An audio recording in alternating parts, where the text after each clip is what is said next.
Modern Family, A New Life. This video is purely for entertainment and does not infringe on copyrights or laws. The rights to the novel and image belong to the original author. We do not claim ownership.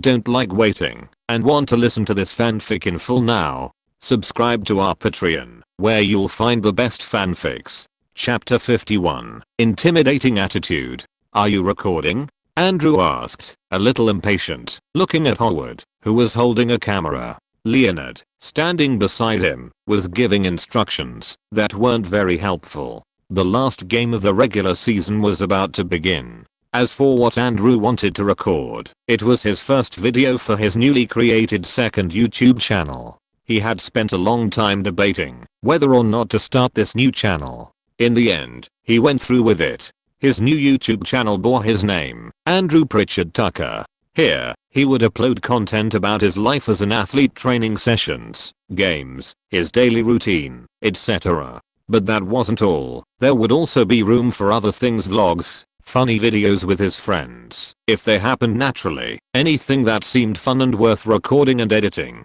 His first video would be the highlights of this final regular season game. His journey from high school would be documented, though he wouldn't record every single game, only the most important ones. This would also help scouts and college coaches notice him early, if he managed to go viral. Plus, it would be a way to start building his personal brand. Come on, I should be warming up, Andrew urged. Hold on, be patient. This piece of junk is harder than I thought, Howard muttered, turning the selection wheel with exaggerated concentration. The camera he was holding was a Sony HDR-SR11. Even though he was just as tech savvy as Leonard and Andrew, his experience was mostly limited to video games, computers, and phones. Not this kind of video camera one. You have to put it in recording mode first. I think it's that button, Leonard said, pointing with his finger. I know. Get your ugly finger out of my way, I can't see anything, Howard grumbled irritably, giving Leonard's hand a light slap to move it out of his sight. Leonard frowned slightly at having his finger called ugly. Who would have thought that you, a professional stalker, wouldn't be able to handle a video camera? I mean, this should be one of your main tools, Leonard commented with a smirk. Go to hell, Leonard, Howard shot back, unfazed, too focused on the camera to be truly annoyed. Alright, less fighting and more recording, Andrew said with amusement. Or do I need to call an adult to help you? Even my dad knows how to use one of these. Shut up and say what you need to say. Okay, we are good now. Action, Howard said, pointing the camera at Andrew. Andrew took a deep breath and closed his eyes for a second before looking at the camera with a smile. Hey everyone, friends. Andrew began with a slightly uncertain greeting, unsure of how to address his viewers. Friends? I doubt some fat guy watching this on his computer in the middle of the night is your friend, Howard said with a smile. It's just a way of speaking, genius. I don't think that fat guy watching at 3 in the morning actually believes Andrew is his friend, Leonard added, looking at Howard as if he were an idiot. I know, but it's weird for someone you don't know to call you a friend, Howard tried to justify himself, shrugging. Andrew rolled his eyes. Welcome to the internet. Now do your job as a cameraman and stop talking. Alright, take 2, Howard announced, accusing the camera. Andrew took another deep breath. Hey netizens. Netizens? What are you, my grandma? Leonard asked with a weird expression, a small smile starting to form on his face. Howard couldn't hold back and burst out laughing. I don't know. It was the first thing that came to mind, Andrew said, slightly frowning. Talking to a camera was way harder than recording a gameplay. Next thing you'll say is, greetings, subnauts. Today I bring you a transmission from the network of networks, Leonard said, and Howard's laughter grew louder. Alright, geniuses, then what should I say? Andrew asked. I don't know, it's your channel, Howard replied, trying to suppress his laughter. Take 3, Howard added. Hi, my name is Andrew Pritchard Tucker. This is the first video on this channel. I'm the quarterback for Palisades High School in the state of California. Andrew started with a smile, giving a brief summary of who he was and where he played. You'll see the final game of the regular season. We are facing Jefferson High School. If I'm not mistaken, they're 4th in the standings. We are 1st. The number 1 spot is pretty much secured for us. We'd have to lose by a blowout, and that's impossible. Andrew continued but suddenly paused. What happened? Leonard asked. Should I sound confident but friendly, or more humble? What do you think? Andrew asked. Millimeters. Just do it as yourself. Be yourself, Leonard replied. Even though it sounds kinda cliché, it's true. No need to overthink it, Howard agreed. Yeah, sure, be myself, Andrew huffed. Howard and Leonard exchanged glances, confused. They didn't quite get what he meant. Andrew was extremely competitive. His current abilities were far beyond what they were in his past life, and back then, he had been a starting quarterback at the most elite school, leading his team to the state championship final, and winning the game in the last minute. Though, technically, he didn't become the state champion since he died. Now he was facing a team of a much lower level, and although his team was in the same division, they had players like Reggie, Steve, Archie, Kevin, etc., who could easily play in higher divisions, since Andrew himself had trained them from a young age. Adding himself to the mix with abilities far superior to his past life made the possibility of losing practically zero. Victory was carved in stone. If he said that outright in his video, he would sound absolutely arrogant and cocky. That could make people on YouTube feel apathetic toward him, and he didn't want that. It could even make scouts see it as part of his attitude that needed reforming or something along those lines. Well, whatever. Let's just finish this intro as soon as possible, Andrew finally said. He wouldn't openly show his competitiveness and confidence in crushing all the 5th division teams. He'd show that on the field. In the videos, he'd present a more moderate and enthusiastic attitude just as he naturally was. Alright, take 3. Just as Howard was about to start recording again, the sound of multiple footsteps caught his attention, making him glance to the side. Leonard and Andrew did the same. Andrew immediately recognized the uniforms of the 3 guys approaching. They were from Jefferson High School. One of them was wearing the number 1 jersey, meaning he was likely their quarterback. For the guy in the number 1 jersey stopped when he saw Andrew, his expression shifting as he recognized him. "You're Andrew Pritchett?" he asked, though his tone was more of a statement than a question. "The quarterback of the number 1 team, huh?" he added, scanning Andrew from head to toe with a challenging smile. "The number 1 of the 5th division," Andrew muttered, his expression unreadable, though a hint of concealed disdain flickered in his eyes. One of the quarterback's teammates took a step closer, studying Andrew in an unfriendly way. "You're shorter than I expected," he said with a faint smirk. "That's normal. He's in 9th grade, unlike you," Leonard responded, standing up for Andrew. Meanwhile, Howard remained frozen in place, still recording everything with his camera. "What?"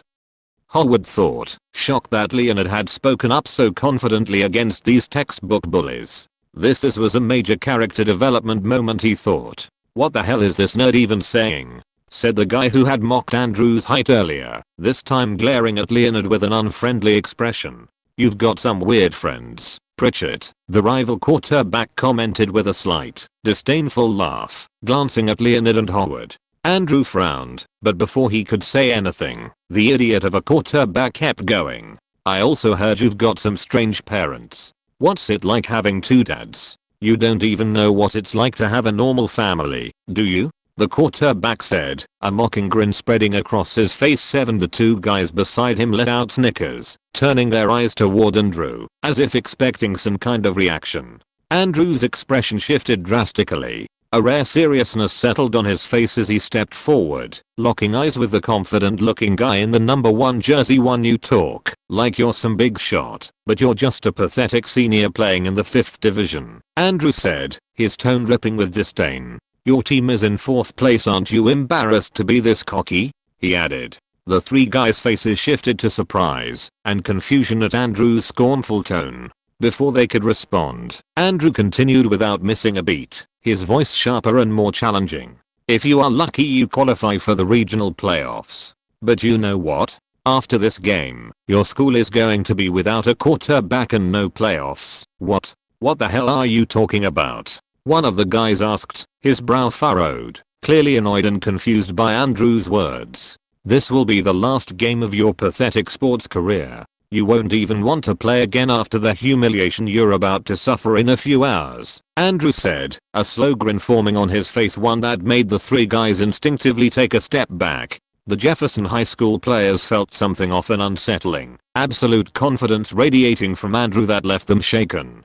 Talk, you piece of shit. If I miss a single pass, I'll cut off my own hand and mail it to you, Andrew said, stepping forward again, making the three guys recoil further. 11 Let's go. We need to warm up, the guy beside the quarterback muttered, eyeing Andrew as if he were some kind of lunatic.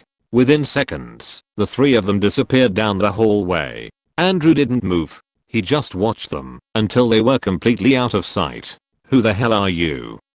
Howard and Leonard thought, completely stunned by how Andrew had just intimidated three senior players from a rival school. They had always known about Andrew's fierce competitiveness on the football field. They knew he was an exceptional quarterback, but they had never seen him act with such contempt and intimidation. They had witnessed his serious focus and unshakable confidence before, but seeing him display such a harsh, almost cruel attitude was a complete shock.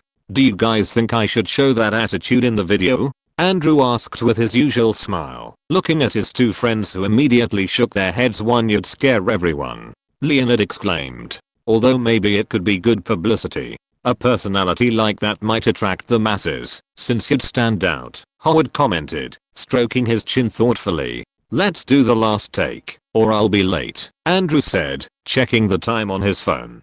He had already missed a few minutes of warm-ups, and that wasn't exactly setting a good example as the team leader. You can read 15 chapters in advance on my Patreon. Link, https://www.patreon.com/nav07 Chapter 52, Humiliation. Jay Pritchett drove his truck at a slightly dangerous speed, gripping the steering wheel tightly, frustration evident on his face. Damn it, why did it take you so long to pick an outfit, Manny? What are you, a girl? Jay complained, almost growling as he made a sharp right turn. One Manny, sitting in the back seat, didn't seem fazed by Jay's comment. You must understand, Jay, that a man's attire is extremely important. One never knows when they might run into their future soulmate, Manny replied, adjusting his fine fabric turtleneck slightly, as if preparing for a grand appearance. It's a football game, Manny, not a fashion show. And if there are any girls there, they'll be looking at Andrew. Jay scoffed impatiently, not putting much thought into his words. To him, all eyes would be on Andrew, his favorite grandson, though he would never openly admit it. Not because he cared about hurting the other three's feelings, but because he didn't want to deal with his stubborn daughter, Claire 3. This time, Manny didn't reply, and simply looked out the window, a slight frown on his face. Jay always compared him to Andrew, and the comparisons were never in his favor. His small gesture went unnoticed by Jay, whose eyes remained fixed on the road, his thoughts focused on the game, oblivious to the sadness reflected in Manny's eyes. However, Gloria, sitting in the passenger seat, did notice her son's expression. She shot Jay an accusatory look. Don't be so mean, Jay, Gloria exclaimed, her Colombian accent heavy with reproach. He's just a boy who wants to look good, please. She added. He can look good without taking more than 30 minutes to pick an outfit. Jay muttered more to himself. One what? Speak up, Gloria said in a threatening tone. Nothing. Sorry, Manny, Jay said, not wanting to argue. He didn't have time for this, and he knew Gloria was a fighter. This argument could last forever. Right now, the most important thing was not being late to the game. Gloria instantly knew Jay's apologetic tone was completely fake. She was sure he didn't even realize what he had said wrong, but she let it go. Arguing now wouldn't be wise. Finally, they arrived at the parking lot near the school stadium. The problem was that it was almost completely full. After several minutes of searching, they found a spot far from the stadium, meaning they would have to walk quite a distance. Jay, of course, cursed about this, and hurried Gloria and Manny along, feeling like they were walking at a snail's pace. Why did you wear heels to a football game?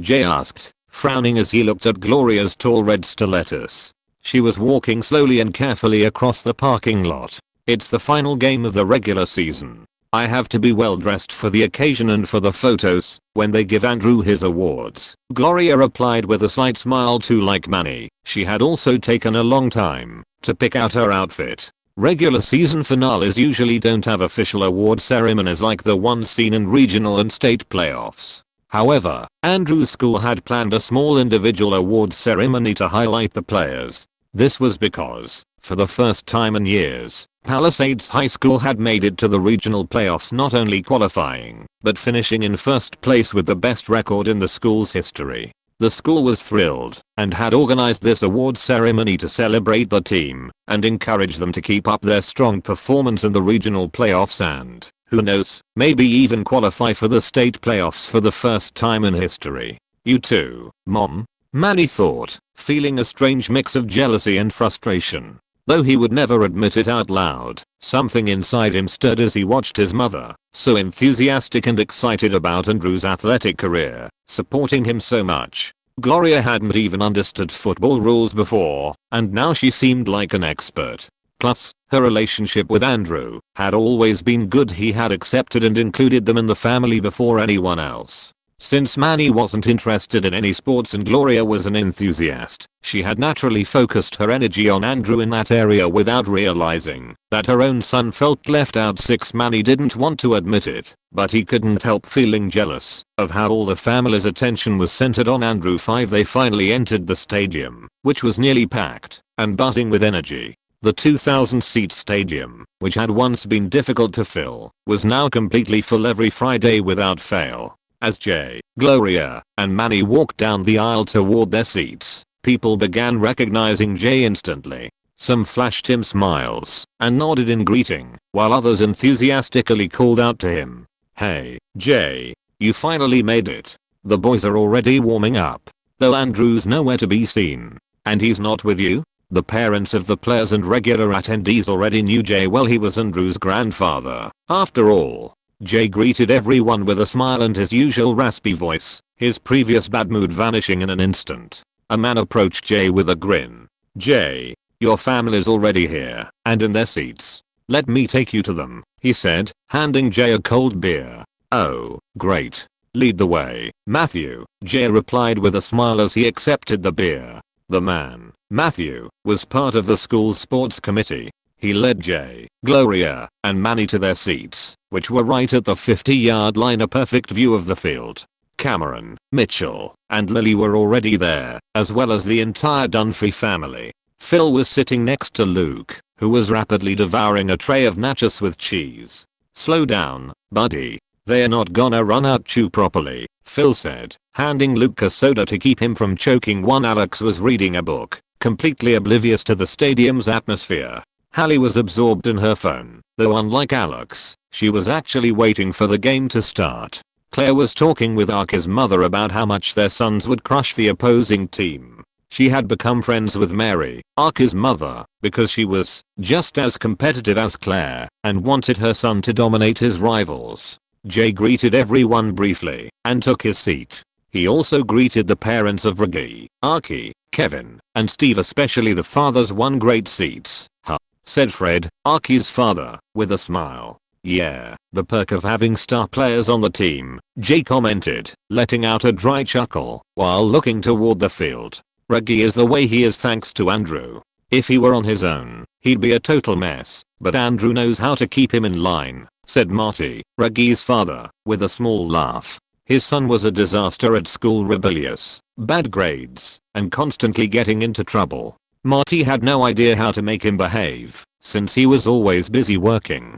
He saw his son's talent in sports, but thanks to Andrew, Reggie had discipline, or at least that's what Marty thought, judging by how his son carried himself. Does everyone really have to talk about him like he's the Jesus Christ of football? Manny thought, clearly exasperated by the endless stream of praise for Andrew. 10 Do we really have to watch the game? We already know the outcome, Alex commented, tearing her eyes away from her book. She had to spend 2 hours of her life on this game, and would much rather be at home, studying in peace without all the noise. Oh God, Hallie sighed, finally looking up from her phone to glance at Alex. "What?" Alex snapped, her tone unfriendly. "You have no social life outside of Andrew's Friday night games, and now you want to skip those too? If you stop watching these games, you'll turn into a hermit who only lives between home and school," Hallie said with a teasing smile. "A total loner." She added, "I'm not a loner. I just prefer doing something productive rather than wasting my time on something so predictable," Alex said,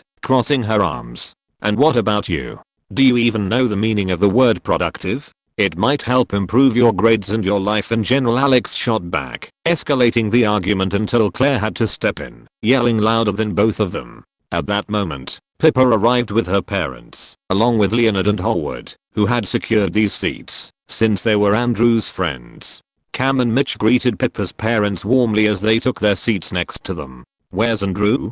Pippa asked Leonard and Howard, noticing that Andrew wasn't warming up with the rest of the team. Jay, Claire, Phil, and everyone else stopped talking and turned to look at Leonard and Howard, who suddenly felt a bit nervous under the weight of all the sudden stares. "He should've come out by now," Leonard answered. They had already recorded the first part of the video, and Andrew should have been on the field by now. "Maybe he's just getting in the right mindset to destroy this team," Howard commented, recalling how intimidating Andrew had been when someone called his parents strangers. "What do you mean?" Cam asked with slight concern. Luckily, Howard didn't need to answer, because a roar erupted from the stadium. Everyone turned toward the field, and there he was, Andrew, jogging onto the field at a moderate pace. "He's angry," Hallie commented. "Yeah. Did you notice? His brow is constantly furrowed," Cam said, and Hallie nodded several times. "Oh, you're right. I hadn't noticed. It's barely perceptible," Pippa added from the side, squinting to get a better look at Andrew's face. She spotted a barely noticeable furrow in his brow, something unusual for him. Hallie glanced at Pippa for a moment, said nothing, and returned her gaze to the field. The warm-up ended, and the cheerleading performance, led by Regina, began. There were 1,700 people watching the game from Palisades High School, with the rest being visitors from the rival school. Regina shined. The entire spotlight of the performance was on her, and the whole stadium cheered as she flawlessly executed the intricate choreography they had prepared. Howard didn't miss a second of it, aiming his camera at the cheerleaders and recording the entire show. "Pervert," Lauren muttered, noticing through the camera that Howard was zooming in on an area that made him look like a creep. "When did you get here?" Howard asked, startled, realizing that Kara, Lauren, and Zach were now sitting to his right. "Just a bit ago. We went to get food and drinks," Lauren replied with a grimace as she saw that Howard hadn't stopped recording and was still zooming in. The performance ended when the cheerleaders held up a giant paper banner and the team made their entrance, led by Andrew. After that, the rival team entered and the game began. The referee called both team captains to the center of the field for the coin toss. The winner would choose whether to attack or defend. Andrew called heads. It landed on heads. Without hesitation, he chose to start on offense. "We are going for a kickoff. I need you to protect me," Andrew said, surrounded by the offensive team, all listening attentively. They nodded seriously, unsurprised by their captain's absolute confidence. He gave a few instructions, and they got ready to receive the kick. A kickoff return touchdown happens when the player catching the ball manages to evade all defenders and runs to the opponent's end zone without being tackled. This type of play is spectacular and rare, since the kicking team usually has the advantage in coverage and tries to prevent long returns. However, if the returner is fast, agile, and has good blockers, he can pull it off. The opposing kicker sent the ball soaring through the air with a powerful kick. Andrew, positioned at the 5-yard line of his own field, locked his eyes on the perfect spiral descending toward him. Without hesitation, he caught the ball firmly and immediately took off running. His blockers reacted instantly. Reggie and Kevin cleared the way with hard blocks, taking down the first defenders trying to close the gap. Andrew dodged the first tackle with a sharp cut to the left, then changed direction with an explosive move, leaving another defender behind. The crowd erupted in cheers as Andrew accelerated. His strides were unstoppable, and his speed only seemed to increase. He spun skillfully past another tackle attempt. By the time he crossed the 50-yard line, only 2 defenders stood in his way. Archie cleared the path with one last crushing block, and Andrew saw his opportunity when he picked up the pace, leaving the last man behind 1 touchdown. "I never thought I'd witness a kickoff return touchdown at the very start of the game. Only 10 seconds. the commentator shouted, jumping from his seat in excitement. The clock showed only 10 seconds, and Palisades School already had the lead. The stadium went wild. Only 10 seconds into the game, and Andrew was already in the end zone, gripping the ball tightly as his team rushed toward him to celebrate. From the stands, Jay stood up with a proud smile, clapping enthusiastically. Gloria also jumped to her feet, shouting words of encouragement in Spanish. Phil lifted Luke onto his shoulders, cheering loudly. Alex glanced up from her book with a slight smirk. Predictable, she muttered. She already knew the opposing team didn't stand a chance against her cousin. That's it. Keep up that intensity, Auntie, Claire shouted, eager for more action. Arka's mom felt the same way. Did you record that? Or are you still filming the cheerleaders? Clara asked Howard, who had his camera pointed at the field. I recorded it. Howard replied. Pippa and her parents joined the celebrations alongside Mitchell and Cam. Did you see that, Lily? That's your brother. Cam exclaimed proudly, pointing at the field. She's asleep, Cam. Mitchell said with a strange expression. He wasn't sure what was weirder, that Cam hadn't noticed their daughter's Asian eyes were closed, or that Lily could sleep through all the noise. Meanwhile, in the stands, Hallie was the only one who didn't share the general excitement. She clapped mechanically, without effort, her eyes fixed on Andrew. Something didn't add up. This is weird, Hallie thought. She had never seen Andrew play with such aggression right from the start. The most unsettling moment, if it could even be called that, came when he reached the end zone, though almost no one noticed. Andrew didn't smile. He didn't raise his arms in victory. He didn't even show the slight happy grin of celebrating with his teammates running toward him. His face was serious. Cold. Hallie was right. Andrew had an intensity that soon everyone began to notice. The first quarter ended, and the game was an absolute blowout. 24-0 in favor of Palisades High School. Andrew played both offense and defense. So far, he hadn't missed a single pass, and had been involved in every scoring play. He also had an impressive number of highly effective tackles. Every time Andrew tackled, the impact echoed through the stadium, hard, almost brutal hits that made people turn away or gasp. Oof. The opposing quarterback, the one who had previously called his parents weird, became Andrew's primary target. He was tackled multiple times, hitting the ground hard, and getting up in pain. The entire opposing team, and even the spectators, began to realize that Andrew wasn't playing to win, he was playing to destroy them. Even Claire, who had earlier wanted to see blood, and enjoyed watching her nephew demolish the rival team, started feeling sympathy for them. The Jefferson High School players looked exhausted and defeated, and the faces of their parents showed distress. And this was only the end of the first quarter. There were still 3 more to go. This is weird. Did I lose my sense of euphoria after so many touchdowns? Claire murmured, arms crossed.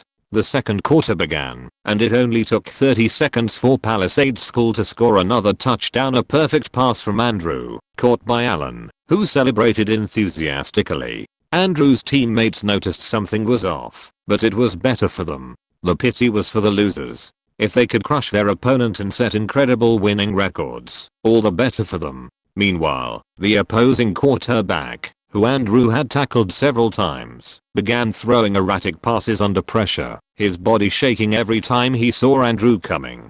He remembered what he had said to Andrew, and regretted it. Maybe he shouldn't have been so cocky. Game over. Palisades wins with 80-0 against Jefferson. The announcer declared in astonishment, his voice full of disbelief. The stadium erupted in cheers and applause. Coach David approached, smiling with satisfaction. Great job, Andrew. You were more fired up than usual today. Why so much intensity? He asked, somewhat curious, noticing something seemed different about his star quarterback. Andrew took off his helmet and smiled faintly, returning to his usual enthusiasm and good energy. Really? I played just like I always do. It must be that the other team is just too weak, he responded. 9. You can read 15 chapters in advance on my Patreon. Point link, https://www.patreon.com/nav07 Chapter 53, Family Aggressiveness. Andrew took off his helmet and smiled faintly, returning to his usual enthusiasm and good energy. Really? I played just like I always do. It must be that the other team is just too weak, he responded. "Oh, I see," said Coach David, giving Andrew a strange look. It was odd for him to smile so pleasantly after utterly destroying an opposing team, securing the most crushing and humiliating result of the regular season against them. Moreover, because of this result, it was very likely that Jefferson High School would lose its 4th place in the standings, making their chances of reaching the regional playoffs almost non-existent, as only the top 16 out of 32 teams would advance. The opposing team rushed to the locker room as soon as the game ended. They wanted to get as far away from Andrew and the rest of his team as possible. The same went for the visiting spectators. Meanwhile, the school's sports committee staff began setting up a stage in the middle of the field for the award ceremony the school had organized. It wasn't an official event, but rather a way to motivate their team and recognize their achievements after such a successful regular season. As the staff set up the stage, the team's players chatted enthusiastically and laughed. Some even started talking to the cheerleaders who had stepped onto the field. Jason was one of them, and despite no longer being the starting quarterback, he had a smile on his face and spoke with excitement.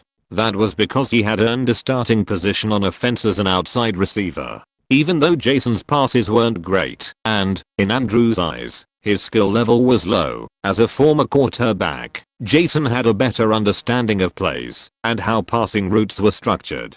This allowed him to position himself well and read defensive coverages, making him a tough target to defend. On top of that, his senior year physique was above average, securing him a spot as one of the 3 receivers in the offense alongside Steve and Allen. Andrew took off his helmet, placing it on one of the bench seats, and started drinking water. His face was covered in sweat. That was intense, he thought. Even though the game had been easy, he had given his all on both offense and defense, determined to crush the opposing team on every play. He hadn't missed a single pass throughout the game. In fact, he had thrown the most touchdown passes with perfect accuracy. He had also run the ball multiple times, scoring rushing touchdowns, and proving himself as a dual threat both in the air and on the ground. Defensively, he had shined as well. He led the team in tackles, stopping opponents at every attempt to advance. Once seeing the rival quarterback's expression, he felt satisfied with his performance.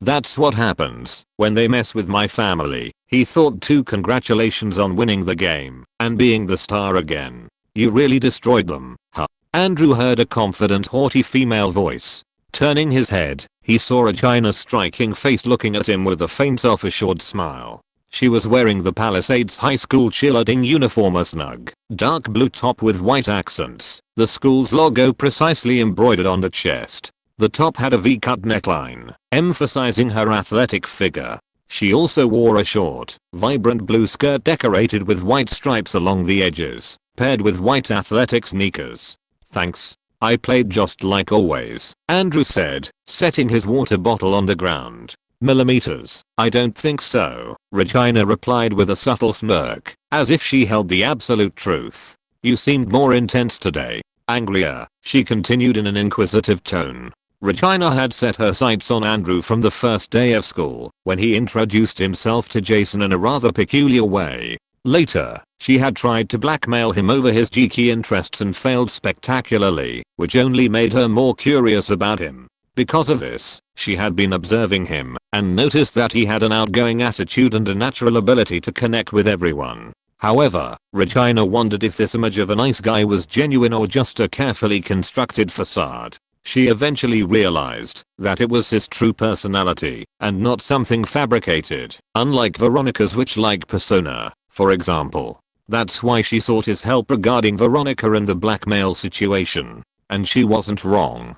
He helped her, and not once did he mock her maliciously about the predicament she was in. He was very different from most guys like that idiot Alan, who she was sure knew about the photo, and still let Veronica use his phone. Although she would never admit it openly, at that moment, she started to feel something more for Andrew, something she couldn't easily categorize, for I was just focused, like always. Andrew said, not wanting to explain to Regina why he had crushed the opposing team. Regina didn't believe a word. She had been watching him closely for months and knew that something had happened. But before she could respond and pry further into his business, a voice echoed through the stadium. Attention, players, families, and students of Palisades.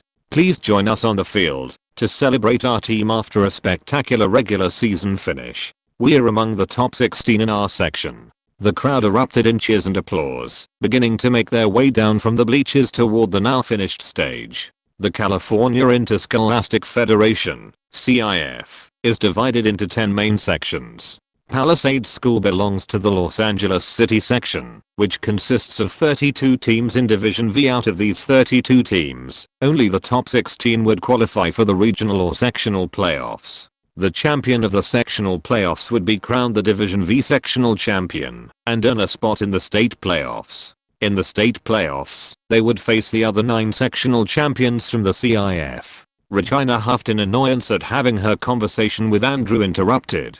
Andrew watched as his entire family approached him, and just like that, his previous irritation over the rival quarterback's words vanished. A genuine smile spread across his face as he quickly moved toward them. "Hey," Regina started, about to stop him, but she froze in place when she saw Andrew's happy expression. That must be his family. There are so many of them, she thought. Then, almost unconsciously, she looked around for traces of her own family but found none. She wasn't disappointed. She had expected as much. Even though she was the head cheerleader, her parents didn't even come to watch this game, since work was more important. "That was incredible, son," Cam exclaimed, not even pausing for breath after arriving. "Why didn't you crush them even more? I think you could have scored one more touchdown per quarter." Beside him, Mitchell sighed internally while pushing Lila's stroller. "It's true. A few more tackles on that idiot quarterback wouldn't have been a bad idea," Claire encouraged, clenching her fist tightly, as if she herself had wanted to be on the field and tackle that kid. "Calm down, everyone," Phil said in his usual reassuring tone, though this time, his face was lit up with a satisfied smile he couldn't quite hide. "I think what Andrew did was more than enough. They'll have nightmares about you tonight, and won't want to step on a football field for a long time." Andrew looked at his uncle. Normally, Phil always tried to soften things, to find the bright side, but now he seemed so pleased with the rival team's humiliating defeat that it almost felt out of place. The competitiveness radiating from his attitude was strange, at least for someone as kind as him. There's no need to be kind. It's better that they fear you. Too bad time ran out. A couple more tackles, and that kid wouldn't even remember his own name, Jay said with a slight smile, giving Andrew a pat on the shoulder. "We should take advantage and intercept them outside the stadium, Andresito," Gloria said, her thick Colombian accent standing out as she joined the conversation, a terrifying smile on her face. "A few punches to see if they can take it," she added menacingly, cracking her knuckles. Andrew raised an eyebrow, surprised by what he had just heard. Normally, Gloria had always been blunt and straightforward, but this was something else. There was an unusual aggression in her words, especially considering that the entire opposing team had walked off looking embarrassed and on the verge of tears. "I think that's going a little too far. What's up with you all today?" Andrew asked, a bit confused. He had expected his family to ask him what had happened to him during the game. If Regina had noticed he was acting unusual, surely his family would too, and show some concern.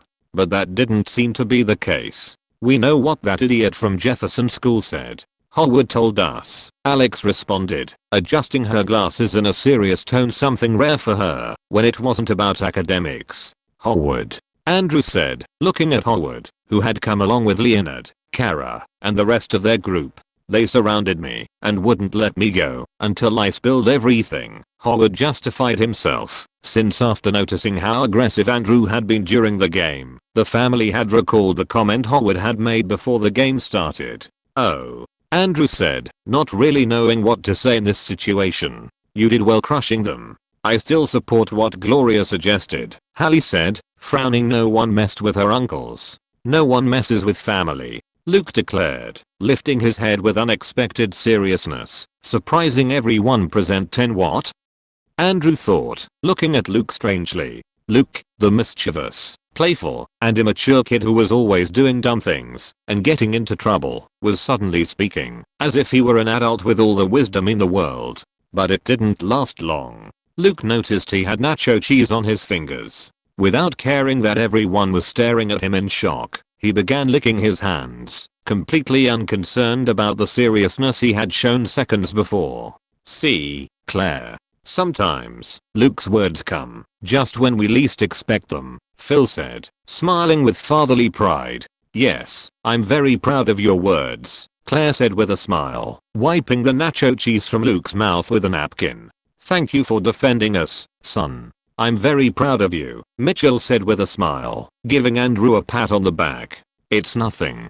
I'll do it as many times as needed, Andrew said with a slight smile, scratching his cheek. It felt good to have his family's support when crushing other people's dreams. One that's right, Andrew Sito. Now we just need to beat them up outside the stadium, Gloria said, her eyes gleaming with excitement at the idea of a street fight. I don't think that's the best idea, Gloria, Mitchell said, raising an eyebrow with a somewhat awkward expression. We don't want Andrew getting suspended.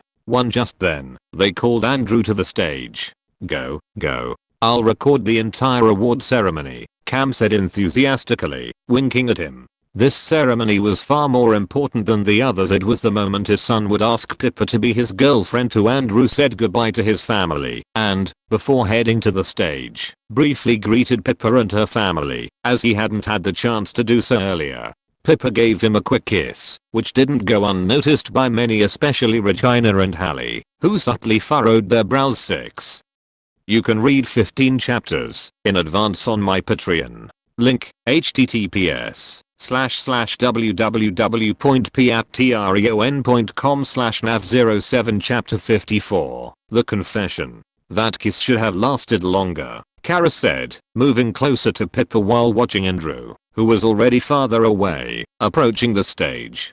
Fortunately, he was close by, otherwise, he would have had to push through a huge crowd to get there. What do you mean? Pippa asked, glancing at Kara out of the corner of her eye. She didn't want to miss Andrew's ceremony. She knew he would receive many awards, since he had been the best player on the team all season. The kiss you just had with Andrew, you should have held on to him and made it last longer. Mark your territory. Didn't you see Regina talking to him? She looked very friendly, Kara explained. Pippa stared at the stage, thinking. She had noticed that too. But unlike Kara, she knew why Regina had approached Andrew. It was obvious that she was grateful to him for helping her delete that picture in her underwear. So, it wouldn't be surprising if the most popular girl in school now wanted to get closer to Andrew and saw him with interest. Yeah, that bitch is being way too friendly with him, and we don't know why, Lauren said, joining the conversation. Well, you do know, she added, looking at Pippa. She wanted the gossip, but knew her friend wouldn't talk if Andrew had asked her to keep it a secret. I told you that you should talk to Andrew about making your relationship official, Kara said, crossing her arms. Pippa said nothing. Maybe it was time to put into words what she and Andrew were. Luckily for Pippa, the school principal began speaking on stage, causing her two friends to drop the topic. The principal congratulated the team for their dominant victory today, and for the entire season in general. All the team members were given commemorative medals. Then, the individual recognition for the best players of the team began. The first award was for the best defensive player, given to Lam, the leader of the defense. The second award was for the best running back, won by Aki. His mother screamed and applauded with great enthusiasm. The third award was for the best receiver, won by Alan. And finally, the MVP award, the principal announced, sending a wave of anticipation through the players and the audience. I think everyone will agree when I say that this young man has been the driving force of our team. He has led every offense with precision, demonstrated exceptional game vision, and shredded defenses without mercy. With his talent, determination, and ice-cold composure in crucial moments, he has elevated this team to a level we had never seen in this institution's history, he continued, pausing dramatically. His numbers this season are outstanding: passing yards, touchdowns, clutch plays. And while we still have the playoffs ahead, there's no doubt that the number one quarterback in our division is Andrew Pritchett. The ovation was immediate. The stadium erupted in applause and cheers as Andrew stood up. His teammates patted him on the back and pushed him toward the center of the stage. Whoa, it's more packed than ever today, Andrew thought as he looked around the stadium, with over 1,500 people standing and chanting his name. He was used to being cheered on by this many people even more since, in his past life, the stadium at his old school had a capacity of around 18,000. Just Pritchett? He's a Tucker too. Cam shouted indignantly, while recording Andrew with his camera. He's a Tucker too. Tucker. Andrew Pritchard Tucker. He insisted, even cupping his hands around his mouth like a megaphone, momentarily forgetting to keep recording. Mitchell, standing beside him, sighed. Cam, please. Why are they only saying Pritchard? My last name matters too. Cam kept complaining, now waving his hands in frustration. Claire, with a teasing smile, patted him on the shoulder.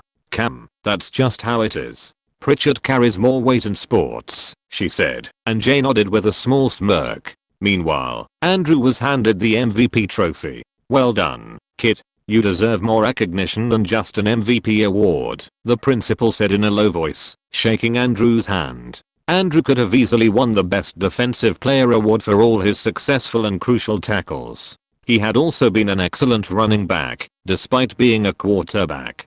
Thanks. Andrew replied with a smile as the principal handed him the microphone to say a few words. For him, this was better.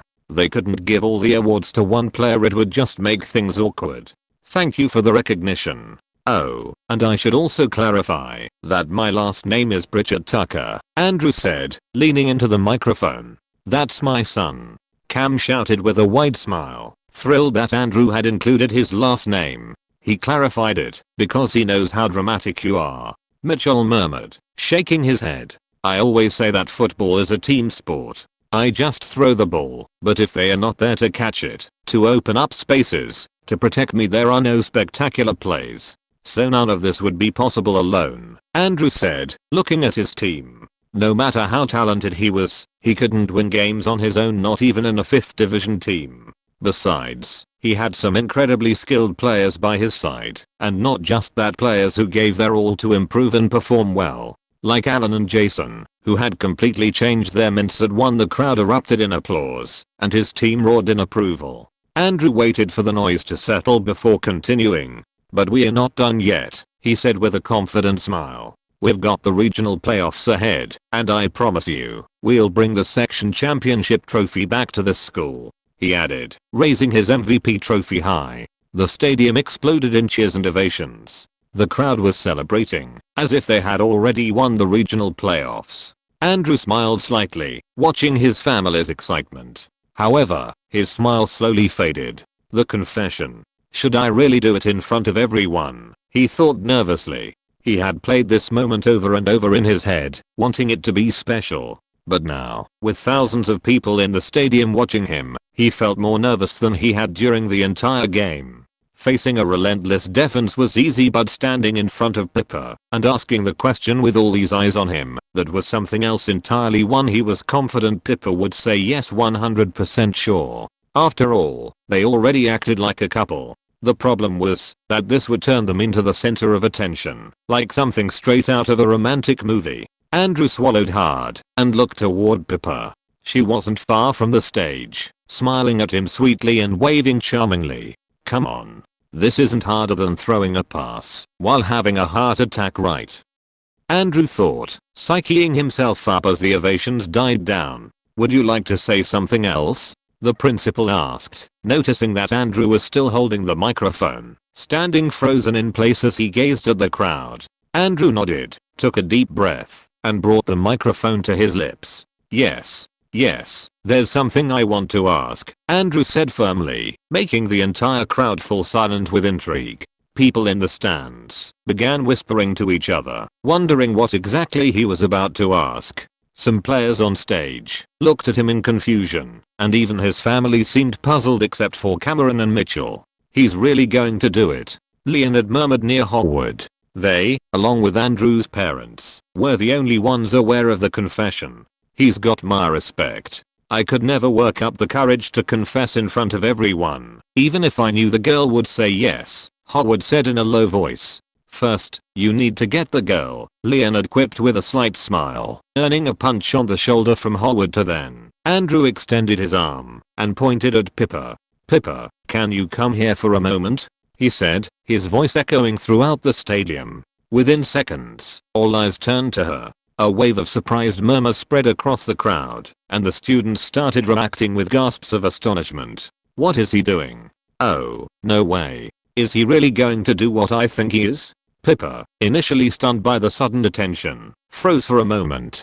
Her face turned slightly red, and an expression of shyness washed over her. Go on, sweetheart, her mother said, giving her a gentle push with the help of Lauren and Kara. Quick, Josh, put my phone on record, this is going to be epic, Victor said, handing his phone to his youngest son. He still wasn't too familiar with modern technology.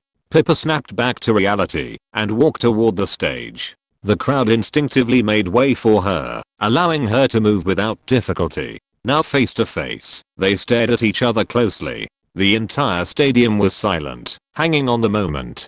Pippa, will you be my girlfriend? Andrew finally asked, making the entire stadium hold its breath. A sudden eruption of murmurs, gasps, and reactions filled the air. Oh my god. No way. This is incredible. What's so incredible? I thought they were already dating, a guy said, watching his girlfriend react, as if she were witnessing the greatest romance movie of her life. Idiot, you wouldn't understand, his girlfriend replied, elbowing him hard in the ribs. Pippa's initial shyness vanished, replaced by a radiant smile. Yes, I do, Pippa answered confidently. The stadium erupted in cheers and applause too. Andrew didn't think twice. He quickly jumped off the stage, making his way to Pippa, who stood just a few steps away. Without saying another word, he wrapped his arms around her waist and kissed her in front of everyone. The crowd roared in celebration.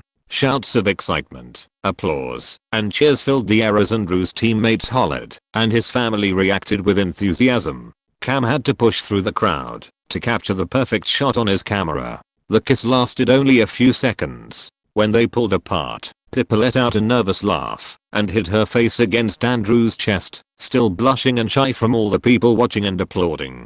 Andrew looked up, meeting the eyes of the ecstatic crowd, all clapping and cheering with uncontainable excitement. Well, I think I caused more chaos than I intended, Andrew murmured. Pippa, who heard him, lifted her head slightly to look at him with a playful smile. I thought neither of us liked drawing too much attention, she teased. Blame my dad. He taught me that important moments should be treated as such, Andrew said with a small smile. Well, then I guess I'll have to thank him more than blame him, Pippa replied. Even though she didn't usually care for being the center of attention, this time, she truly felt special. After Andrew's confession, the ceremony didn't last much longer, and the sports committee began dismantling the stage. The players took photos with their families and friends on the field. Andrew posed for pictures with his entire family and his teammates, all of whom congratulated him on his relationship with Pippa. Come on, Hallie, get over here, Claire called, raising her hand and motioning for her to come closer, while Phil, Luke, Alex, and Andrew positioned themselves for the Dunphy family photo with Andrew. I don't want to, Hallie replied, her attention fixed on her phone as usual. What's wrong with you? You're always taking pictures, and now you don't want to? Claire asked, frustrated, trying to keep her irritation in check. Come on, sweetheart, join us. I'll let you hold half of Andrew's MVP trophy, and I'll hold the other half, Phil offered, confident this would entice his daughter into the photo. What? But you told me I'd be holding the other half, Luke complained, staring at his father from the side. I was just joking. I'm sure your sister would be happy to share the half with you, Phil said. Just hand over your half, Luke muttered. Come on, Hallie, it's a family tradition. Even Alex follows it, Andrew called out with a smile, looking toward his cousin, who returned his gaze with a frown. With a small, resigned sigh, Hallie finally stepped forward, crossing her arms, willing to make a brief appearance in the photo. After that picture, Andrew moved on to take one with his grandfather, Gloria, and Manny. This time, it was Manny who refused to be in the photo for reasons unknown, just like Hallie. I don't want to, Manny said, crossing his arms and looking away with an offended expression. What the hell is going on today? Andrew thought, confused. Fine, don't be in it, Jay said bluntly, before stepping closer to Andrew and looking at the camera Cam was holding. Just like Phil, Jay grabbed the MVP trophy as if it were his own, though he angled it slightly toward Andrew. Jay, wait.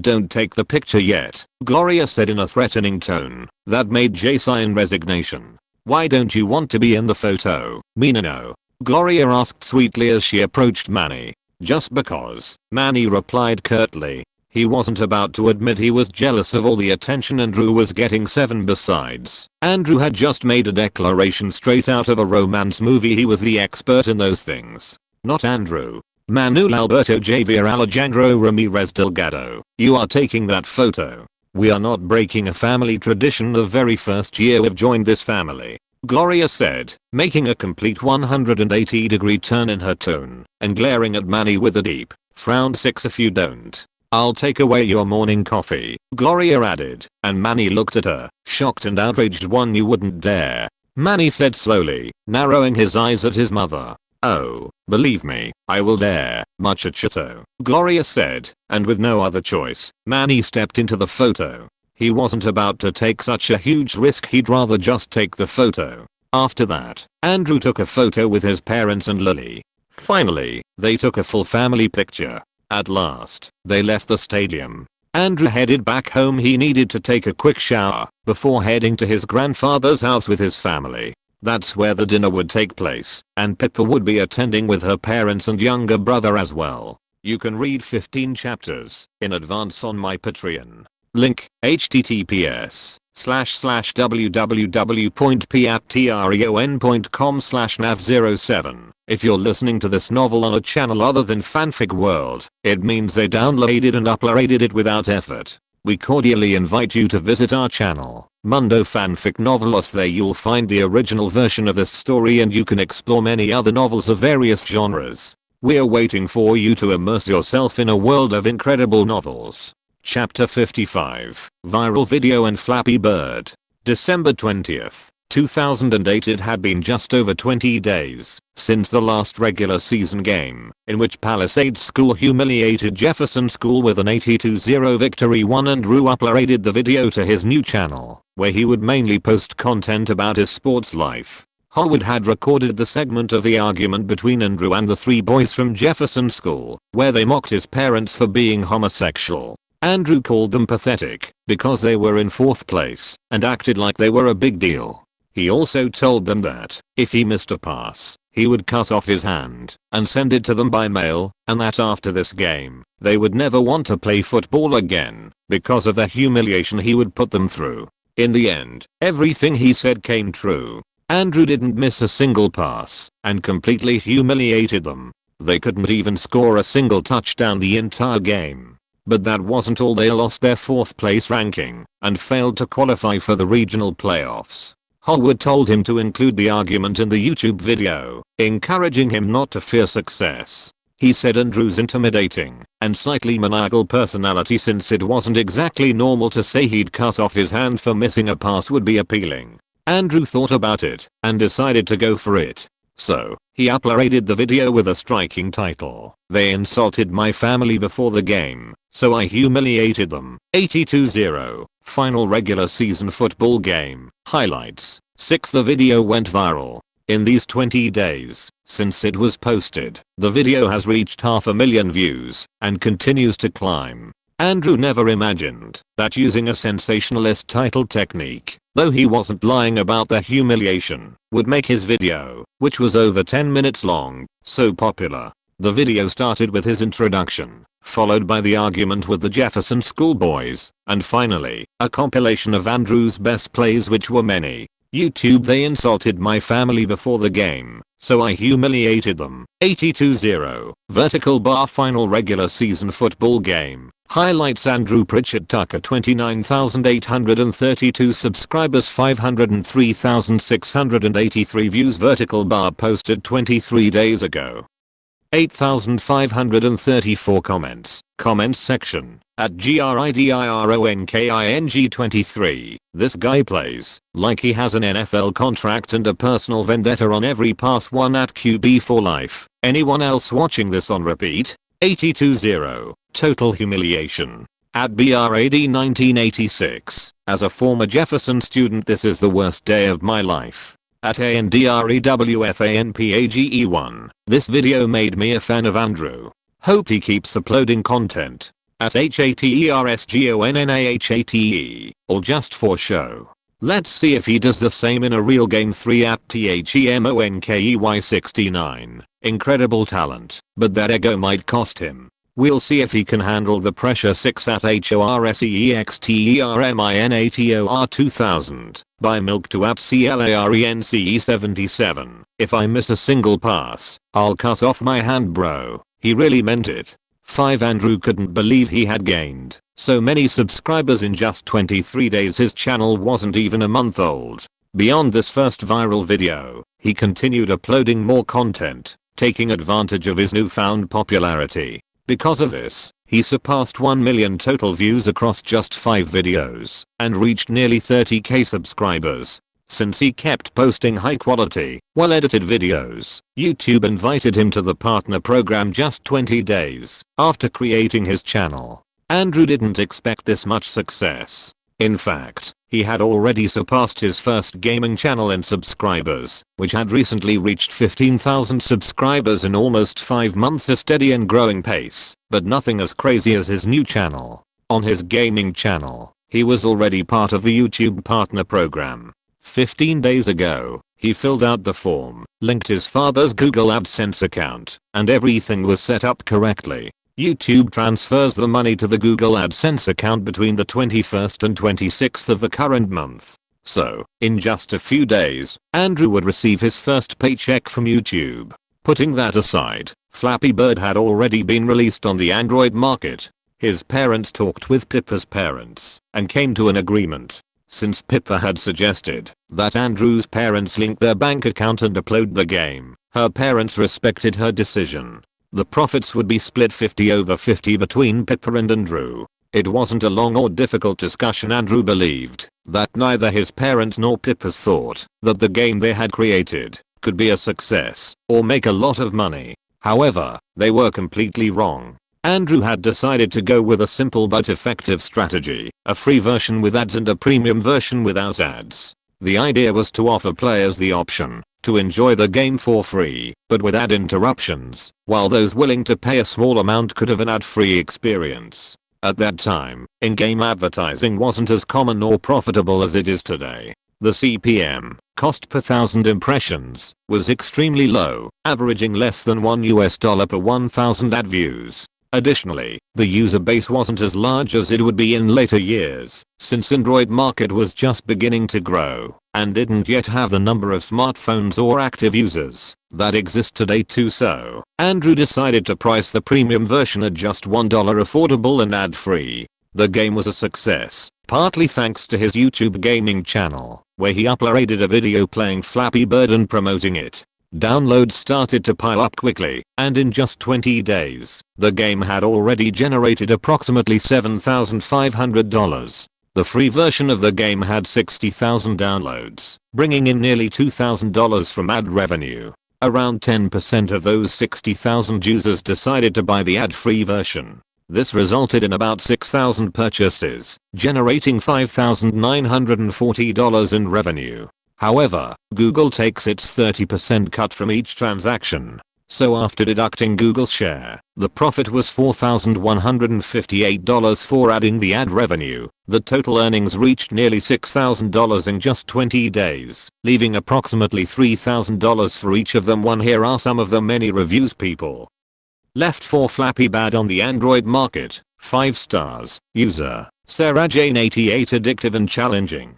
This game is super addictive. At first, it was really frustrating, but it's so simple and entertaining that I can't stop playing. The mechanics are easy to understand, and I love how the retro design gives it a classic feel. Well done. It's a great way to pass the time whether you're on the toilet or in class. 4 stars. User Alexander 666. Frustrating, but fun. I love and hate this bird at the same time. It's incredibly difficult, and sometimes it almost makes me want to throw my phone, but you keep playing for that little satisfaction of beating your high score. The only issue is that the controls can be a bit unresponsive at times, but overall, it keeps me hooked. 3 stars. User Payasatrist. Fun game, but it could be much better with improvements. I like the concept, but I feel the game needs some improvements. Sometimes the controls don't respond well in the middle of the action, and they should add more content. 3 stars. User Gamma Master 77. Great, but the ads can be annoying. It's an amazing game, but the ads between each attempt are really annoying. After a few rounds, I ended up buying the premium version. I recommend it if you like simple yet challenging games, but it's hard to fully enjoy it with so many ads. 5 stars. User Eric Ascubi. Super addictive. I love this game. It's way too addictive. I just want one thing, for the bird not to fall. When I finally get a good score, I feel like a champion. That said, the free version has way too many ads, which made me hesitate, so I bought the premium version. Totally worth it. User Terminator 321. 3 stars. But the ads ruin it. I like the game, but after every attempt, there's a 5-second ad that makes me wonder if it's really worth playing. It's addictive, but those ads are really annoying. Not sure if I'll keep playing with so many of them. 5 User Flapius. Love Flapius Life. 5 stars. Best game ever. I'm in love with Flappy Bird. Is that weird? I dream about him or her every time I go to sleep. 1 PS. I see a lot of people complaining about ads. Just pay for the premium version, you cheapskates. It's only a damn $1. You probably waste more on drugs or alcohol. User Signatured 666. 1 star. No. F asterisk asterisk asterisk bird piece of S asterisk asterisk asterisk 16. Ding. Ding. Andrew's eyes slowly opened. The annoying alarm kept ringing. He checked the time. Early morning. He had to go to school. Today was Friday, December 20th. The big day. A big day for several reasons. The main one, the sectional championship final. Palisades School had made it to the regional playoffs final with an incredible winning streak. They kept dominating every game with massive point leads. With each match, the team improved, and their hunger for victory grew. They won the round of 16, the quarterfinals, and the semifinals. The last one played away just last Friday, winning by more than 20 points. Andrew uploaded all the game videos to his new YouTube channel. At first, he hadn't planned to, but after seeing the popularity of his first video, he decided to turn it into a series, and it was working out really well. I have to record today and study and train too, Andrew thought as he stared at the ceiling, feeling too lazy to get out of bed. It was freezing, and he had stayed up late last night editing a video for his gaming channel, where he played with Ringo and Wazowski, Howard and Leonard. They had also started their own YouTube channel, and it was going really well for them too. 3 aside from the regional playoffs final, today was also the last day of school before the 2-week Christmas break. Maximum effort, Andrew thought as he slowly got out of bed and started changing, bracing himself against the cold. 9 Chapter 56, Howard's Tactic. Hi, everyone. It's very early in the morning. Today is the regional playoffs final. We're facing Huntington Park High School, the team that won the championship last year, Andrew said, looking at the camera. His expression was slightly drowsy. 3 I have an hour before I have to go to school, and since I won't have time later, I'll run my daily miles now, he added, grabbing the camera and heading out of his house. The videos he uploaded to his channel, Andrew Pritchett Tucker, fell into 2 categories. The first was a vlog before the game, where he showcased his preparation, diet, training with his team, the pre-game atmosphere, and then the second video focused on the game highlights, ending with a brief post-game analysis, if it was worth it. This type of format was very popular. Each video averaged 200,000 views, an incredible number, though he hadn't been able to surpass the 500,000 views his first video had achieved. However, he felt that these 2 videos from the championship final might match, or even surpass that record. 1 He recorded a few clips of his run, though it wasn't very practical. He would place the camera in a spot, run back, and then sprint past it frustratingly, He had to go back to pick up the camera and run that section again. But with the magic of editing, none of this would be noticeable, and it would look great one after that. He showed his first meal of the day, breakfast. He displayed what he was eating, and gave some tips on having a good high-protein breakfast that provides energy to start the day. With that done, he took the bus to school. The last things he needed to record were parts of the team's training and their conversation at the restaurant, a kind of pre-game ritual where they discussed their upcoming opponent, how they felt, what they expected, and more. In that segment, Andrew's subscribers got to know Raggy, Arky, Steve, Liam, Kevin, and others in more depth. It was a fun, light-hearted section rather than a serious one, thanks to the conversations they had while eating. Don't you think he has too much on his plate? Cam asked, his expression slightly worried as he watched Andrew get on the bus, which started pulling away. What do you mean? Mitchell asked, adjusting his tie. Andrew. He has to handle so many things in his daily life: his team and training, school, his YouTube videos about video games, and now a new channel about his sports life. Oh, and I almost forgot about that game he's making more money from than a regular job, Cam said, listing everything Andrew was doing. Flappy Bird, Mitchell said, a big fan of the game himself, which he had installed on his phone. Being the father of the game's developer, he didn't have to pay $1 for the ad-free version. Yeah, that. Now, along with his girlfriend and friends, he's planning new updates to add things I don't really understand, Cam said. By friends, he meant Leonard and Howard, who had really enjoyed the game with the little yellow bird and had, in a way, joined the development team. They didn't want Andrew to pay them or anything, they were just doing it because they liked the game and wanted to help improve the experience. I'm looking forward to those updates, Mitchell said, glancing at his watch. That's not the point, Cam exclaimed, raising his voice slightly. He's only 15, and no 15-year-old has such a hectic daily life, while also maintaining an active social life, he added.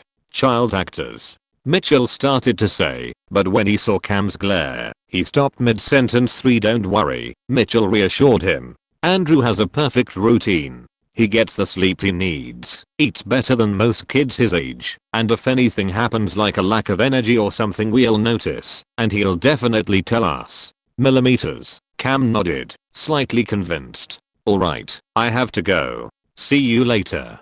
Today's the big day. We are going to be champions, Mitchell said before heading off to work. He was more excited about today's final than his actual workday. Andrew went through his school day without any issues. His studies were going well, as he had already gone through 9th grade in his past life. As Andrew headed to the cafeteria with Leonard and Howard, a group of 3 girls intentionally stepped into his path, blocking his way. Between giggles and whispers, they looked at him with barely contained excitement, exchanging knowing glances. Andrew raised an eyebrow, not understanding the situation. Do you need something? He asked, looking at the unfamiliar girls who seemed far too entertained whispering among themselves. Come on, tell him, one of the girls encouraged, gently pushing her curly-haired friend forward. The girl, visibly nervous but excited, swallowed before speaking. Can you talk to me like in your video? One for a moment. Andrew, Leonard, and Howard froze, exchanging confused looks. What do you mean? Andrew asked, not getting it. You know, like in the first video you uploaded to your channel, the girl insisted, her eyes shining with enthusiasm. That part where you told that guy his skill level sucked and that, if you ever missed a pass, you'd cut off your hand and mail it to him. Oh my god, that was amazing. Could you say something like that to me? But, you know, with that cold and intimidating tone, she explained. 17 Howard nearly choked trying to hold back his laughter, while Leonard adjusted his glasses in disbelief, feeling slightly uncomfortable with the strange request. Andrew blinked at her, unsure how to respond. This is too weird, even for him, a nerd who had seen plenty of strange things on the internet.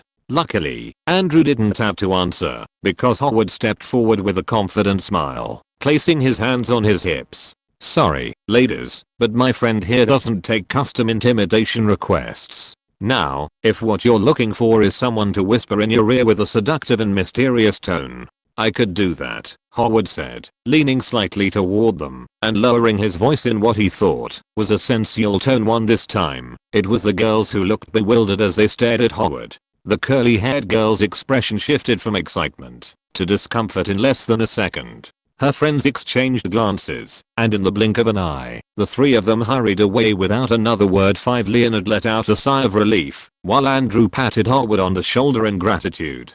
Thanks. Your flirting attempts never fail to scare girls away, Andrew said with a smile. It's incredible that the day has come when your flirting attempts have actually been useful. Normally, they just make things awkward and depressing, Leonard said, giving him a strange look. Hey, my tactics work in their own way, Howard said indignantly. How? Andrew asked, genuinely curious. Now I have 3 more girls who will remember I exist. And that, my friends, is what I call playing the long game, Howard replied. An interesting tactic, Andrew said, not wanting to keep criticizing Howard's methods.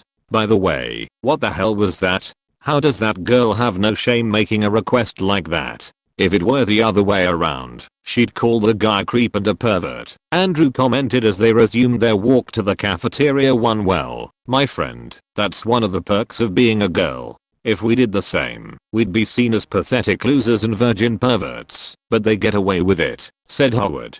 Besides, girls like bad boys with charisma, he added. What are you talking about? Andrew asked, frowning slightly. He wasn't a bad guy. He was studious, hardworking, cared deeply about his family and friends, and was kind to strangers, like helping an old lady carry her groceries or cross the street. Think about it. It's not that different from those romance novels everywhere.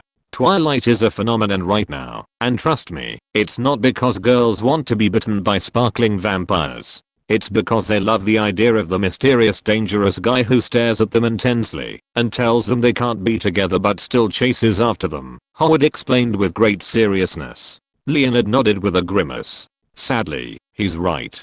And if you think about it, even before that, there's always been something about the bad boy that catches attention. Remember Titanic? Everyone swooned over Jack, who was basically a homeless guy with a good jawline. One exactly. And now you, my dear Andrew, without meaning to, have become the sporty version of that. A charismatic and friendly quarterback who can suddenly turn intimidating and tackle his opponents so hard they have nightmares, Howard said, snapping his fingers. That makes no sense, Andrew muttered, shaking his head. His channel was supposed to attract guys interested in sports, not girls sighing on the other side of the screen, because he had a so-called bad boy personality when he got pissed off.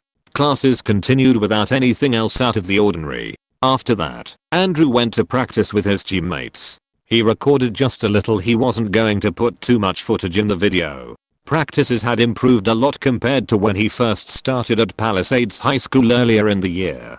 Coach David was no longer showing up late and had gotten better with tactics and the type of training. Since it was game day, they only had an hour of light training, mostly discussing how they would play, who would start, and other key details. At 4 in the afternoon, Andrew and several team members went to their usual restaurant to eat, keeping up with tradition. Andrew recorded the pre-game segment with his friends and teammates, talking about the final, their expectations for their rivals, and more.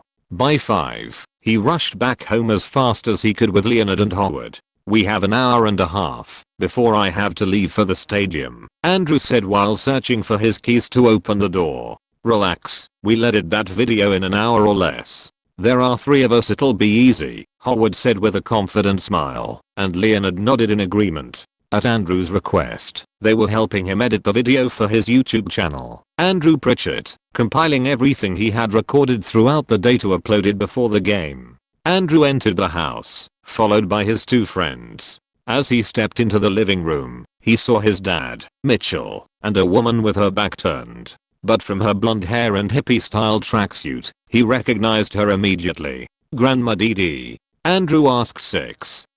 You can read 15 chapters in advance on my Patreon. Link, https://www.patreon.com/nav07 Chapter 57. The Incident I. Grandma Dee Dee. Andrew asked one Dee Dee, who was on the couch to the living room entrance, turned around, and a smile formed on her face when she saw Andrew.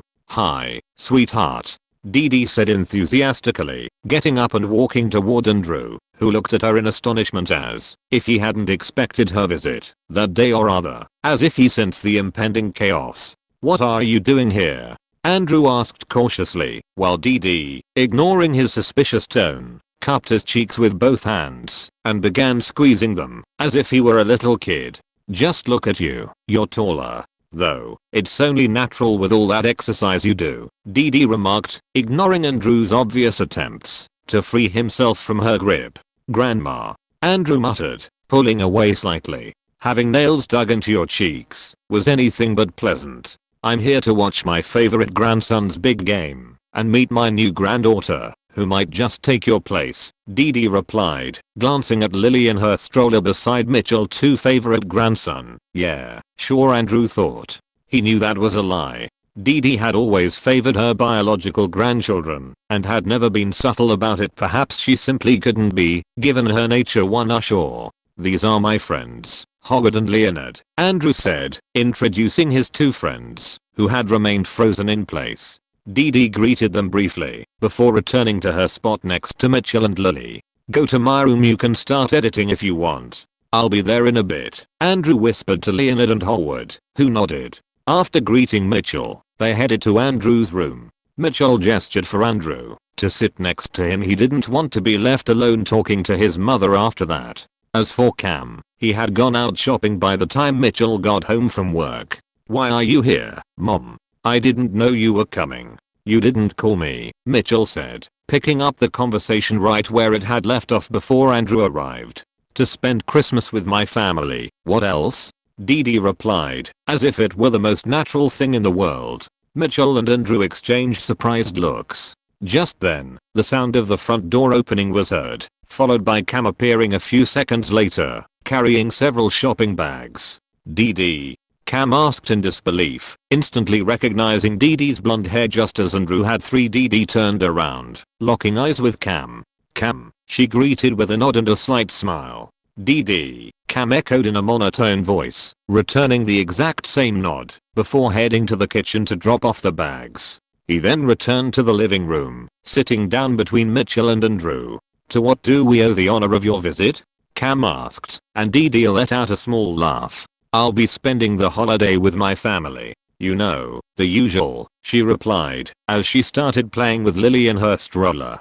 Thanks to her distraction, Dee Dee didn't see the expression on Cam's face, a grimace that made it clear he wasn't exactly thrilled about spending Christmas with Dee Dee for various reasons. Comment from Mitchell and Cameron. "Mitchell's mother has a problem with me," Cam said, gesturing at his body, especially his stomach. Mitchell was about to defend his mother, but Cam stopped him by raising his arm. "Last Christmas, for example," Cam continued, "I gave her a beautiful pair of earrings, and in return, she gave me a gym elliptical machine and a vegetable spinner with a very clear message," he added. Mitchell made a few facial expressions but didn't argue, because, well, Cam was right. The worst part is that the elliptical isn't even useful for Andrew. He'd rather go out for a walk than use that uncomfortable ugly machine, Cam said with a slight grimace, recalling the elliptical gathering dust in the garage. End of comment. "What are you doing to her legs?" Mitchell asked, looking at his mother, who was moving Lila's tiny legs slowly and in a strange way. I do it every day in Sedona." "Cameron, you should try it," Dee Dee replied. "Well, Take-I isn't exactly the best for weight loss," Andrew said casually. Dee Dee, still moving Lily's legs in slow motions, raised an eyebrow and turned her head toward him. "Oh, and since when are you an expert, young man?" "I read a few books. I'm not an expert, but I know that Take-I is a Chinese martial art that combines slow movements, meditation, and controlled breathing. It focuses more on balance, stability, and relaxation than on burning calories or building muscle," Andrew responded calmly to Cameron, who had been standing with his arms crossed and a resigned expression, suddenly nodded with enthusiasm. "Exactly. That's why I'll never do Take-I, Dee Dee." Mitchell sighed. Andrew continued, "If you're looking to improve circulation, reduce stress, or increase flexibility, then yes, Take-I is a good option. But if we are talking about fat loss, which is clearly the hidden message in your comment, there is no hidden message. Dee Dee interrupted with a tense smile. Andrew looked at her skeptically. Sure. Anyway, for that, you need resistance training, strength exercises, and a healthy diet with a controlled calorie deficit. Cam smiled with satisfaction. Did you hear that, Dee Dee? My son says what I need is a good diet and weights, not energy forms, and balancing yin and yang. Cam, you don't do weights or diet. I don't know why you're celebrating, Mitchell muttered, rubbing his forehead with one hand. Dee Dee clicked her tongue and refocused on Lily. Ugh, you're all so boring. No one appreciates the refinement of Eastern culture. You'll wish you had my flexibility when you reach my age. 3 Before Andrew could continue arguing with her, Dee Dee kept talking. Living in Sedona has changed my life. Every morning, when I wake up, I go to a meditation vortex, and with the help of a shaman, I try to understand how to live spiritually. Mitchell nodded, attempting to look like he found it interesting. Andrew just wanted to go to his room, since his time was limited before the game, but leaving would be rude. Cam wanted to put away the groceries he had bought, but he held back and listened to Dee Dee, gathering all the patience he had. I've learned that the only way to move forward to the next level of enlightenment is for all of us to get past the incident, Dee Dee said, her tone turning serious at the last sentence. The faces of Andrew, Mitchell, and Cameron became more serious upon hearing the incident. Oh no, Cam murmured. Why bring that up again? Andrew thought, slightly furrowing his brow. Comment from Mitchell and Cameron, the incident. Mitchell said with a serious expression. Oh boy, Cam added, shaking his head. Jay and Gloria got married about a year ago. My mother wanted to attend the wedding, to show everyone she was fine with it, and had moved on after the divorce. So she asked me to convince Dad and Gloria to invite her, and I did. Mitchell explained. And who warned you it was a terrible idea? Cam asked, raising his own hand. Andrew and I, he answered himself. At first, everything was fine, but things spiraled out of control when my mother got drunk on some Colombian cocktails. She decided to give a speech that was supposed to congratulate the new newlyweds, but it quickly turned into an attack on my dad and Gloria. Mitchell continued with a sigh. That was already bad enough, but the best part was when, in a full drunken rage, Dee Dee marched toward the wedding cake with clear intentions to destroy it. Cam added, trying to suppress his smile. It's not funny, Cam. Mitchell reprimanded him with a stern look. Andrew stopped her. He saved the wedding cake and prevented my mom from further ruining the event. But in the process, well, he ended up tackling his own grandmother and knocking her unconscious, Mitchell recounted, rubbing his forehead. 17 Cam couldn't hold back his laughter as he remembered the scene of Dee Dee being taken down. It's not funny, Cam. It was dangerous, Mitchell insisted, frowning. Hey, nothing serious happened. Your mother wasn't hurt, and luckily for her, she doesn't even remember being tackled by Andrew. She only recalls the insults and embarrassing comments she threw at Gloria and Jay. Cam justified. Mitchell nodded. Yeah. Andrew only did something so reckless because he was a little drunk. I've never scolded him so much. What kind of parents let their kid get drunk at a public event? He said with a sigh. He still hasn't told us how he managed to get drunk, Mitchell added. Cam rubbed his chin, thoughtful. I suspect it was Gloria's uncles. I saw them trying to give Manny a glass of whiskey. That must have been it, Mitchell agreed. End of comment. So, you want to gather the whole family for Christmas dinner to mend things with Gloria and move forward in your spiritual journey? Mitchell asked, and his mother nodded. I think that instead of digging up the incident, maybe it would be better to repress it like any normal family would, Mitchell added, seeing how serious his mother was about this. I can't. I have to move on. I'm about to embark on a new journey, Dee Dee replied before telling them she had met a man from Canada named Chas, and he had asked her to live with him in his country. 5 That's wonderful. Why don't you spend Christmas with him in Canada? Cam asked, emphasizing Canada. Yes, go to Canada and stop digging up the incident, Andrew thought with a serious expression. He didn't want Dee Dee to find out that he was the one who knocked her out and left her unconscious. I want to spend one last Christmas with my family and make amends for my mistakes. When I think about the terrible things I said to Gloria, Jay, Claire, and you, I feel guilty, Dee Dee said with a regretful expression to liar Andrew thought, not believing a word. He knew that, if Dee Dee saw Gloria, she wouldn't be able to contain her jealousy, and would lash out at her. They've all moved on, haven't they, Andrew? Cam said, looking at Andrew. Why yes, absolutely. Gloria doesn't even remember the things you said to her. And you know grandpa he doesn't care about anything. You can go live with Chas in Canada without worries, Andrew said, nodding repeatedly. I can't. If I don't make up for my mistakes myself, I won't be able to give myself to him sexually, Dee Dee explained with extreme seriousness for Andrew nearly choked on his own saliva upon hearing this. One didn't see that coming, Cam murmured. Oh god, Mom, Mitchell said, dreading where this conversation was going. Oh, don't misunderstand me. We are satisfied in that aspect, Dee Dee quickly clarified, wanting to make that clear. I have homework, and then I need to get ready for the game. Bye, Andrew said, getting up from the couch and heading to his room. He had already kept Leonard and Harwood waiting long enough. He hoped his parents wouldn't agree to his grandmother's ridiculous idea of having a Christmas family dinner with her, Gloria, and Jay all in one place. It was obvious nothing good would come out of it. In fact, he knew it. It had to be avoided at all costs. But this time, he wasn't going to do anything to stop it. He had a life, and the last time he tried to intervene and save the day at his grandfather's wedding he ended up drunk, knocking out his grandmother, throwing up, and waking up with a massive headache the next day too.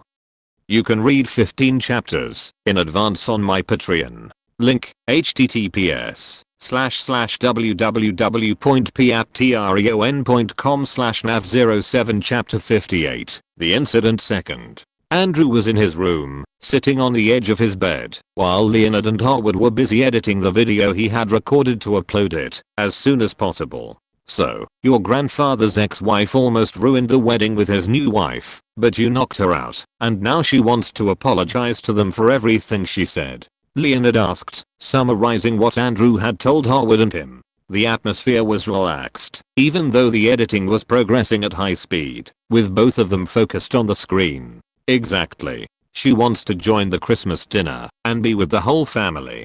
Do you know how disastrous and awkward that dinner would be? They could all end up at the police station along with Gloria, Andrew said, sighing. One Harwood chuckled. Knocking out your own grandmother. This is the first time I've heard of something like that. Though, she deserved it, Harwood said, looking at the monitor while Leonard edited. Make a cut there, and add the previous transition, Harwood added, pointing at the screen. Leonard quickly nodded, and skillfully made the cut, and adjusted the transition. I didn't mean to tackle her, and knock her out. I was a little drunk, and that's why I acted that way, Andrew said, scratching his head, a bit embarrassed. Harwood raised an eyebrow, visibly surprised. You? Drunk? That doesn't make any sense. Since when do you get drunk, Mr. No Alcohol for My Body? He asked, mimicking the tone Andrew usually used in his anti-alcohol speeches. Yeah, wasn't alcohol supposed to be the worst thing for a fit body? I clearly remember your lectures about how alcohol destroys muscle recovery and affects the nervous system's function, Leonard said, turning around with a slight smirk. I know. Getting drunk wasn't my plan, Andrew said, recalling that day with anything but a happy expression. Andrew's commentary. Andrew, sitting on his bed, looked at the camera while holding a large Darth Vader figure in his hands. The worst thing about betrayal is that it never comes from an enemy, Andrew said solemnly. One that day, knowing my grandmother would be at the wedding, it was obvious something bad would happen, so I prepared to prevent it and make sure Gloria's wedding went perfectly, just as she wanted. I assembled a very capable team to keep an eye on my grandmother, but they betrayed me and got me drunk without me even realizing it, Andrew explained, sighing in frustration. End of commentary. So your teammates and your two cousins gave you drinks with alcohol to slowly get you drunk. How did you not notice? Leonard asked, still in disbelief. Harwood was trying to hold back his laughter as he focused on editing. They were sneaky, Andrew said, frowning. It wasn't a big shot of tequila or a glass of whiskey. No, they did it with mild drinks, like cocktails that didn't taste like alcohol at all. They looked so fresh and summery. I never even suspected they had alcohol. I didn't feel anything at first. Hallie and Alex, those damn traitors. Every time I was about to take a sip, they'd say, "Oh, Andrew, you have to try this. It's so good and tastes like strawberry." I had never seen them so united and working as a team. How did I not realize? Andrew added, clenching his fists. "Well, at least the cake survived," Leonard commented, trying to lighten the mood. "It would have been hilarious to witness that wedding," Howard said, laughing as he tried to imagine a drunk Andrew. "There's a video. Steve recorded the entire wedding, so he could give the video to my grandfather and get paid for it," Andrew said, recalling Steve's camera. "We have to watch that video," Howard exclaimed. "No. Keep editing," Andrew immediately replied, helping Leonard and Howard with the editing one by around 6 in the evening. They had finished editing and uploading the video. "I have a few minutes before I have to go to the stadium," Andrew thought as he checked the time. "Thanks for the help, guys. See you later." The doors open, Andrew said as he got comfortable on his bed. He wanted to take a quick nap. "It's nothing. Vacation starts tomorrow. We can finally work on the Flappy Bird update," Howard said excitedly as he waved goodbye and left the room with Leonard. Howard and Leonard headed for the exit. They didn't run into Mitchell or Cam on the way out, so they called out loudly, "Bye, Mitchell. Bye, Cam. See you at the game." Cam's voice echoed from the kitchen. Andrew turned off the light in his room and lay back down, wrapping himself in all his blankets. It was a freezing day. As soon as he closed his eyes, he fell asleep quickly. Time passed slowly, and Andrew continued sleeping, drifting into a deeper and deeper slumber. He had woken up very early that morning to go for a run, and the night before, he had only gotten 4 hours of sleep, far less than his usual strict 8 hours. "Everything ready?" Mitchell asked, watching as Cam finished setting up the camera to record the big moment when Andrew's team won the championship, lifted the trophy, and their son received his awards from the California Interscholastic Federation. "Yeah. Andrew already left, right?" Cam replied. "Yeah, I assume he went with Leonard and Howard. I checked his room, and it was empty," Mitchell said, recalling the quick glance he had taken inside moments earlier. What Mitchell didn't know was that Andrew was still there, completely hidden under the blankets and thick comforters. The room was in complete darkness, making it nearly impossible to notice his presence at first glance. Besides, the idea of his son still being asleep at that hour was so unlikely that it didn't even cross his mind. Cam nodded and walked over to Lily, lifting her gently. "Time to go, sweetheart. Let's go watch your big brother destroy his rivals, okay?" he said as he placed her in her car seat. After that, they left the house and headed to the neutral stadium, where the final would be played. The clock read 6:25 p.m. It was already completely dark since, during this time of year, the sun set early, before 5. Suddenly, Andrew's bedroom door swung open, letting in a figure that walked toward his bed. "Andrew," a voice whispered softly but urgently. Andrew, deep in sleep, didn't wake up until the third call, and only after feeling someone gently shaking him. His eyes snapped open, and he immediately realized he had fallen asleep. His mind, foggy from sleep and the darkness around him, couldn't recognize the figure. "Who are you? What time is it?" Andrew asked urgently, fumbling for the bedside lamp switch on his right. "Relax, it's me, Pippa," the voice responded in a soft warm tone. Pippa reached for the nightstand and turned on the lamp. The warm light filled the room, revealing Pippa's face. Andrew relaxed instantly upon seeing his beautiful girlfriend in front of him. "Shit, I fell asleep. What time is it?" Andrew asked, suddenly remembering he had a final to play. "Calm down, we are still on time. The neutral stadium is about 10 minutes away if we go by bike." "It's 6:30, Pippa said with a reassuring smile, helping Andrew relax. "Phew. I'll make it in time for warm-ups," Andrew thought, relieved. Usually, they warmed up for about 20 minutes before the game, so if he left now on his bike, he'd arrive just in time. At most, he might miss 5 minutes of warm-ups. "How are you here, and how did you get in?" Andrew asked, surprised that Pippa had saved him from oversleeping. Even his parents had left, most likely assuming he had already gone. "It's easy to get into the house when the key is under a single rock. As for why I came, I texted and called you, but you didn't answer. I asked Leonard if you were with him, but he told me he had just left your house and saw you about to take a nap. So, I came here, Pippa explained. You're truly my lifesaver, Andrew said, both amazed and grateful. Pippa shot him an amused look, as if that conclusion should have been obvious. What about your parents? They let you come all the way here? Are they going straight to the game? Andrew asked, curious. I was at Kara's house, and I told her I'd go home and then head to the game with my family, but I came straight here instead, Pippa admitted, not too embarrassed, though slightly worried about the lie. So, we really need to get to the stadium now, because when my parents realize I'm not with Kara and her family, they might think something bad happened, she added, frowning slightly with concern. So, you lied to save me? That's unusual for you, Andrew said with a slight smile. Yes, Kara's parents wouldn't let me walk here alone. I even had to tell them that my mom came to pick me up and was waiting for me on the next block, Pippa replied. Thanks, Andrew said, giving Pippa a soft kiss on her cold lips, since she had walked all the way here.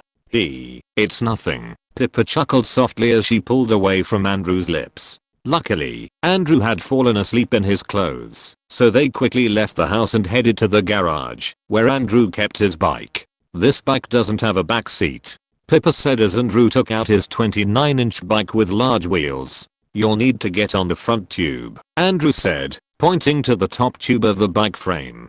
Do I really have to get on there? Pippa asked, eyeing the top tube of the bike doubtfully. The spot Andrew indicated didn't seem very comfortable, but she understood there was no other option. Yeah, it'll be fine, plus it's not a long ride, Andrew replied with a smile, trying to make her feel more secure. And trust me, you won't fall. Just need to hold on to me a little, okay? Well, if you say so, Pippa said, hesitating for a moment. But first, the helmet safety first, Andrew said, carefully placing the helmet on Pippa's head. And your safety? Pippa asked, noticing that Andrew wasn't wearing a helmet. I only have one helmet, Andrew replied as he got on the bike. Alright, now get on carefully, I'll help you, Andrew said, stretching out his hand for Pippa to grab, giving her more stability. Still a bit unsure, Pippa climbed onto the tube with Andrew's help. At first, balancing felt awkward, but she soon felt a bit more stable. Are you ready? Andrew asked. Yeah, just pedal, Pippa replied, trying to sound confident and not wanting to appear cowardly. Andrew nodded and started pedaling. They had barely gone a few meters when Pippa, overcome with insecurity, wrapped her arms around Andrew tightly, instinctively holding onto his torso. Andrew didn't complain about her holding on so tightly, he kept pedaling, and Pippa, realizing she was safe, calmed down. However, her heart started racing as she realized her face was resting against Andrew's torso. For the first time, she noticed his muscular chest, realizing how strong he truly was. It was the first time she was so close to his physique, and she couldn't help but be surprised at how well defined it was. His muscles, though soft to the touch, seemed incredibly firm. What are you thinking, Pippa? She thought, trying to push those thoughts away while feeling her cheeks heat up. Andrew pedaled at a moderate pace, being very careful. If he had been alone, his speed would have been much faster, almost dangerously so, but with Pippa, he couldn't do that.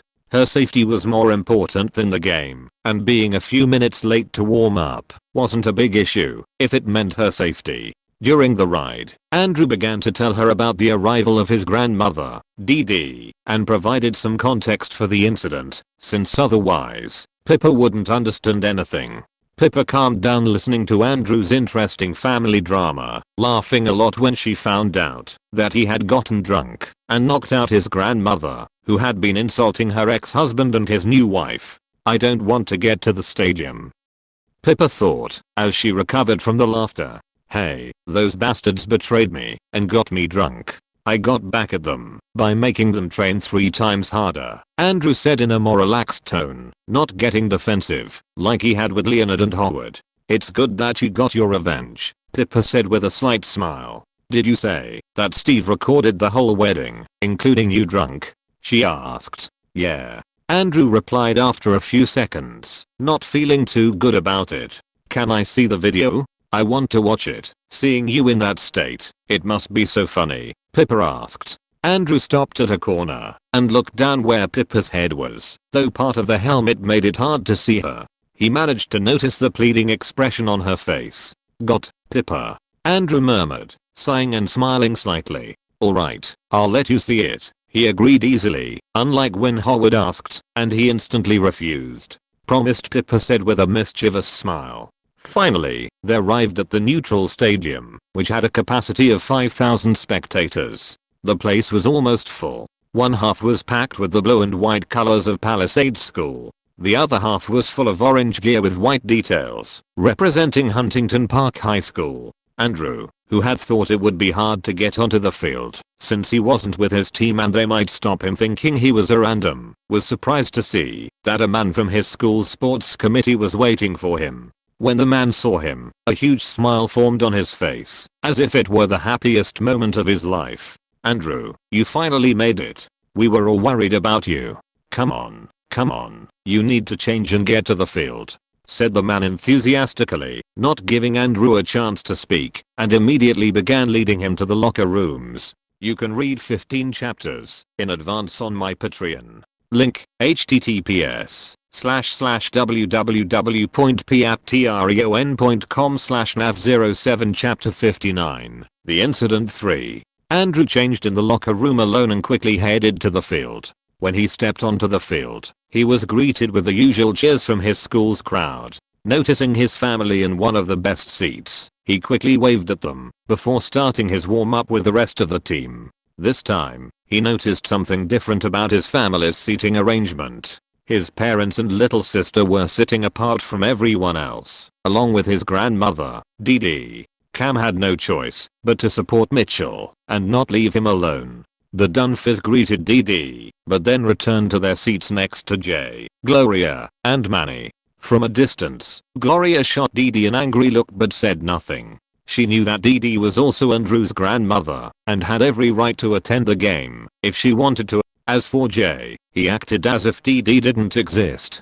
The best thing to do was ignore everything that had happened and never bring it up again. What they didn't know was that Dee Dee wanted to meet with them to talk about the incident at Christmas dinner and receive everyone's forgiveness so they could move on. After both teams had finished warming up, it was time for each school's cheerleading squad to perform. Since it was the final, both squads had guaranteed time to showcase their shows. Regina led her cheerleaders and, as usual, put on a spectacular performance, completely outshining the rival squad.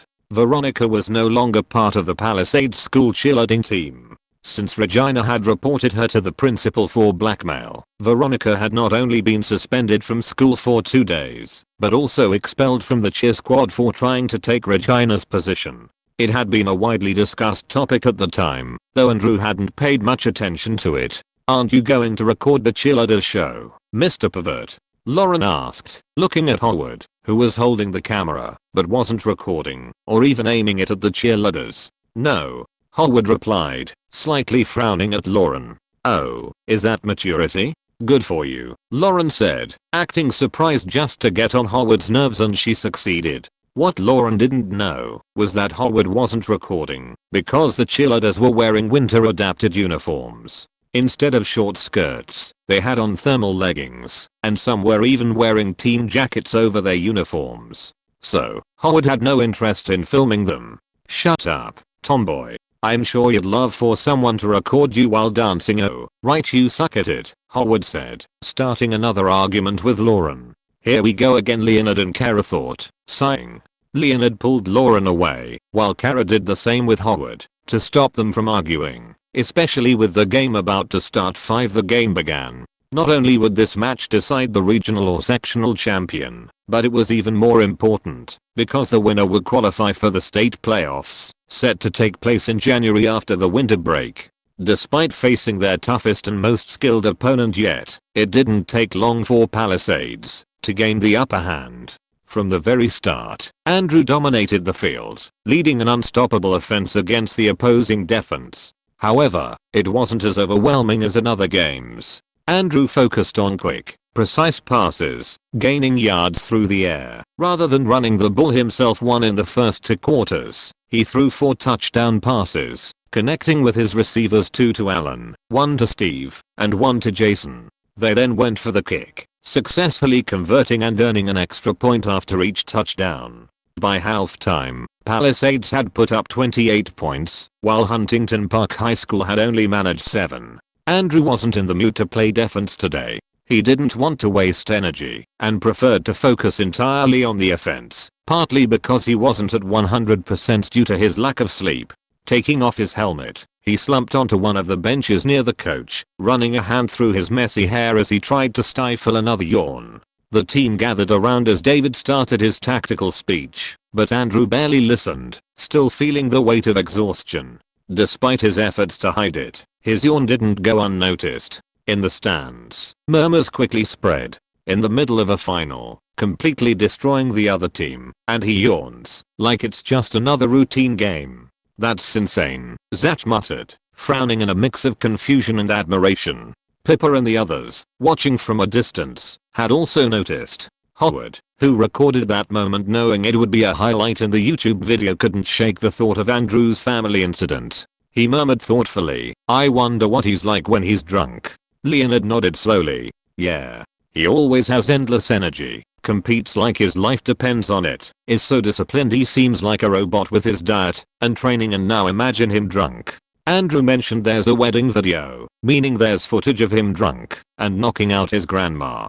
"He's going to show it to me tomorrow," Pippa said with an amused smile. "What? That bastard. I asked to see that video, and he refused instantly," Howard exclaimed indignantly. "But he shows it to you without hesitation," he added. "Well, obviously. I'm his girlfriend," Pippa replied casually. "This is blatant favoritism. It's not fair. I want to see it too," Howard said, crossing his arms. "Well, you can come and watch it with us tomorrow," Pippa offered. "Alright, we will," Howard said instantly. "The only problem is Andrew actually letting us watch it too," Leonard said, unsure. It seemed like Andrew was embarrassed to show a video of himself drunk and knocking out his grandma.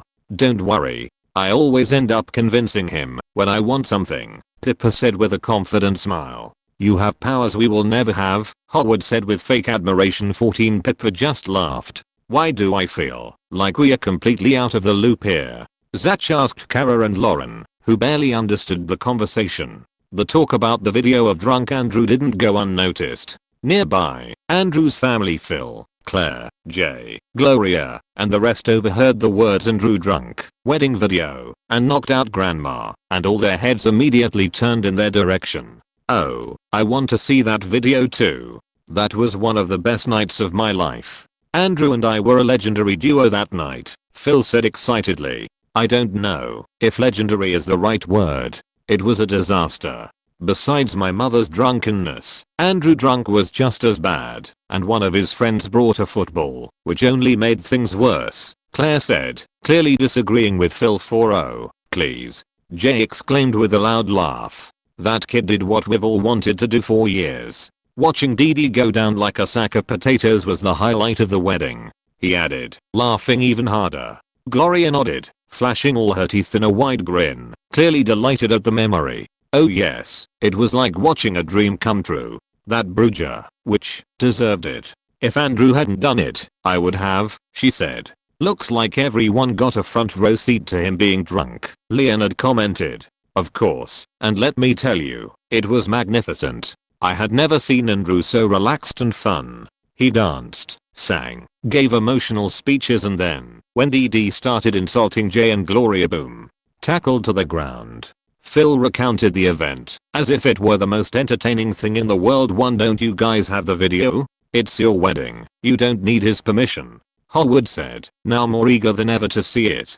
"No." Andrew made sure to take it and got his friend to hand over the only copy. "I hired the kid because he wanted to make some money with his new camera. But he was an amateur, so I also hired a professional to film the wedding properly. But that guy didn't capture what really mattered," Jay explained, talking more than usual. "Let me guess, he didn't record drunk Andrew in full close-up like Steve did," Pippa said. "Exactly. And he also didn't catch all the chaos when DD started insulting people and making a scene before getting knocked out. Jay nodded with a grimace, regretting hiring such a useless videographer. Gloria smiled mischievously and said, "The most important part of the wedding. We need to see that video.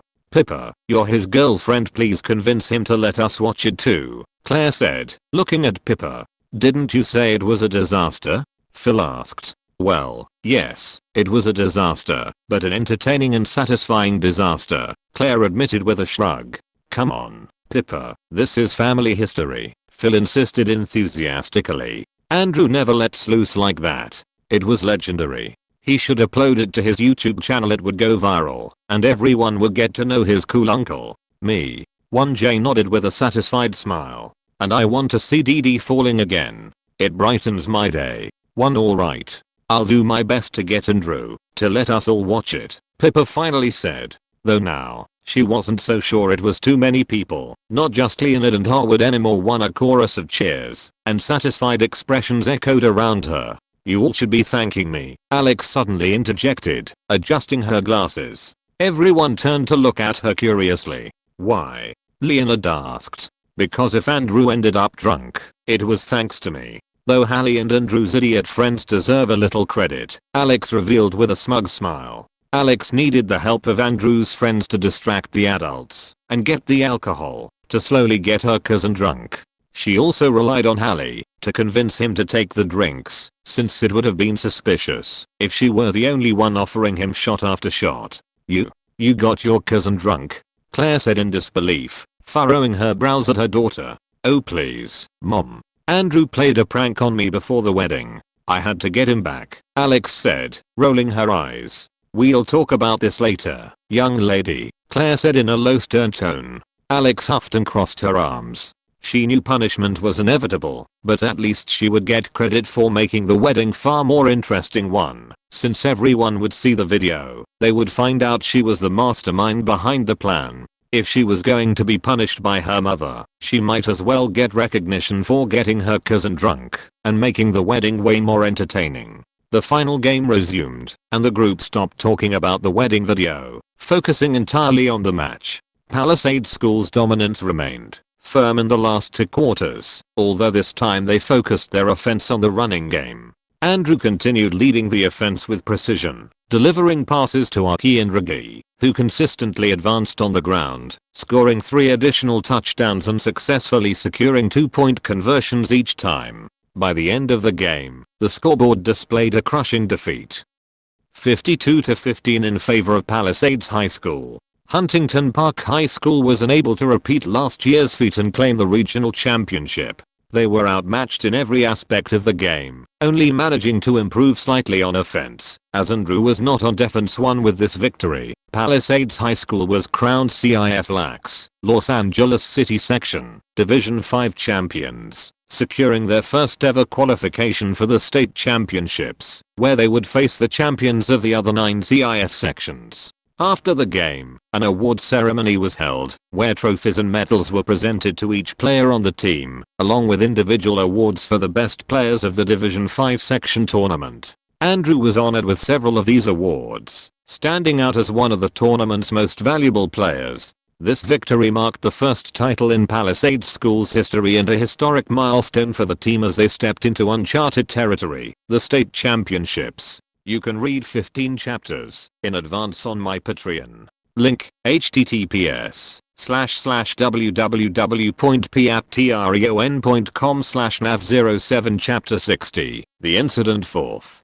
YouTube section champions. Dominant victory in final game 52-15 vertical bar highlights Andrew Pritchard Tucker 33,894 subscribers 95,847 views vertical bar posted 3 days ago 1,236 comments. Comments section at PRINCEHKS. What is this guy doing playing in a 5th division school? He could easily be playing at elite schools. At CLARENCE77. Did anyone notice that Andrew was playing at half speed? One at GRIDIRONFAN23. The craziest thing is that during halftime before the 3rd quarter, he was seen yawning, and he still threw a 50-yard pass, like it was nothing. at MAXTORQUE, the most dominant quarterback I've ever seen at this level. It's like he plays in slow motion, while everyone else is running for their lives. At HAWKNATION 14. 52-15 in a final. This wasn't even a game, it was an execution. At BIGJOE 93, crying in HD, because my school lost to this monster. 1 at EAGLEPRIDE 67, I can't wait to see this kid in college football. He's going to destroy defenses. 1 at HATER_69, nah, he's overrated. I want to see him against real defenses, not a 5th division defense. 1 at CATACTION 67, man, back in my day, there was real competition. To at MONICAGR, great game, but Andrew, listen to me. You cannot yawn in the middle of a game. You should have destroyed them by 80 points, not just 52. Next time, not a second of rest. I want blood on the scoreboard. 4 at QBQUEN 69, Andrew, marry me. I don't care that you're 15. I will wait for you. 10 at STATMAN 89, Andrew Pritchard Tucker. 4 touchdowns, 450 passing yards, 3 touchdown passes to his running backs, 1 yawn. 3 at BENCHWARMER 89. It's so easy to look good when you're playing against defenses that run slower than my grandma. 1 at LILTIMMY 13. My brother is Huntington Park's linebacker, and he's still looking for his dignity on the field after that juke in the third quarter. 5 at EDWARDCOACH. His level is meant for higher divisions. That's where we'll see what he's really capable of. Andrew looked at his video stats with satisfaction. In just 3 days, it had almost 100,000 views, a great daily average. At this rate, it would become his most watched video, and the best part was that he was already making money from ads. As for the comments, he couldn't read them all. However, even if he didn't want to admit it, the haters, though not many, had a point. Even though his opponent was the regional playoff finalist, the gap between this competition and a first or second division school was huge. In higher divisions, players were stronger, faster, and better trained. Plus, the coaches had much more experience and advanced strategies. But at the end of the day, Andrew knew he would dominate just the same. His confidence didn't come from arrogance, but from the absolute certainty that he was on another level. 6 Not only did he have the experience of someone who had already played and won at this level in his past life, but with years of extra training and discipline, he had become a much stronger version of himself. For him, playing at an elite school wouldn't be a real challenge. He had already done it before and dominated. Surrounded by talented players, with top-tier coaches and well-structured schemes, the game would be too easy. 1 His team would execute plays perfectly, his receivers would always be in the right place, his offensive line would protect him like a wall, and with his current level, there wouldn't be any real difficulty. The games could be just as easy as his match against Huntington Park School. How could he improve? On the other hand, leading a 5th division team to the top was a challenge that would force him to grow as a player. Even though he had won all his games effortless so far, he knew that would eventually change. His team's level wouldn't be enough. Moving up divisions meant facing stronger, better trained teams with more individual talent. While he had his childhood friends, whom he had personally trained, he knew they were just a minority. The rest of the team consisted of 5th division players with technical and physical limitations that would inevitably be exposed against tougher opponents. When that moment came, Andrew would have to push his abilities to the limit. That was what motivated him. If he wanted to keep evolving and improving as a player before entering college, this was the best path. 1 Even so, if in his 3rd or 4th year he decided to seek more visibility, he would always have the option of transferring to an elite school, where he could ensure he was on the radar of college recruiters. But in reality, he was already gaining visibility on his own.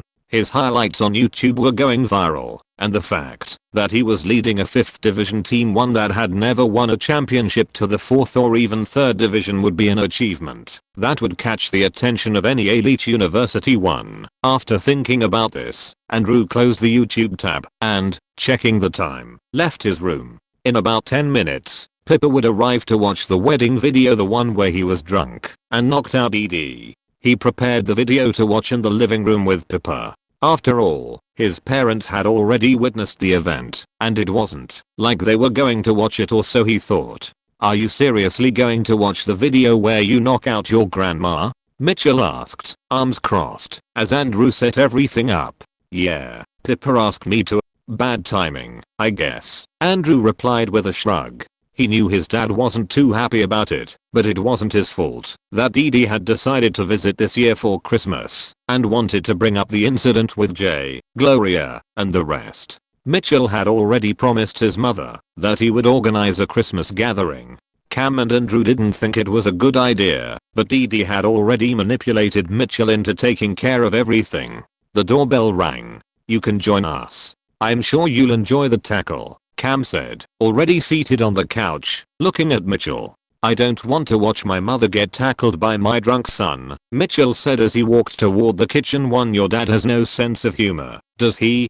Cam asked, looking at Lily, who, surprisingly, nodded. Andrew headed to the door, and when he opened it, he was shocked by the number of people standing there: his grandpa, his uncles, Gloria, Manny, his cousins, Howard, Leonard and Pippa, the only one he had been expecting. "Hey, Andrew." Pippa greeted him with a nervous half smile, since she hadn't found the perfect moment to ask if his entire family and his 2 friends could watch the video too. "Hey, why is everyone here?" Andrew asked, sensing that something was off, and narrowing his eyes at Pippa. "We wanted to relive the wedding. What else?" Alex answered with an innocent smile, which only made Andrew glare at her. She had been the mastermind behind his drunken state, and now she had the audacity to act like nothing had happened. "Come on. We just want to watch the video. A little joy before Christmas," Jay said with a slight smile. "A joy you'll soon experience in person," Andrew thought. "Exactly. The dynamic duo is back together to relive the mischief they got into that day," Phil said enthusiastically. Andrew sighed in frustration, but before he could say anything, Pippa stepped forward and gently took his arm. "Let's talk in private for a second," she said quickly, pulling him toward another room. Before he could protest, "Let's go in. She'll convince him somehow," Jay said as he entered the house, followed by everyone else. They quickly settled into the living room, noticing that Andrew had already set everything up. There, they greeted Cam, Lily, and Mitchell, who had come out to see what was happening and why he was hearing so many voices. "Let's make some popcorn, buddy," Phil said, and he and Luke headed to the kitchen with total confidence, as if they were at home. Alone with Pippa, Andrew looked at her with a frown, hearing the murmurs from the others in the living room. "I'm guessing they asked you to convince me to let them watch the video," he said. "Yeah, but I didn't get a chance to bring it up earlier, and I didn't want to disappoint them. They were all so excited, and well, I couldn't say no." "Are you mad?" Pippa asked, stepping closer to him, intertwining her hands with his, and looking at him with puppy dog eyes. For Andrew looked at her with resignation. He knew perfectly well that she was using her charm against him, and the worst part was that it worked. "I'm not mad. Let's watch the video, and you'll see the moment everyone is so eager to see," Andrew said, exhaling a deep sigh too. It was time to get over the embarrassment of being seen drunk. After all, his family mainly wanted to watch the video for the grand moment when Dee Dee got knocked out. "I knew you'd say yes," Pippa said, smiling at Andrew's approval and giving him a quick kiss on the lips. When they returned to the living room together, where everyone was already seated, ready to watch the video. Phil arrived just in time with popcorn and a drink. Even Mitchell joined in, not wanting to be the only one left out. Andrew sat on a chair, and Pippa sat on his lap. Since there wasn't much space, there were too many people gathered to witness the video too. With a remote in hand, he pressed play. Wedding video 1. The scene shifts to the same living room, where everyone is gathered now, the Tucker Pritchard house. There, Andrew and his friends, Reggie, Archie, and Kevin, could be seen dressed in elegant suits. "Why are you recording now?" Archie asked when he noticed Steve pointing a camera at them, a small red light glowing. "I'm testing how this thing works. I need to do a good job," Steve replied. "To do a good job, you first need to not have Parkinson's," Reggie said with a slight smirk, making the others laugh except for Steve. "Haha, very funny," says the guy who couldn't throw a pass without his hand shaking when he tried playing quarterback. Steve shot back. "That was a long time ago." Raggy exclaimed, a bit embarrassed about the time he attempted to be the backup quarterback for a few minutes when Andrew hadn't arrived for the game. Enough, both of you. Remember to keep a close eye on my grandma. I already showed you the picture. We need to stop her before she tries anything, Andrew said, cutting the argument short before it escalated. I'll be recording. There's not much else I can do, but if I see anything, I'll let you know, Steve said. It's going to be boring watching her all night. It's a party. I'm sure there'll be some beautiful Colombian girls, Raggy complained, already imagining himself meeting a Colombian girl at the party and having a brief romance. And what will you do if there is one? Kevin asked, raising an eyebrow. I'll use my tactics to win her over, Raggy responded with a confident smile. No way you will, Arky said with a smile, and they started discussing who would dare flirt with one of the Colombian girls. This team is not very reliable, Andrew thought but said nothing. There's a cut, and the next scene takes place at the wedding. The atmosphere was lively, with music playing, and guests enjoying the celebration. Raggy and company, though initially focused on their task of keeping an eye on DD, were quickly swept up in the party. The fun, the noise, and the laughter distracted them from the responsibility Andrew had given them. Eventually, the moment where everything began was shown. Alex approached Steve and the others excluding Andrew and persuaded them to help with her plan. She told them it was time to get back at Andrew for always pushing them hard in training, and that it would be fun to see him drunk, and not so serious. Raggy, Arky, and Kevin's task was to distract the adults, while Alex and Hallie stole alcohol and other drinks to mix cocktails. They then brought the drinks to Andrew, convincing him to take them. The alcohol content was so low at first that Andrew accepted, but little by little, the amount in his system increased. It was a slow process, but over time, Alex's plan worked. Andrew wasn't completely drunk, but he was far more relaxed than usual. His usual controlled and responsible demeanor faded. He became more outgoing, letting go of his usual caution. The concern for his grandmother Dee, which had seemed like a priority at first, quickly disappeared. From that moment on, everything began to spiral out of control. You can read 15 chapters in advance on my Patreon. Link, https://www.patreon.com/nav07 Chapter 61, The Incident v. Wedding Video. Andrew was interacting with all the guests at the party. His uninhibited attitude made him the center of attention, and he soon became the life of the party. Gloria's relatives, drunker than him, were having a great time listening to him. Now he's much more relaxed, just as he should be at a party, Hallie commented to Alex, watching Andrew. Her cousin, although always enthusiastic and full of energy, wasn't exactly a party lover. I think he might even agree to dance now. He's so loosened up that he doesn't care about anything anymore, Alex said, watching Andrew for a moment, before glancing at Hallie with a sly smile. Millimeters, it would be fun to see, Hallie said, not catching her sister's hint, as she was too focused on watching Andrew. Steve, camera in hand, focused on a scene that at first seemed like just another lively interaction between Andrew and the guests. But soon, he noticed the situation was turning tense. Claire and Andrew could be seen standing in front of a group of Gloria's relatives. Andrew had his fists clenched, and his body language was anything but friendly. Hey, look. Steve called out to Hallie, Alex, and the others, who quickly turned their attention to Andrew, just a few meters away. What's going on over there? Hallie asked, squinting her eyes. Let's go see, Kevin said, a mix of curiosity and concern in his voice. They all headed toward the scene. Don't ever touch my aunt's ass again, they heard Andrew say in an angry tone as they arrived. The man in front of Andrew was a Colombian in his 50s, robust tanned skin, black hair with a few gray strands, a thick mustache, and a wide, confident smile. He let out a mocking laugh. He wore a white shirt unbuttoned halfway down, with a thick gold chain hanging over his chest. Relax, kid, it's a Colombian tradition, the man said in a heavy accent, his smile unwavering. Andrew, come on. It's not a big deal, Claire said softly to her nephew. She appreciated the gesture, but causing a scene at her father's wedding to Gloria would only make things worse. Andrew wasn't listening. He wouldn't let this disrespect slide, especially when his Uncle Phil wasn't here to stand up for his aunt.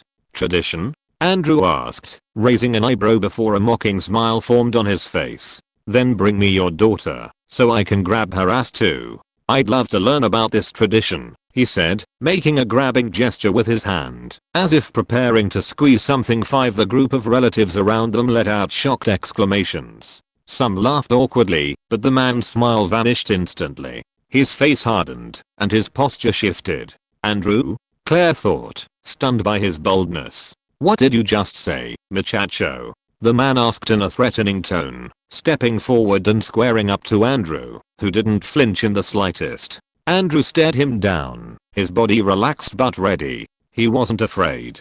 He was a genetic prodigy. His strength allowed him to tackle players much heavier and younger than the old man in front of him. Besides, in his past life, he had been in more than a few fights. He had lived in Texas, after all, and played football. Illegal fistfights broke out every few games. Losing to an old man? Impossible. What?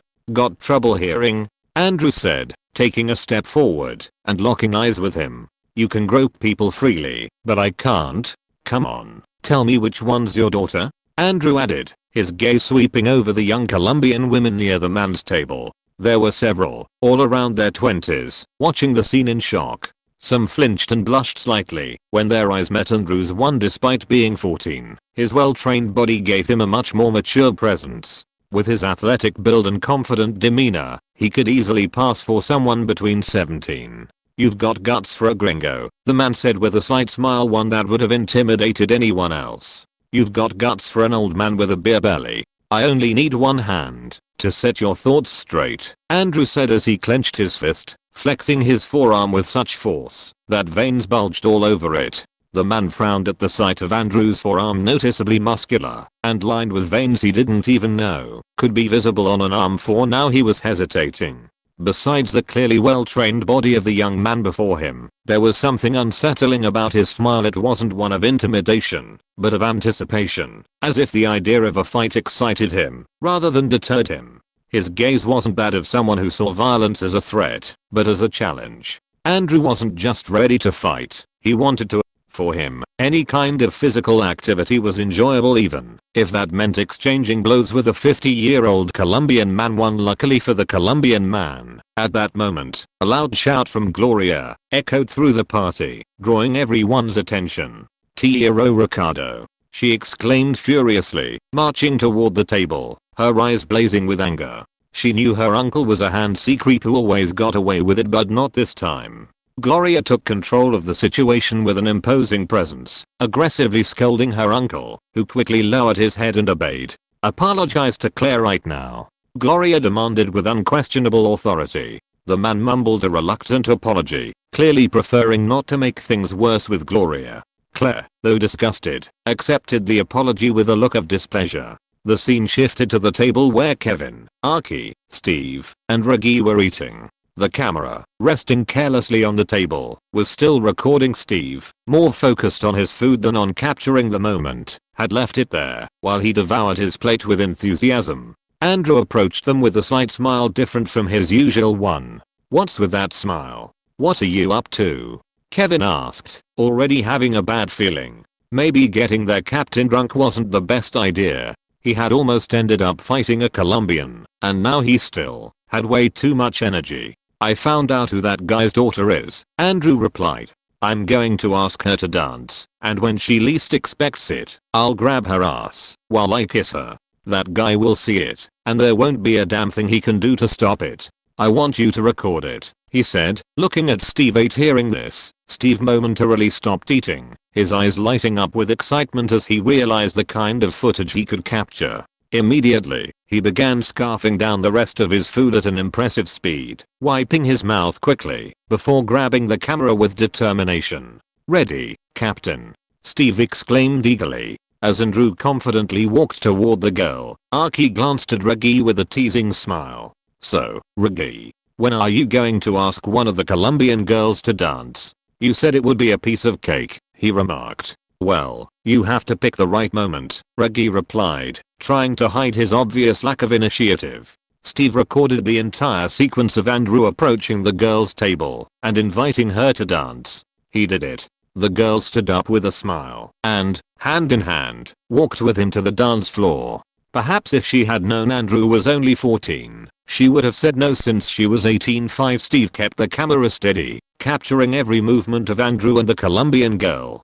Despite being drunk, Andrew appeared confident while dancing, something he wasn't particularly skilled at. But thanks to all his training, he had flexibility and mobility, so he didn't suck. He was just average. The girl, surprised but amused, let herself be carried away by the moment and began moving to the rhythm of the music with Andrew. They got even closer until Andrew, in his drunken state, remembered what he had planned at the start, or at least, he thought he remembered. The only words in his mind were, kiss and ass. Why? He had no idea. Without hesitation, he leaned in and kissed the girl on the lips. She happily accepted it and even took it a step further, initiating a French kiss. Andrew moved on to the second step, and without thinking too much about it, he grabbed her ass, as if it were a natural part of the dance. The girl, surprised but not offended, burst out laughing and accepted it, even flashing him a playful smile. How bold,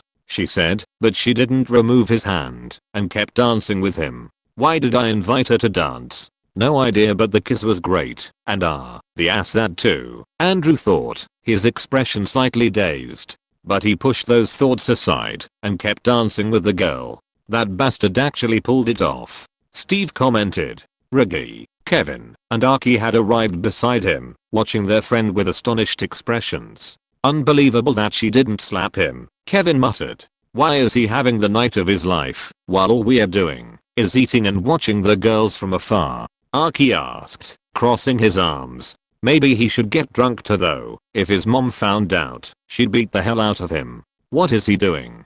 Hallie asked, frowning and narrowing her eyes as she watched Andrew. Her expression was serious, but something about her face suggested she didn't like what she was seeing. Determined, Hallie walked toward the dance floor. When she got close to Andrew and the Colombian girl, she stepped between them, separating the two, then grabbed Andrew by the arm and started guiding him off the floor. However, at one point, Andrew resisted, and after saying a few words, Hallie hesitated for a moment before finally starting to dance with him. Her frown gradually faded, and little by little, a slight smile began to appear on her face. Luckily, Andrew still had enough awareness to remember that she was his cousin, so he danced just to have fun with her. In the following scenes, Andrew's entire approach changed drastically. He left behind the idea of talking to everyone, including strangers, and kissing a Colombian girl. Instead, he focused on something much more peculiar, teaming up with his uncle, Phil,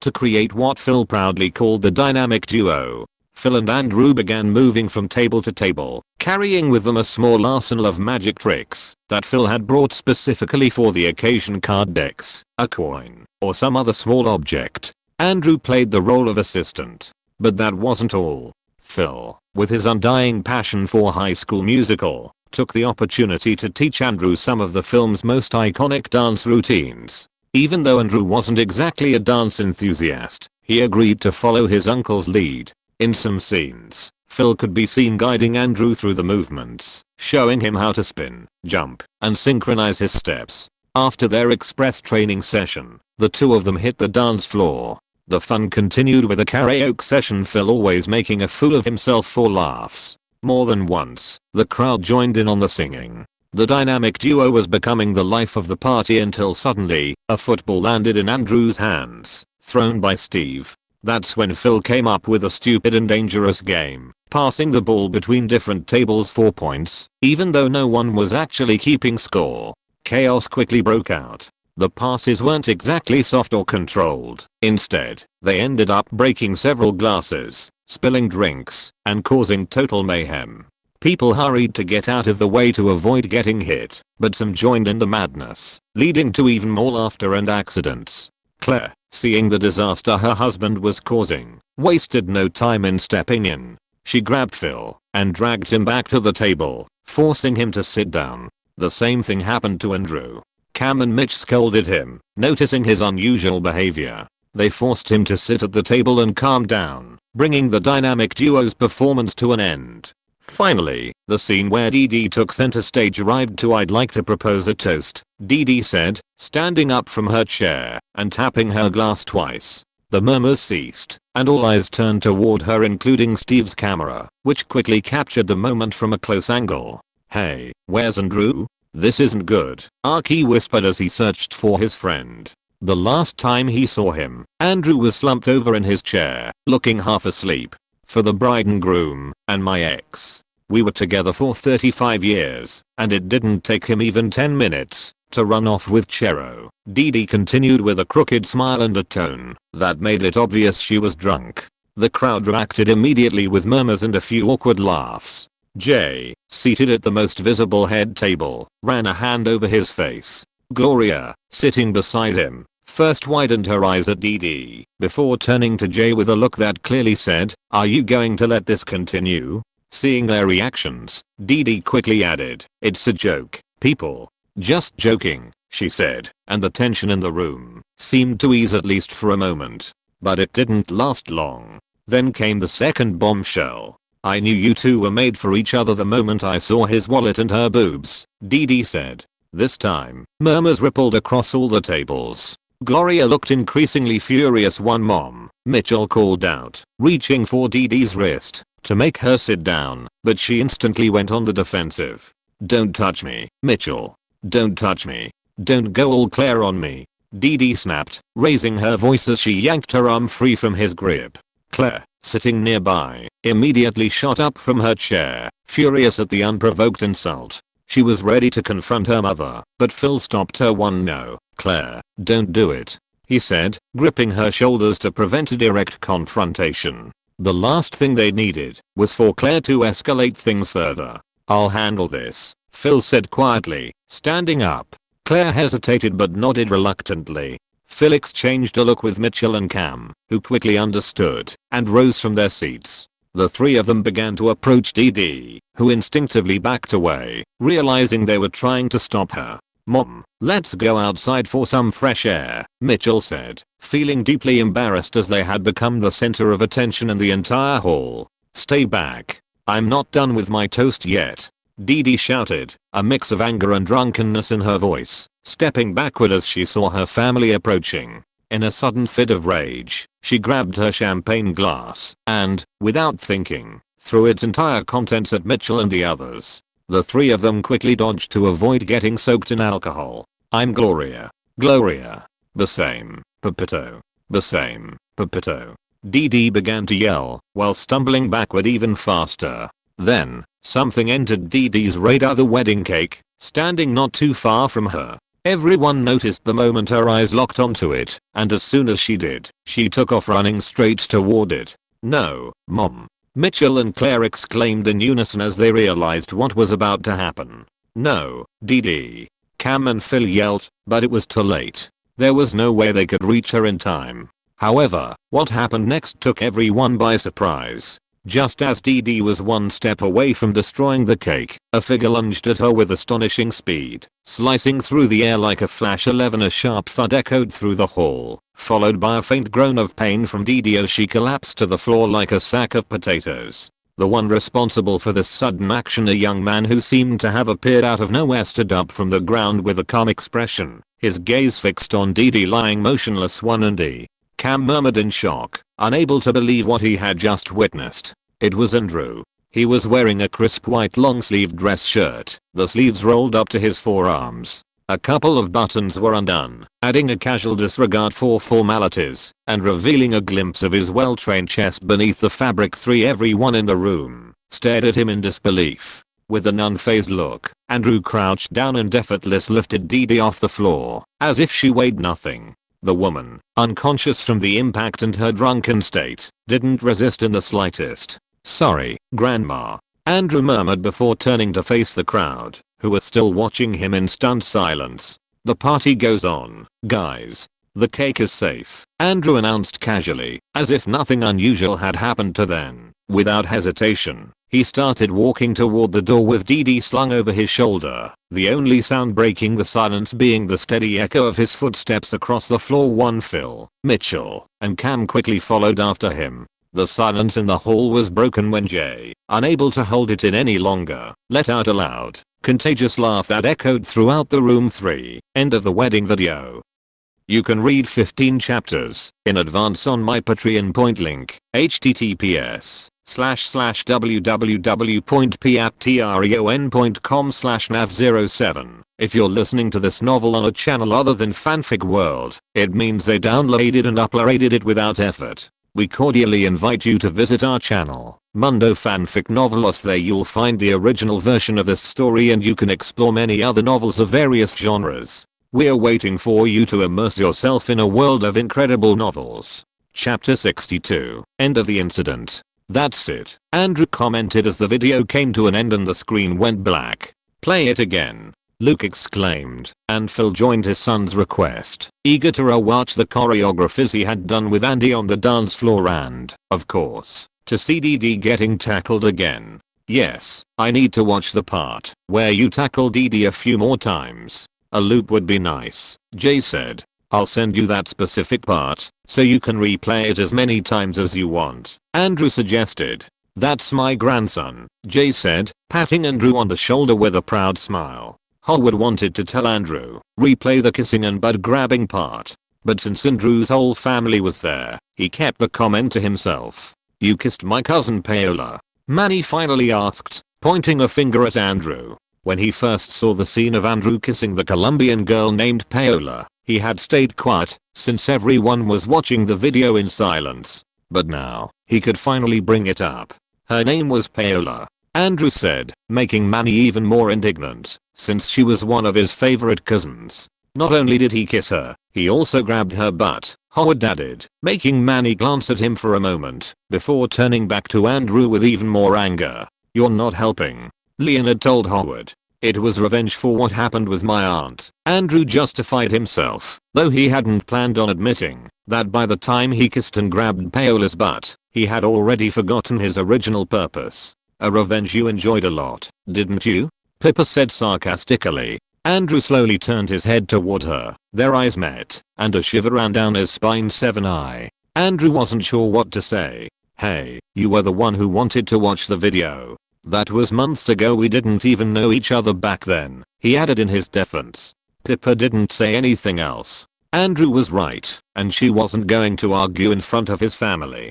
Hey, don't ignore me, Manny said, but just at that moment, the doorbell rang. Everyone exchanged confused looks at the sudden sound. Mitchell stood up and counted with his eyes. Everyone was here. Who could it be? He walked to the door, and when he opened it, his expression shifted from surprise to disbelief. Mom, what are you doing here?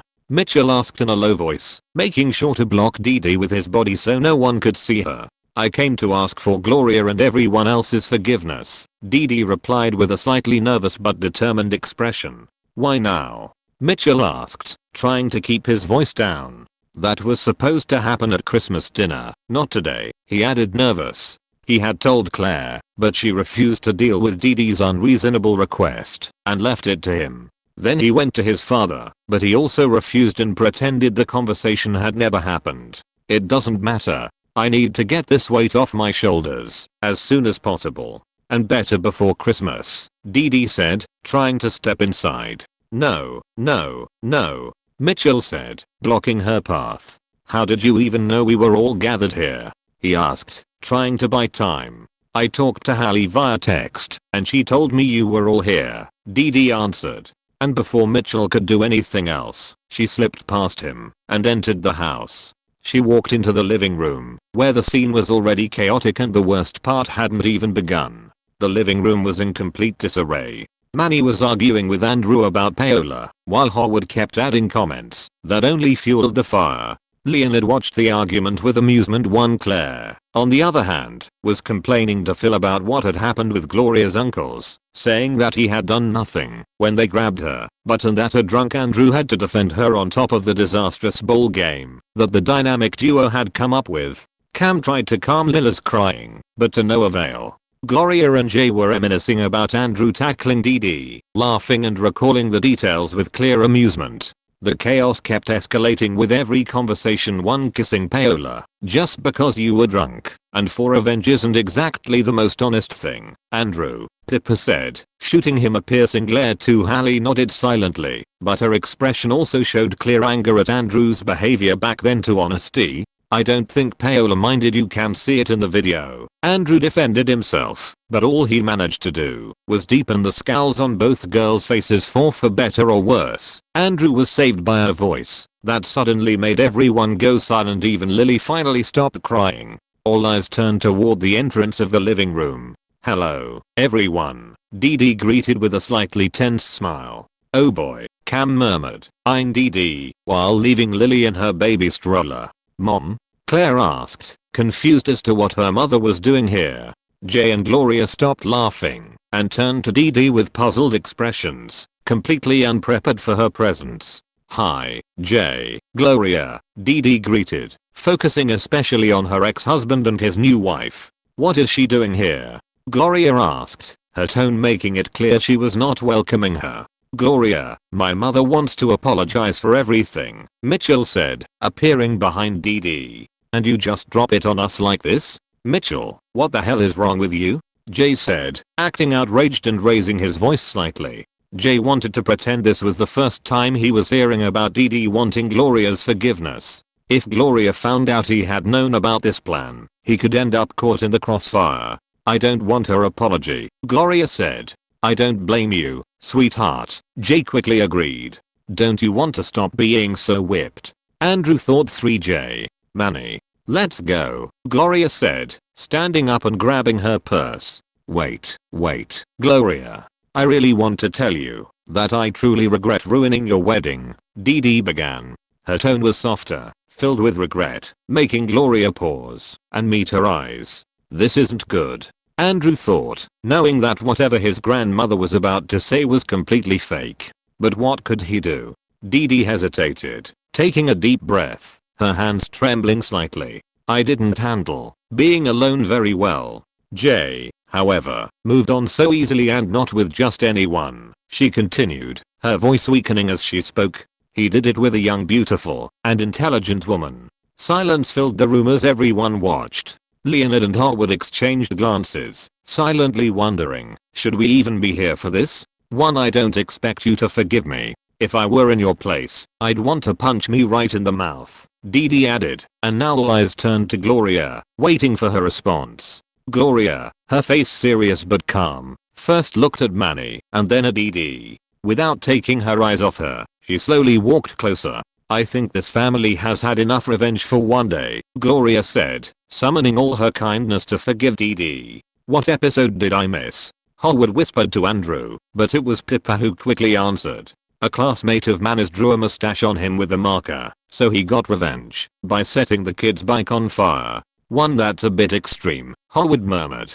Good thing you didn't make fun of his mustache, or he might sneak into your room and burn your comics. Leonard muttered. I forgive you, Gloria said, and the tension in the room seemed to dissipate. Everyone relaxed, no longer on edge and ready to step in if a fight broke out. With that, Mitchell, who had been silently observing the scene, smiled triumphantly. See, I'm so happy we could move past this. And all thanks to me, not a mama's boy, but a kind, wise, and perceptive person. So, take notes, bitches, he added, gesturing dramatically around the room. That color doesn't suit you, Cam said, eyeing him with disapproval. Oh, Dee Dee muttered, not entirely believing that she had actually gotten Gloria's forgiveness. I'm not ready for this, she murmured as she stepped closer to Gloria, and before anyone could react, she suddenly lunged at her.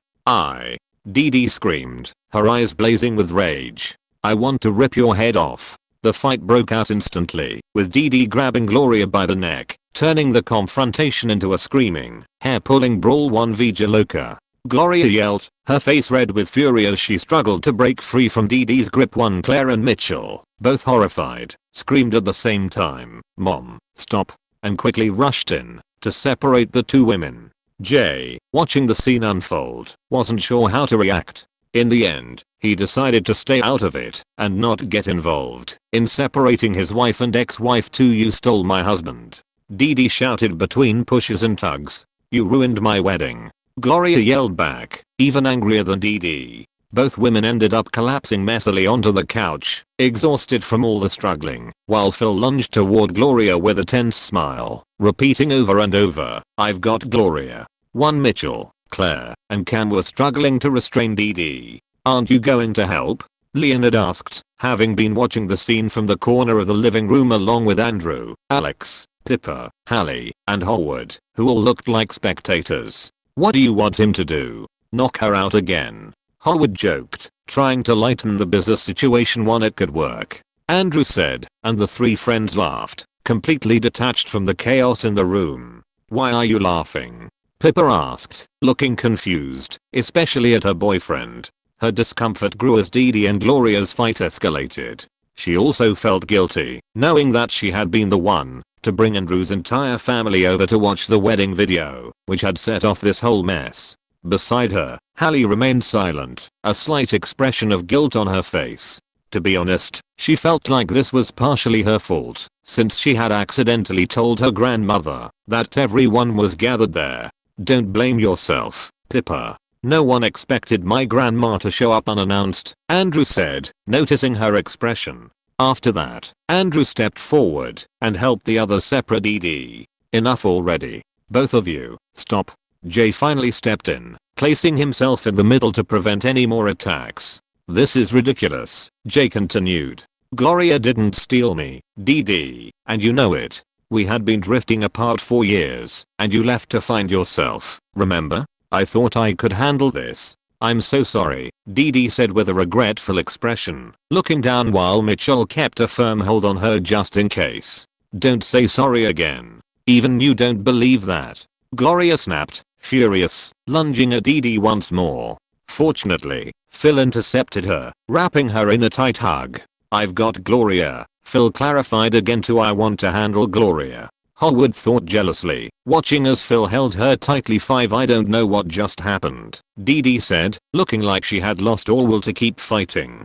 "Damn it, Dylan isn't here," Andrew thought, vaguely remembering that in this episode, Dylan had said something emotional to calm everyone down and lighten the mood. "Grandma, I think the best thing is for you to move on and go to Canada with Chas. Just like Grandpa moved on, you should too. And I don't think you should seek Gloria's forgiveness when it's obvious you still haven't gotten over it. You'll be able to give her an honest apology when you've moved on and found your place in the world," Andrew said. "You're right. When I turn the page, I'll be able to heal, and I won't have this resentment inside anymore," Dee Dee said with a pained expression, placing her hand on her chest. "Mom, I think it's best if you leave," Mitchell said in a quiet but kind tone. "Alright," Dee Dee said. "I'm sorry I ruined the gathering. I hope you all have a nice Christmas. I will send the gifts by mail," Dee Dee added with a melancholic tone, making it clear that after this, she wasn't planning to spend Christmas with them.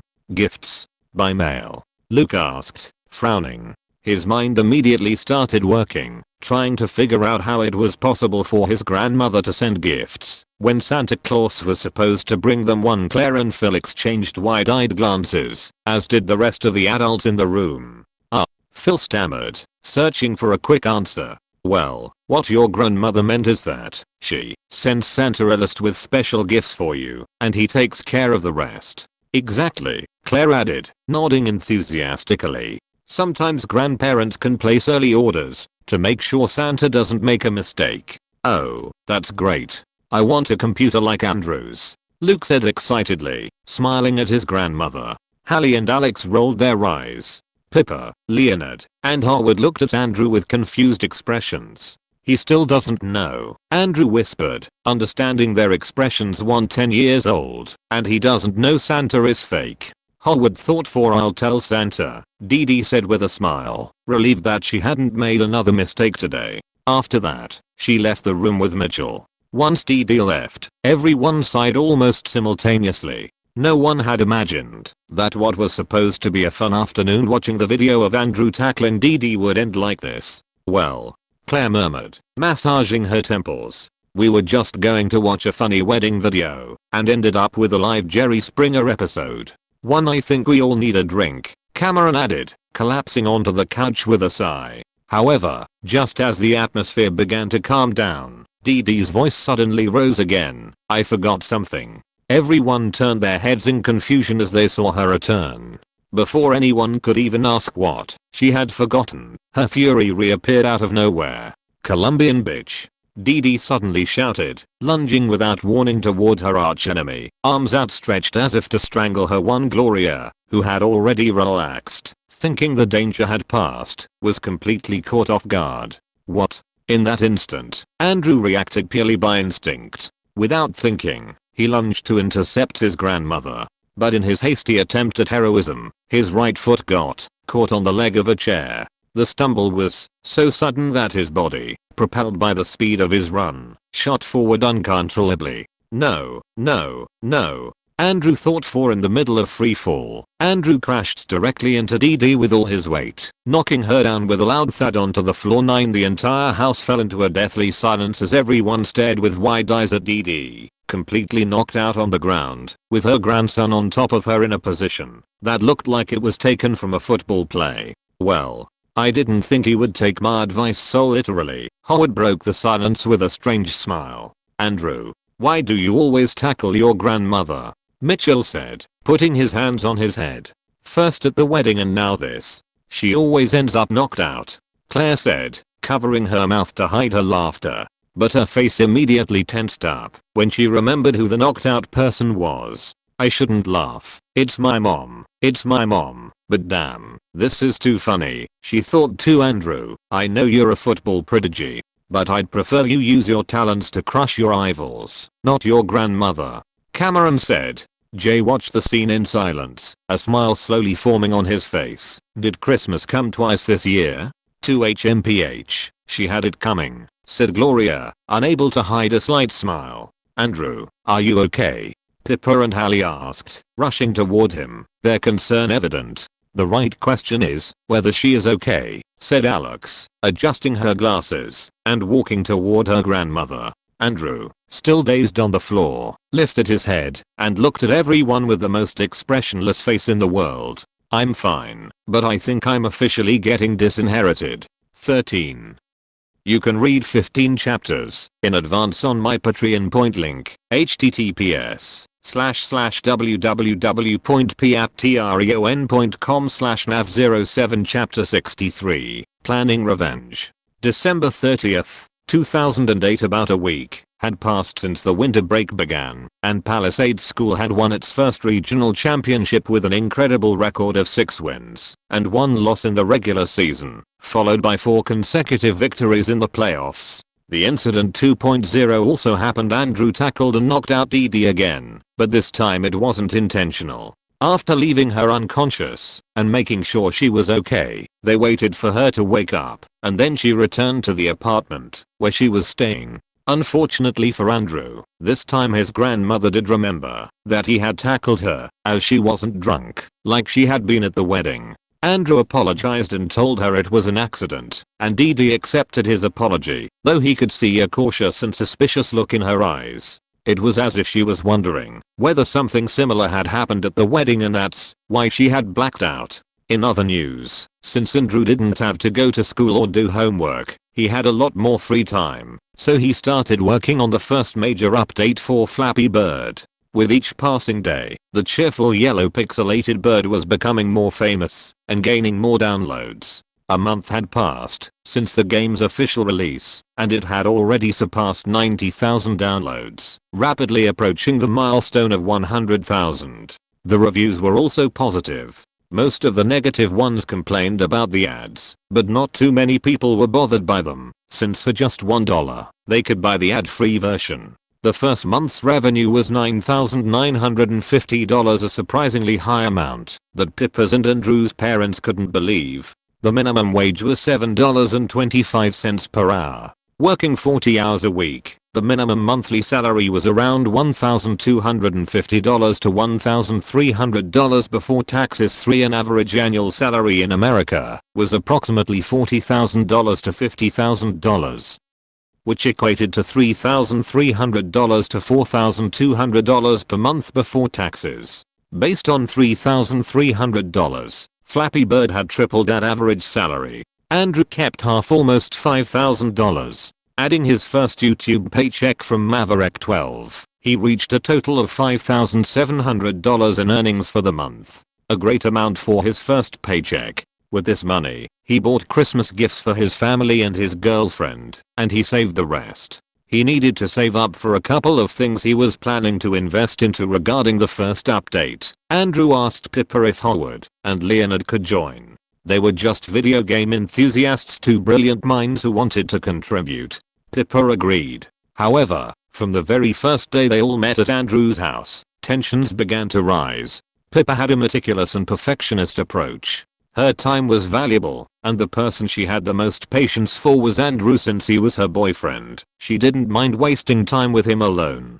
But it was a completely different story when Howard and Leonard were around. Howard, in particular, became a constant source of friction. It didn't take long for him to fill the meeting with his usual bad jokes and out-of-place comments. Every time Pippa tried to explain a technical change, Howard would interrupt with some joke or steer the conversation toward completely irrelevant topics like whether a real bird could react fast enough to pass through the pipes at that speed. What started as a ridiculous idea quickly turned into a serious debate. Leonard analyzed it from a scientific perspective.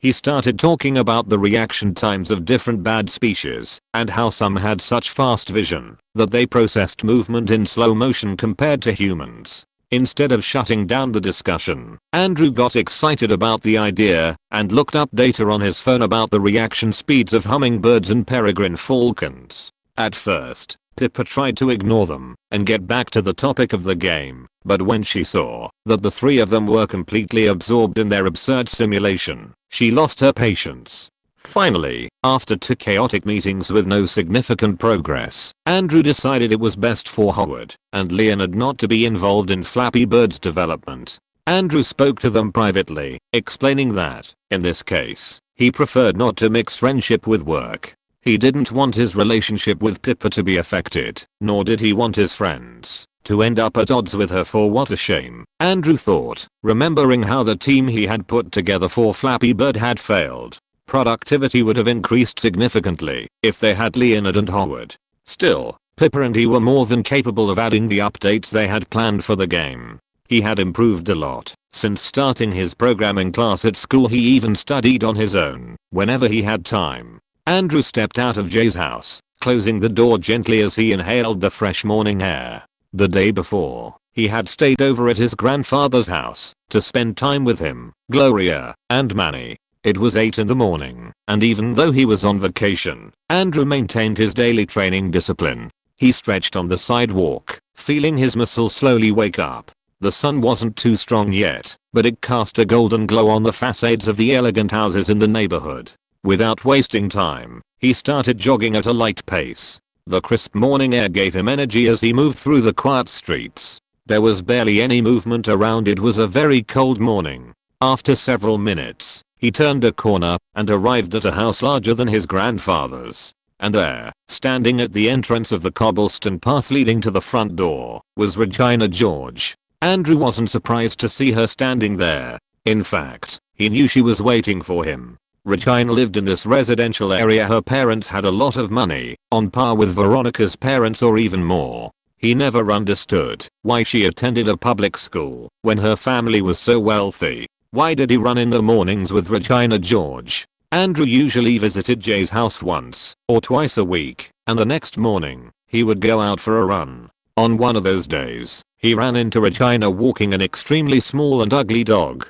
From that moment on, she started joining him, claiming she needed to stay in shape if she wanted to keep putting on good performances as a cheerleader. Regina wore a vibrant pink Adidas sports outfit that highlighted her slender figure.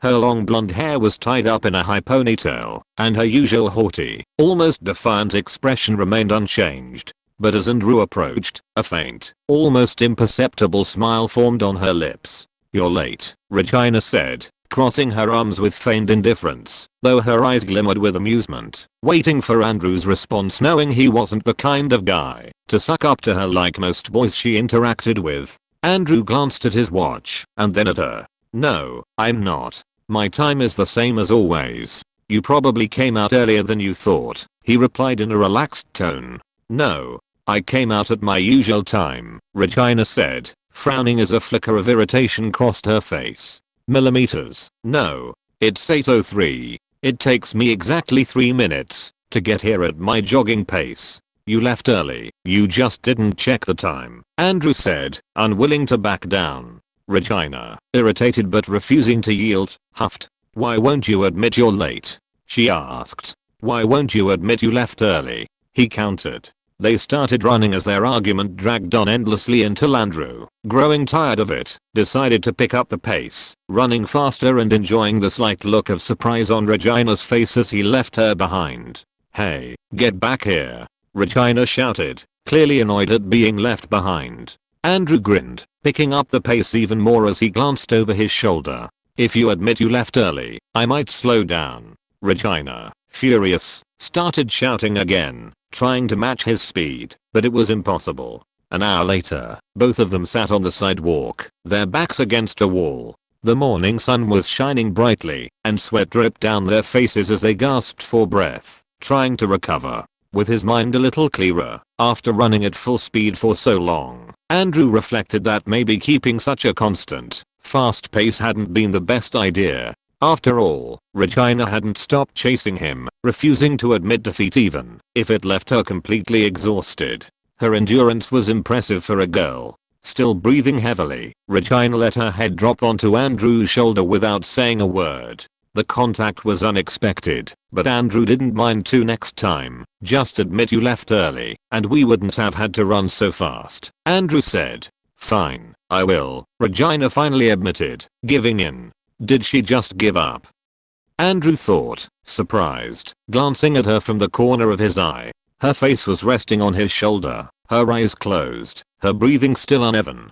They sat in silence, recovering. At some point, Regina lifted her head from Andrew's shoulder and looked at him. What are you thinking about? She asked, noticing his serious expression as he stared straight ahead. Revenge, Andrew replied in a serious tone, his face unreadable. Revenge? Against who? Regina asked, a bit confused by the strange answer. My cousin, Andrew said. Oh, I'm guessing Alex, right? She asked for confirmation, and Andrew gave a slight nod. So, you're finally getting back at her for the wedding thing, huh? Got something planned? Regina asked, aware of the incident. Lately, ever since Andrew helped her, she had grown closer to him entirely by her own initiative because she felt very comfortable around him, and finally saw that she could have a real friend. Andrew let December 28th pass to make sure Alex lowered her guard. It had been a long time since the wedding, and she most likely wouldn't expect him to pull a prank on her now. I don't know. I asked my friends for suggestions, but they were all terrible, Andrew replied, scratching the back of his neck. He had even asked Pippa, but her idea of revenge was way too mild, too harmless. Though Andrew found it charming how kind she was about it. Maybe you have something in mind. After all, as a sort of manipulative queen bee, you should have a few good revenge ideas, right? Andrew added, looking at Regina with interest. Regina, hearing the reference to her manipulative nature, smirked with a mix of arrogance and amusement. She noticed Andrew didn't say it with malice. Maybe I do have a few ideas, she said with a slight mysterious smile. Oh, what are they? Andrew asked, intrigued. Regina started sharing her revenge ideas, tailored to the situation. Nothing too extreme since it was his cousin, after all, but definitely a fun payback that would mess with Alex, just like she had done when she got Andrew drunk. You can read 15 chapters in advance on my Patreon. Link, https://www.patreon.com/nav07 Chapter 64, Simulations. On the afternoon of January 1st, 2009, Andrew was lying on his bed, lazily reading a comic book, while Howard was furiously mashing the buttons on his Xbox controller, completely immersed in his game. Leonard gazed out the window with a thoughtful look. The atmosphere in the room was relaxed, until suddenly, hey, how do you get a girlfriend? Leonard asked out of nowhere, still looking out the window. Then he turned to face his two friends. Huh? Andrew and Howard asked in unison. Andrew stopped looking at his comic and sat up on his bed. Howard paused his game, more interested in his friend's question. Besides, it was Andrew's account. So he didn't mind going AFK. Where did that come from all of a sudden? Andrew asked, closing his comic book. Shrugging, Leonard answered a little awkwardly, well, since it's a new year, I set a goal to get a girlfriend. 3. Andrew nodded slowly, as if evaluating the situation with utmost seriousness. Alright then, to start, let's say that after class, you see a girl organizing flowers alone in the classroom just like that one over there, Andrew said, pointing with his finger to Leonard. Followed the direction of his gesture and saw Howard, who was already standing in the middle of the room, arms crossed with a serious expression. We are doing a simulation now? Leonard exclaimed, surprised by how quickly his two friends had set up a scenario. Exactly. Now tell me, Leonard, what should you do? Andrew asked. Leonard took a deep breath, accepting the simulation. He looked at Howard, who was supposed to be the girl, and approached with some nervousness. Hey, I'm about to lock up the classroom, he said, scratching his head. Oh really? I'm sorry, Howard responded, his voice shaky and slightly high-pitched too. Do you really need to finish this today? Leonard asked, hesitating for a moment, but continuing with the simulation. Howard averted his gaze, holding the invisible flowers, as if they were the most important thing in the world. Why yes, the teacher entrusted me with this task, he answered shyly. Give me that, Leonard said with a sigh, extending his hand, while avoiding eye contact. What? Howard asked, confused. I'm going to help you, so give me half of those flowers, Leonard replied, still not making eye contact.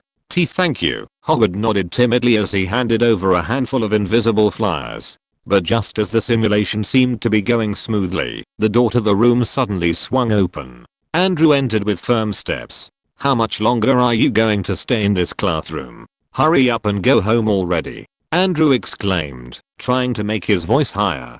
Who the hell are you? Leonard asked, baffled by the sudden appearance of another character too, but Andrew ignored the question and continued his improvised performance. Or could it be you were waiting for me to give you a special lesson, Leonard Hofstadter? He said, lowering his voice to a sensual tone, while hugging himself with a mischievous smile. Why the hell did a pedophile teacher suddenly appear? Leonard shouted, stepping back with wide eyes. 3 are forbidden. Love must no longer be hidden, Andrew declared as he grabbed Leonard by the shoulders. 1 Let me go, you crazy woman, Leonard shouted, but it was impossible for him to break free from Andrew's grip. Howard, still in his role as the shy girl, turned around and softly said, I'll go home now, goodbye. Just wait a second, Leonard yelled, struggling uselessly against Andrew's hold as Howard opened the door and pretended to exit the scene. Eventually, Leonard ended up on the floor, gasping for breath. That was a game over, Howard said, looking down at him with his arms crossed.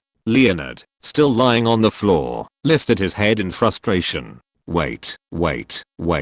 This makes no sense, he exclaimed, waving his hands. There's no way a shy girl would just leave so calmly after a crazy teacher appears and screams something about forbidden love, he added. Sometimes, in real life, things don't make sense. You have to learn to adapt, Leonard. Admit it, you lost, Andrew said with a shrug. To exactly. What if a typical dumb bully suddenly shows up, and you have to deal with him? You have to be ready for anything, man, Howard nodded. Fine.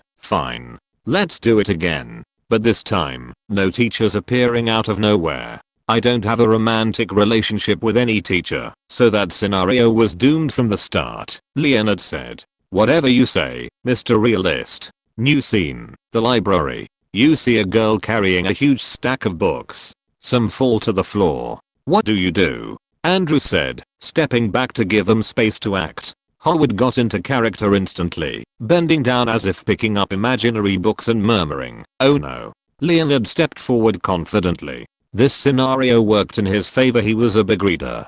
Let me help you with that, he said, crouching down toward Howard. Howard looked up and smiled shyly. Thanks. What are you studying? Leonard asked. Defense against the dark arts, Howard responded naturally. 10 Leonard blinked. Wait, did we just switch universes? He thought, freezing up and unsure of what to say. Before he could process it, the imaginary library door burst open, and Andrew entered with an intimidating aura, his eyes narrowed and a sinister smile on his face. I finally found you, Leonard Hofstadter, he said in a deep voice. The prophecy ends now. What? Leonard asked, more confused than ever. Why did Andrew's characters always want to kill him? Avada Kedavra. Leonard barely had time to react when, suddenly, Howard, still in character, completely changed his demeanor. He straightened up with determination, his shy personality vanishing instantly. Silly Arius. Howard exclaimed with an elegant flick of his hand. Andrew spell bounced off the silver shield Howard had summoned. Andrew stepped back in surprise, narrowing his eyes and murmuring, "It can't be. Are you Eleanor Graves? I've been waiting for you, Morton Blackthorne," Howard replied with a confident smile. "What the hell is happening?" Leonard thought, looking from Howard to Andrew. "What the hell is this cheap Harry Potter simulation?" Leonard said. But Andrew ignored him and continued his imaginary duel with Howard. Torsio testicularum. Andrew suddenly shouted, pointing his wand at Howard. "9 that's the fourth unforgivable curse. The testicular torsion curse." Howard gasped, feigning horror while making a dramatic hand motion, as if blocking the spell. "That sounds worse than Crucio," Leonard muttered, momentarily getting lost in his friend's simulation. "I'm sorry, Hofstadter. Your sacrifice is necessary to fulfill the prophecy," Andrew declared before casting the killing curse again. "Again with this?" Leonard raised his hands in protest, but Andrew was already mid-wand movement. "Dodge it. Blocking the testicular torsion drained my magical reserves," Howard exclaimed dramatically, but it was too late for Leonard. Leonard felt the weight of the moment. His geek side betrayed him. His mind screamed that all of this was ridiculous, but his nerd heart knew what had to be done. With a dramatic sigh, he clutched his chest and fell onto his back, eyes half closed, pretending to meet his tragic end. "Silence. Game over," Howard said again. "This is ridiculous. Completely absurd. When did I travel to another universe and become some kind of prophecy boy?" Leonard asked, standing up indignantly. "Learn a few protective spells, and maybe you'll survive the next simulation," Howard replied. "No, no, no." Leonard waved his arms in frustration. "This has to be a serious and realistic simulation. I don't want to have an imaginary magical girlfriend." Alright. You want it to be more realistic? Fine," Andrew agreed, and Howard nodded. "Really?" Leonard asked suspiciously. "Of course. No prophecies, no magic, no crazy professors. Just real life scenarios," Andrew said with a slight smile. "Perfect. I just want a fair chance," Leonard said, confident that this time, he would win the simulation. "Alright. After class, you forget something on your desk. You go back to the classroom, which is almost empty except for a girl searching for something. What do you do?" Andrew prompted. Just then, Howard changed his expression and posture. He crossed his legs elegantly, pretending to rummage through his backpack, while glancing at Leonard with a mix of indifference and mild annoyance. Leonard cleared his throat and took an imaginary step toward the girl. "Oh, hi," he said, more nervous than in the previous rounds. "What do you want?" Howard asked in a cold tone, barely looking up. "This is the difficult one. I preferred the shy one," Leonard thought. "Do you need help?" Leonard asked. Fine. Who are you?" "I think I saw you with Andrew," Howard said. "You don't remember my name?" "We share every class," Leonard said, trying to turn the scenario in his favor. I don't remember. Are you Andrew's pet or something?" Howard asked indifferently. "I'm his friend." "His friend?" Leonard snapped, already starting to get annoyed by Howard's acting. "Aha, if you say so," Howard said with a doubtful expression, as if he were seriously considering whether that was true. "What are you looking for?" Leonard asked, trying to change the subject. "My bracelet. I dropped it somewhere," Howard replied. Both of them started searching the classroom floor, moving imaginary backpacks and books. Leonard struggled not to complain about the dismissive way Howard was treating him. At one point, their hands brushed against each other as they both reached for the same invisible object. For Leonard, it was a big step forward. For Howard, it was a completely different story. "Stalker!" Howard suddenly screamed, eyes wide open. "Why?" Leonard asked, quickly stepping back. "What the hell is going on here?" Andrew exclaimed, dramatically opening an imaginary classroom door. "This guy tried to touch me," Howard shouted, clutching his chest dramatically, as if he were on the verge of tears. "What?" It's not what it looks like. Leonard raised his hands in surrender. You damn pervy nerd. I knew one day you'd show your true colors. Andrew yelled, grabbing Leonard by the collar and proceeding to teach him a lesson in the form of imaginary punches. This was the worst outcome of all. You got beaten up, earned a girl's contempt, and, most likely, the rumor that you're a stalker will spread throughout the school, so your life is over. Your simulation self will never get a girlfriend. Game over, Howard declared. I just accidentally touched her hand. Leonard protested. Tell it to the judge. Andrew replied for the simulations continued, but Leonard couldn't win a single one. He collapsed onto the bed with a look of total defeat. I'm going to die alone, Leonard muttered. Probably, Howard said, patting his shoulder. You won't, Andrew said, dropping the simulation jokes as he sat down in his chair. What do you mean? Leonard asked, lifting his head with a bit of hope. You're forgetting about Lauren. You already know her, and you're even friends. You don't have to meet a girl from scratch, like in these simulations, Andrew replied. Lauren? I don't think she even notices me, Leonard said. She's interested in you. Pippa told me, and she's her best friend. Andrew interrupted, making both Leonard and Howard freeze in shock. Seriously? They both exclaimed at the same time, Leonard more excited than anything, while Howard was more skeptical, unwilling to believe that Leonard might get a girlfriend before he did. Yeah. Pippa doesn't lie about these things. So tomorrow, when we meet at her place, you can try something with Lauren. We'll set up the opportunity for you, Andrew said, giving him a thumbs up. One tomorrow? That's too soon, Leonard muttered nervously. The simulation was way easier than facing real life and a girl who didn't have a Ringo Starr haircut. Are you going to be a coward, or do you want to get a girlfriend and complete your New Year's resolution super fast? Andrew challenged. Leonard fell silent, thinking for a moment, before finally responding with enthusiasm. I'll do it. He had information that Lauren was interested in him. That alone was enough to raise his chances. It was time to act. Hey, did Kara say anything to Pippa about me? Howard asked hopefully. Millimeters. No, sorry, Andrew replied, and Howard cursed under his breath. One alright, let's stop wasting time and focus on playing competitive COD, Andrew said in a serious tone. They needed to rank up. Howard and Leonard also became serious, stopped talking about girls and getting girlfriends, and focused on the important matter. One, you can read 15 chapters in advance on my Patreon. Link, https://www.patreon.com/nav07 chapter 65. Lily the Champion. A few days before school started, Andrew was lying on the living room couch, flipping through a comic book and checking his phone to reply to Pippa as he was chatting with her. He had already gone for a run in the morning and was now taking advantage of his free time to rest. Suddenly, his father, Cam, came in, bouncing with excitement and an energy that sometimes surprised Andrew. It's true that he always has energy, but when it comes to football and training, not all the time like his father.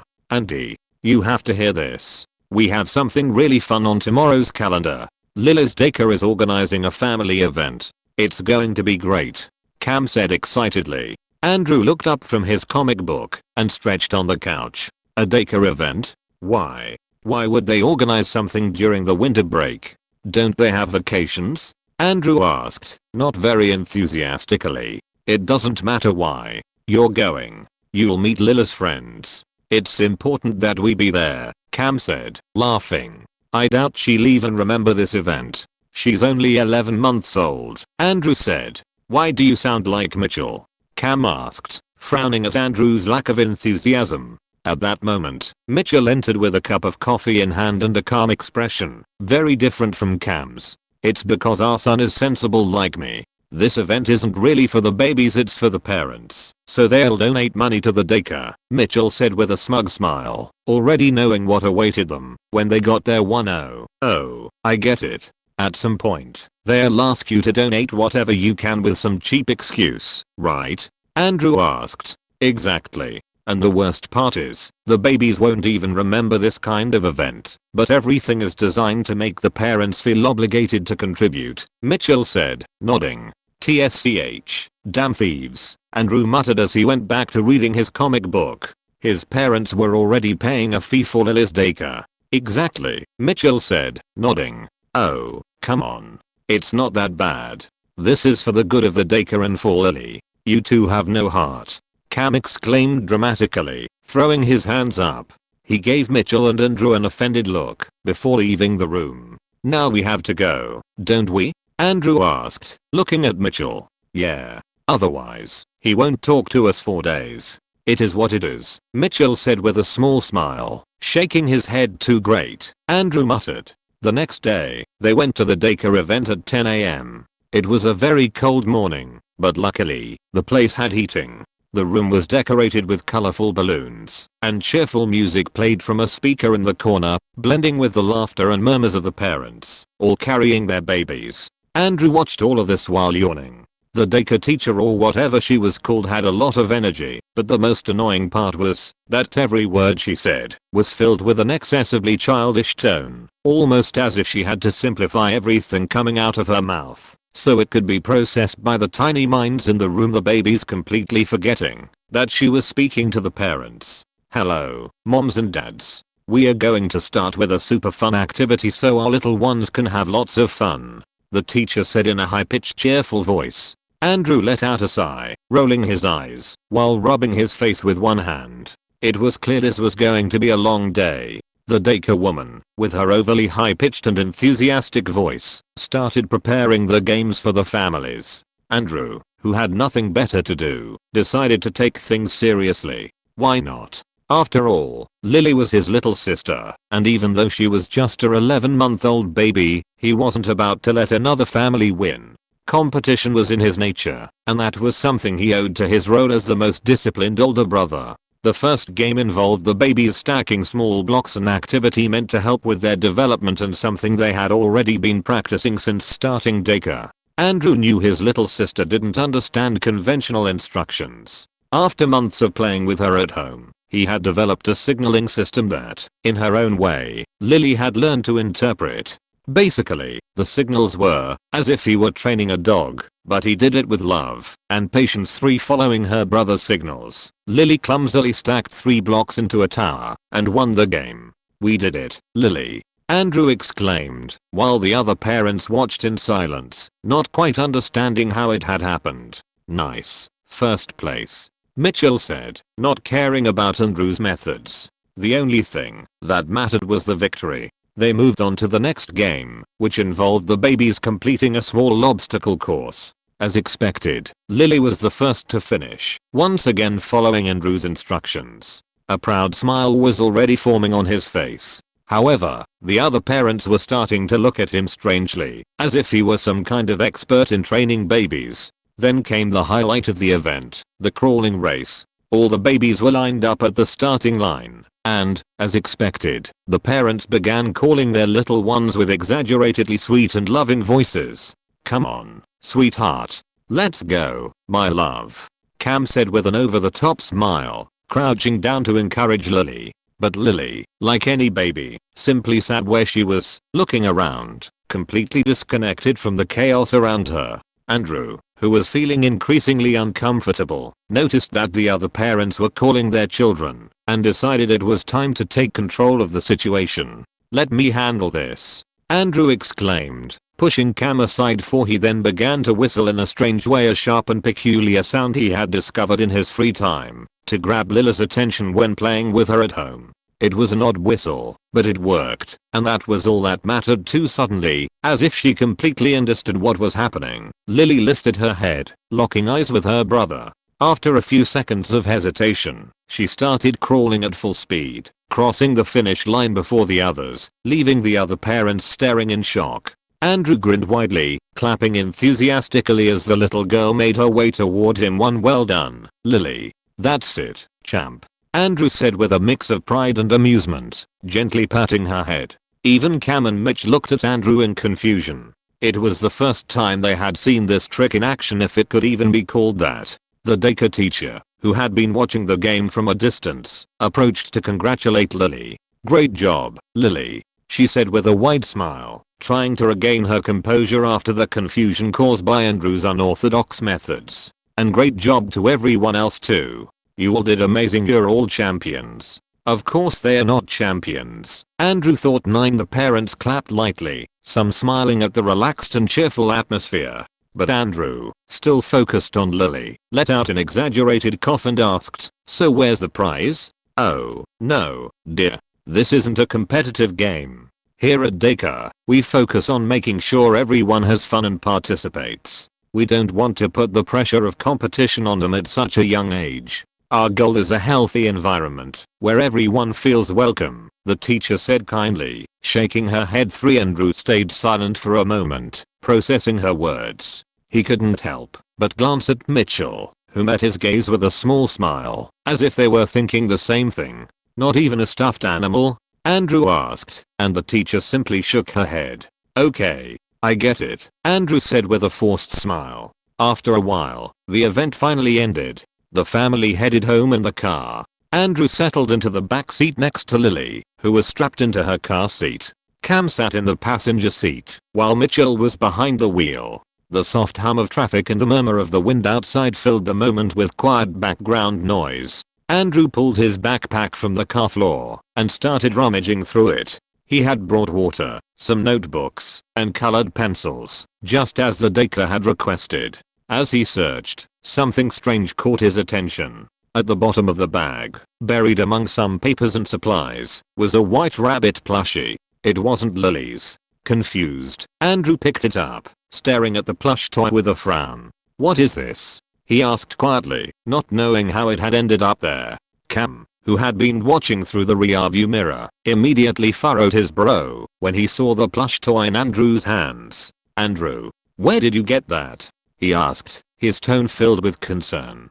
"Did you steal it?" "No, I didn't steal it. It must have ended up in my backpack by accident," Andrew explained, trying to justify something that clearly didn't make sense. "That's not okay, Andrew." The teacher explained why there was no prize. "You shouldn't have taken a plush toy, even if Lily deserved one," Cam said. "I didn't steal it," Andrew murmured, looking genuinely confused. Noticing that the situation was escalating, Mitchell decided to step in. "Relax, guys. It's not a big deal. With how much we pay the daycare, and with all the plush toys they have, taking one isn't the end of the world."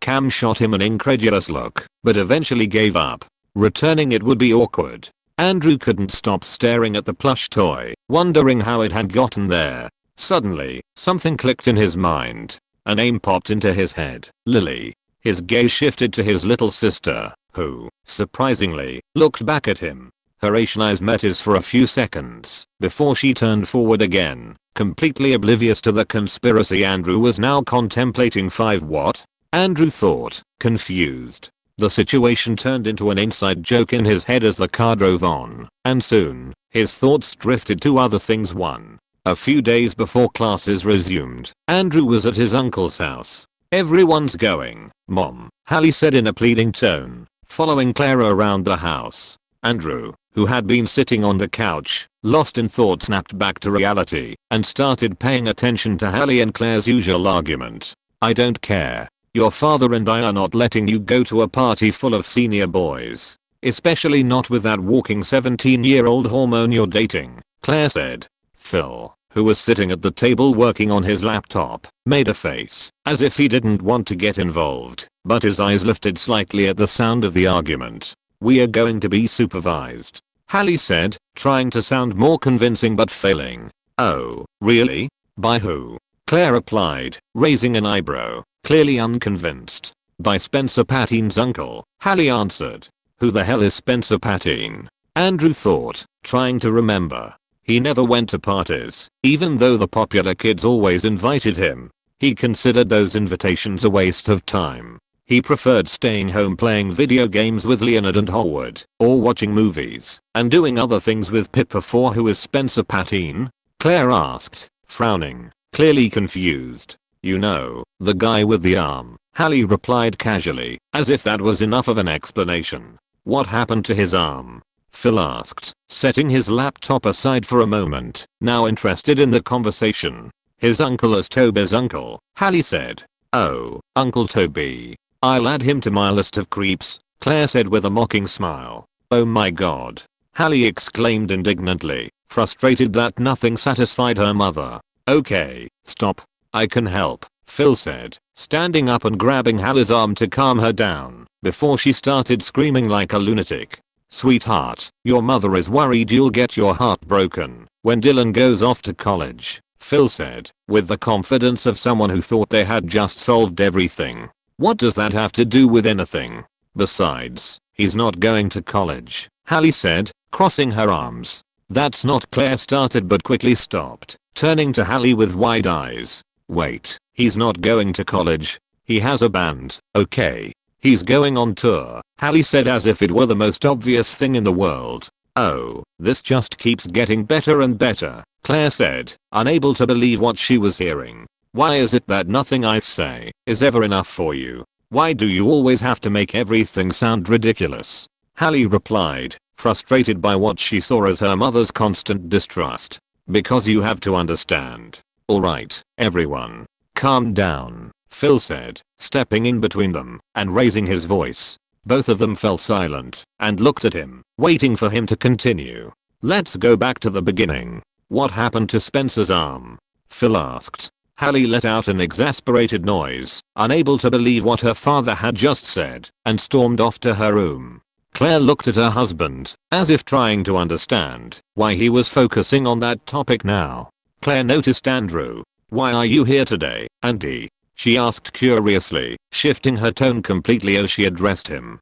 Well, I need to talk to Hallie, though I don't think now's a good time, Andrew responded, placing a hand on his chin as he debated whether he should go to his cousin's room, knowing it was like stepping into the lion's den.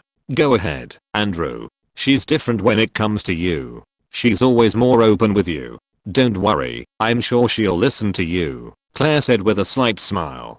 Claire's comment, at first I was worried about Hallie and Andrew. I wanted to know how attached she was to him, with the whole jealousy thing, and if that relationship was crossing any boundaries. But I've realized it's not what I thought. Hallie isn't jealous of Andrew in a romantic way, she just sees him like an older brother. She has that protective attitude, like a toxic sister, if you can call it that. She just wants to make sure that whoever is with her cousin is someone appropriate. She's not trying to get involved in his life. That, at least, puts me at ease, she said with a relieved smile. I must admit, even I'm a little toxic with him, Claire admitted. I'm his aunt, and of course, I care about him, like he's my own son. But sometimes, I can be a little demanding. Like with Hallie's boyfriends, I'm the same with the girls Andrew dates, and will date in the future. It's inevitable, He's an incredible guy, a football prodigy, and I care a lot about his future. I don't want anyone distracting him from his goals, she sighed after a few seconds of silence, as if searching for the right words. She continued, I love seeing how well he gets along with everyone, but I also have to make sure the person he's with is the right one. Will she make him happy? Will she support him the way he deserves? Or will she just be there for convenience or something superficial? I always ask myself these questions.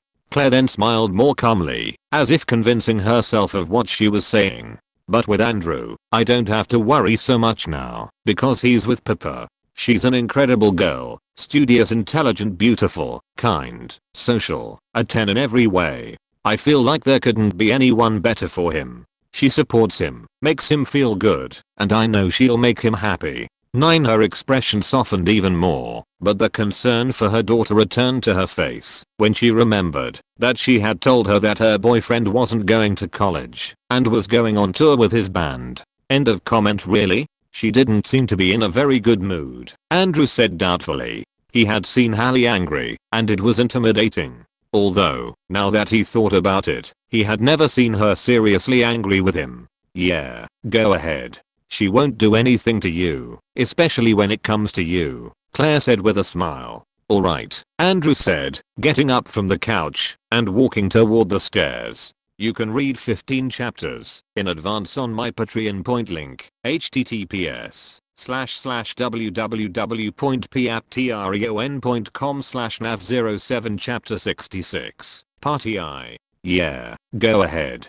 She won't do anything to you, especially when it comes to you, Claire said with a smile. Alright, Andrew said, getting up from the couch and walking toward the stairs. Andrew was halfway up when a loud door slam echoed from above. He stopped for a second, blinking at the noise. A few seconds later, he saw Alex coming down the stairs with a frown, muttering something under her breath, while clutching a book to her chest. That lunatic, screaming out of nowhere, Alex grumbled. Andrew and Alex's eyes met for a brief moment. I wouldn't recommend going up there right now. She's mad, Alex warned and continued on her way, clearly annoyed. Andrew sighed in relief, seeing that Alex didn't suspect anything. He was here to get Hallie's help with the prank he wanted to pull on Alex. He kept going until he reached the sister's bedroom door. He thought about what Alex had said, but he had no other choice. Classes would start in 2 days, and he needed to plan everything before then.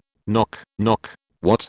Hallie's voice came from the other side, clearly irritated and with no patience whatsoever. Oh, great, Andrew thought. It's me. Can I come in? Andrew asked. There was silence for a moment until Hallie's voice was heard again, this time much calmer, with no trace of irritation. Come in. Andrew opened the door and stepped inside. Hallie was casually lying on her bed, her laptop open in front of her. One hand rested on her head, while the other lazily moved the touchpad. Her expression changed the moment she saw Andrew, shifting from pure annoyance to a more relaxed demeanor. What's up, Andy? Hallie asked. I need your help, Andrew replied, closing the door behind him and stepping closer. He sat near Hallie. My help?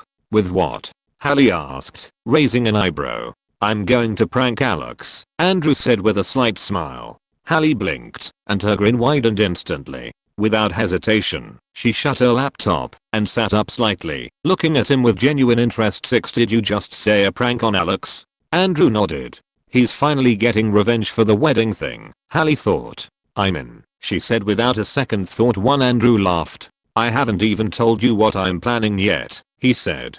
Doesn't matter. If it messes with Alex, I already love it, Hallie said with a shrug. Just promise me you won't get back at me. After all, she had helped Alex slowly get Andrew drunk. I promise, I won't plan anything against you, Andrew assured her. Now tell me the plan, Hallie said. There are multiple pranks throughout the day. Andrew began, explaining his plan and what he needed her help with. After 5 minutes, Andrew finished explaining everything, and Hallie burst out laughing, already picturing how furious Alex would be by the end of the day.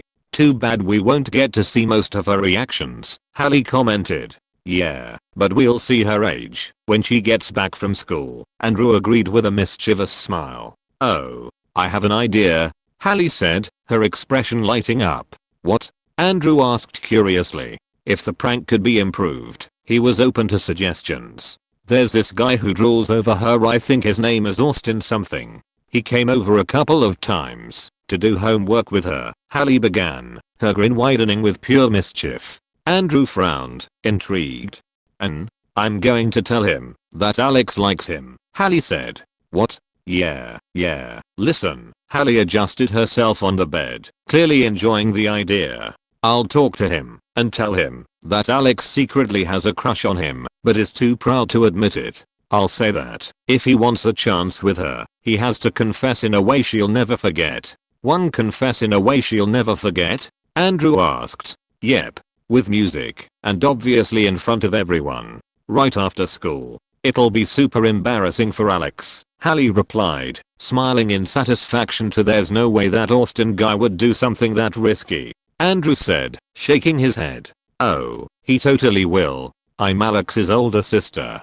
To him, that makes me the most reliable source when it comes to her. If I tell him she's been waiting for him to make the first move, he'll believe me. And if I hype him up enough, he'll go for it without a second thought, Hallie said confidently. I don't know, Hallie. I'm not worried about Alex, because I know she'll reject him immediately, but I kind of feel bad for Austin, Andrew said hesitantly. Hallie rolled her eyes. Oh please. Feel bad? Yeah, I mean, the guy's gonna embarrass himself and realize you're a total bitch. I don't care what he thinks of me. Have you already forgotten what Alex did to you at the wedding? She got you drunk on purpose, so you go wild and be the life of the party. You did things you would never do in your life. This is nothing compared to that. Austin is just collateral damage, and I'll handle everything, Hallie said, completely set on messing with her sister. Andrew looked at Hallie and sighed.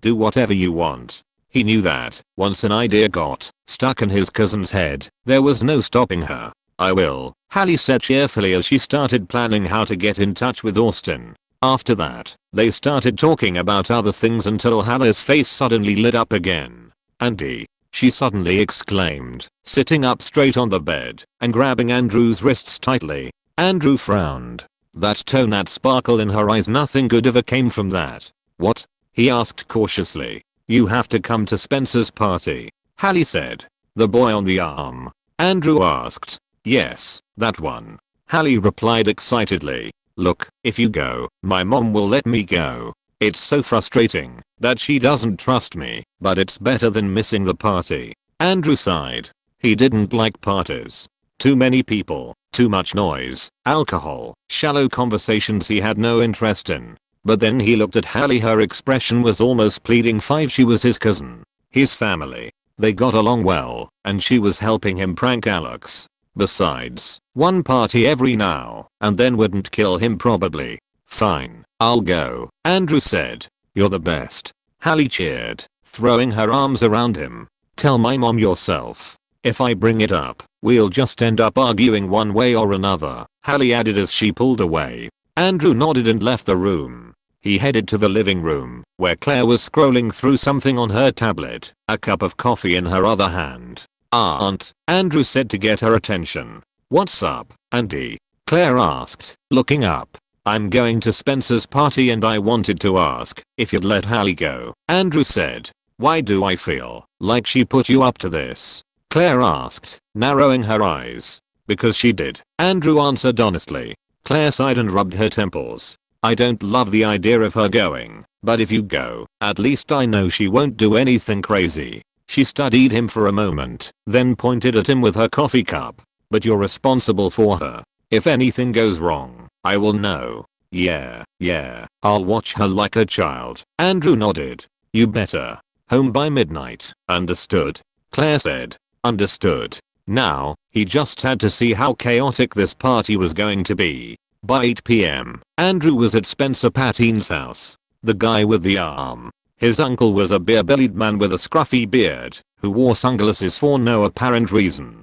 Claire was right to doubt the so-called responsible adult supervising the party. Andrew didn't come with just Hallie. He had asked Pippa, and although she didn't like parties either, she decided to come along, so he wouldn't be alone. The rest of the group, Leonard, Zach, Kara, Lauren, and Harwood also came, all of them far more excited about attending a high school party than the two of them. Well, this is a party, Pippa murmured, crossing her arms as she took in the disaster around them. The house was at peak teenage chaos. Music pounded against the walls, colorful lights flickered in the living room, and the air was thick with a mix of cheap perfume, pizza, and something that was probably not incense. One Pippa, like Andrew, wasn't a fan of these kinds of events. Both preferred quiet nights at home, watching movies or just hanging out without having to shout to hear each other. I can't believe it. The two biggest antisocials in the group have caved. Zach exclaimed with a teasing grin, giving Andrew a firm pat on the back. I really thought this day would never come, Kara added, watching them with mock solemnity. It's the end of an era. Mark this date in your minds, kids. It won't happen again, Lauren declared. Finally, a real party, Howard murmured excitedly, eyeing a group of girls in low-rise jeans and crop tops taking pictures with a pink digital camera. Andrew exchanged a look with Pippa, both wearing the same resigned expression. Our goal is to keep an eye on Hallie, Andrew said, leaning toward Pippa so she could hear him over the music. What?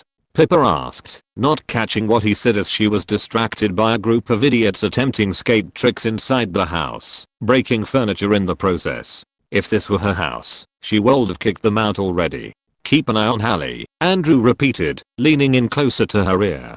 Pippa tensed slightly at the feeling of his breath, so close, but nodded. Meanwhile, their friends had already scattered, each one exploring what the party had to offer. Howard and Leonard, despite being nerds, walked with an unusual confidence. Before meeting Andrew, they had been frequent targets for pranks and bullying at school. But now, they were best friends with the star quarterback. No one dared to mess with them anymore.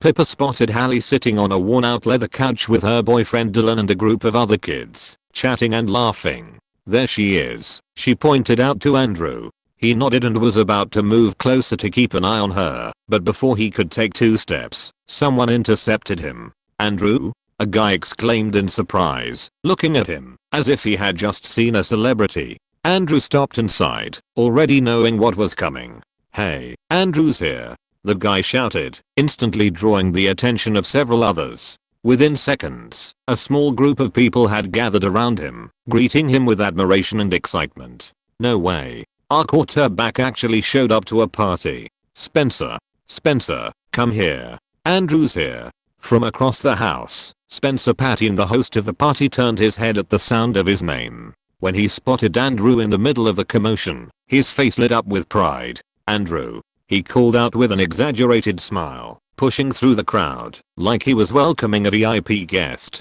"I knew you'd eventually come to one of my parties." Andrew closed his eyes for a second and let out a long sigh. Keeping an eye on Hallie was going to be harder than he thought. What do you think of Pippa as the female lead? Do you like her relationship with Andrew, or would you rather see him with someone else in the future? 99+. This is just a question, nothing more. You can read 15 chapters in advance on my Patreon. Link, https://www.patreon.com/nav07 chapter 67, party 2nd. Thanks everyone for the comments on yesterday's question. I read them all, and will keep them in mind for. Spencer gave Andrew and Pippa a tour of the entire house, introducing Andrew to every group of teenagers they came across, all of whom were surprised to see him there. Besides being his school's star quarterback, the one who led them to victory in the regional playoffs and secured their spot in the state championship, Andrew was also somewhat of an internet celebrity. His YouTube channel had gone viral, and his videos had amassed hundreds of thousands of views. The house was littered with soda cans and red plastic cups. The hallways were packed with couples flirting and people searching for an open bathroom. In the kitchen, a group was playing beer pong with dangerously strong drinks. The tour ended in the backyard. "Look who's here," Spencer exclaimed with a proud smile. In the yard, the football team members were gathered in a circle, some sitting on the patio furniture, others leaning against the fence. At the sight of Andrew, more than a few of them froze. "No way," Archie muttered, letting the alcohol in his cup spill onto the grass. "Andrew at a party?" Reggie added, blinking as if he were seeing a mirage. "And to what do we owe the honor, Captain?" "I thought you were allergic to this," Steve said more casually. Andrew noticed their reactions but said nothing. He knew many of them drank at parties, even though they pretended not to when he was around. Whatever they did in their free time wasn't his problem. It wasn't like he was their personal coach trying to get them into the NFL or something. Before he could respond, a confident female voice cut through the moment. Well, look who's here." Andrew and Pippa turned just in time to see Regina George approaching with her usual poised and self-assured stride. She wore the football team's jacket over a fitted top and tight jeans, and her perfectly styled blonde hair reflected the glow of the garden lights. "Regina," Andrew greeted with a slight nod. "What brought you here? Lost a bet?" Regina asked, crossing her arms with a smirk of superiority. "You should act like that when I leave you in the dust during sprints," Andrew thought, but kept to himself. "Keeping an eye on my cousin," he answered simply. "Oh, how boring." "Well, maybe you'll have some fun," Regina said with a different gleam in her eyes, stepping forward and closing the distance between them. "He won't," Pippa cut in, crossing her arms and stepping in front of Andrew. "Oh, of course the girlfriend," Regina murmured to herself. "So, what's it like dating a guy who'd rather stay home watching football games from 30 years ago?" she asked with a mocking half smile. "Way better than dating one who gets drunk and makes a fool of himself," Pippa shot back without hesitation. The muffled laughter from the football team made Regina's eyes flash dangerously. However, instead of getting angry, she smiled. "I like you," she finally said. "If you guys get tired of babysitting, feel free to join us." "I'll keep that in mind," Andrew replied, though they both knew he wouldn't. Regina shrugged and turned back to her group. Andrew and Pippa exchanged a glance before heading back inside, determined to find Hallie. "I still can't believe it," Andrew at a party, Arky said, still processing it. What's next? Is he going to start drinking? Reggie joked. You guys shouldn't be drinking. If your parents find out, you'll get your asses kicked if you're lucky, Kevin said, shaking his head. Relax, Kevin. Don't be a control freak like Andrew. He does everything perfectly. Does he ever loosen up? One of their football teammates chimed in. Shut up, Mark, Kevin snapped.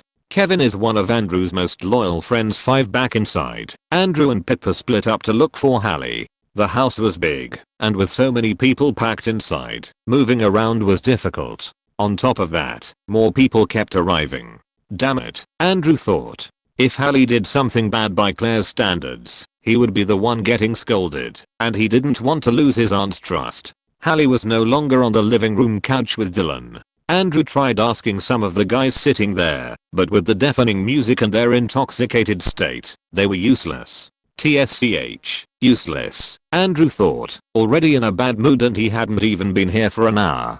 It was rare to see him this irritated. The atmosphere of the house was becoming unbearable. The pounding music, the alcohol everywhere, empty cans, overflowing cups, and the unmistakable scent of weed creeping into his nostrils. If she's not here, she must be upstairs, Andrew thought as he started climbing the stairs. Supposedly, the second floor was off limits, since it had Spencer's parents' rooms, but he had already seen several couples heading up without a care for that rule. Stopping at the first door, Andrew leaned in, pressing his ear against it to listen, but the blaring music downstairs made it impossible to hear anything. Whatever, he thought, gripping the doorknob and pushing the door open. He stepped into a dimly lit room, the only light coming from a bedside lamp.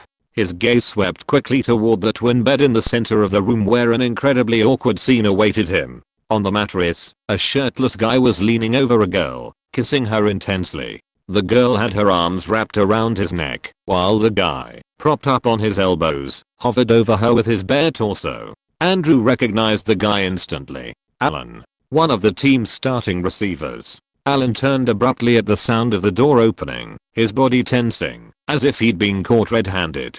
His face, which initially showed irritation at the interruption, shifted into a look of shock when his eyes recognized Andrew standing at the entrance. One Andrew? His voice sounded incredulous, mixed with confusion and a hint of alarm. The girl beneath him jolted, and immediately tried to cover herself with the sheets, turning her face away in embarrassment. She let out a small gasp of surprise, before scrambling to wrap the blanket around herself, avoiding his gaze. It wasn't Veronica. She had dumped Alan, after he had betrayed her regarding Regina and the blackmail. Why are you saying my name like that? Andrew thought with mild amusement. Alan looked like a kid caught in the middle of some mischief, and Andrew might as well have been his father. Without a single reaction, Andrew simply stared at them, his expression unreadable. No raised eyebrow, no hint of surprise or discomfort. In complete silence, without saying a word, he took a step back and closed the door, as if nothing had happened. He moved to the next door and opened it without giving it much thought. What he saw was the same scene as in the previous room, a guy making out with a girl. Only this time, the girl was his cousin Hallie, which made his expression darken. Fortunately, Dylan wasn't shirtless, otherwise Andrew might have beaten him up, and while Claire would probably support that decision, it wouldn't be the right thing to do. Hallie jumped at the sight of him in the doorway. Her reaction was even worse than Alan's. Her eyes widened, her face paled, and she immediately pushed Dylan's hands away. Despite being a senior, Dylan also froze. He swallowed hard, completely tense, as if he had just seen a ghost. Andrew wasn't the biggest or most physically intimidating guy at school. If he wore a hoodie or a jacket, he could pass as just a normal tall kid for his age. But those who had seen him play knew the truth. On the football field, when he tackled opponents, like they were rag dolls, it was clear that his physical strength was on another level. His near-maniacal discipline and intensity in every play made even older students think twice before facing him. Andrew didn't say a word. He didn't need to. With a furrowed brow, he stepped forward and grabbed Hallie by the arm, but without hurting her. "We're leaving," he said. "What the hell, Andrew? You're not my dad." Hallie protested, yanking her arm in an attempt to break free. I'm not, but tonight I'm your babysitter and your mom was very clear about what I'm supposed to do in situations like this, Andrew replied. Hallie frowned, offended. So, if my mom hadn't asked you to, you'd just let me do whatever I wanted tonight? She snapped angrily, looking at him with a mix of indignation and defiance. When Andrew blinked, caught off guard by the sudden turn in the argument. Acting like an overprotective lunatic was supposed to be what made Hallie mad, but now she was also mad if he didn't act like one. What? That's not. Andrew started, but Hallie cut him off. Great. So you're only watching over me because my mom told you to? Not even because you actually want to. She huffed, shaking her arm more forcefully and breaking free from his grip. Then, with an offended air, she stormed out of the room. 7 What the hell? Andrew thought as he watched her leave. Now he was more confused than annoyed. Did she really expect him to act like some kind of controlling cousin? Wasn't that exactly what she always complained about with her mom? Wow, it's amazing how girls can pull that off, Dylan commented in his usual laid-back tone, scratching the back of his neck. Like, you're the one who should be mad, she's the one who broke the rules. But somehow, now you're the villain, and she's the victim. 7 Andrew narrowed his eyes and glanced at him sideways, as if he had just remembered Dylan existed. Get lost. You're the one who helped her break the rules, and I don't want to see you alone in a room with her again tonight, Andrew said. Dylan opened his mouth, but after seeing Andrew's expression and mood, he stayed silent. Then, with surprising speed for someone as relaxed as him, he straightened up like a soldier and nodded seriously. Yes, sir, he said before quickly leaving the room without looking back. Andrew sat on the edge of the bed, pulled his phone out of his pocket, and sighed when he saw the time. Not even an hour has passed, he thought. 2 soft knocks echoed against the door. It was slightly ajar, allowing him to see the person on the other side. Is this room available? A feminine voice asked. Lifting his head, Andrew saw Pippa standing at the entrance, a playful smile on her lips. You can come in. I don't have the owner's permission, but no one seems to care, Andrew replied. Pippa let out a small laugh and stepped inside, sitting next to him. She observed her boyfriend's face for a moment, before commenting in an understanding tone. Looks like Hallie isn't making things easy for you. I think I understand my aunt a little better now, Andrew said. You're going to be a very responsible father, Pippa replied with an amused smile. 3 Don't tease me, Andrew said, narrowing his eyes, though there was no real annoyance in his voice. Pippa chuckled softly. I'm just playing, she said as she intertwined her fingers with his and snuggled against him. Besides, this is a much better spot than downstairs.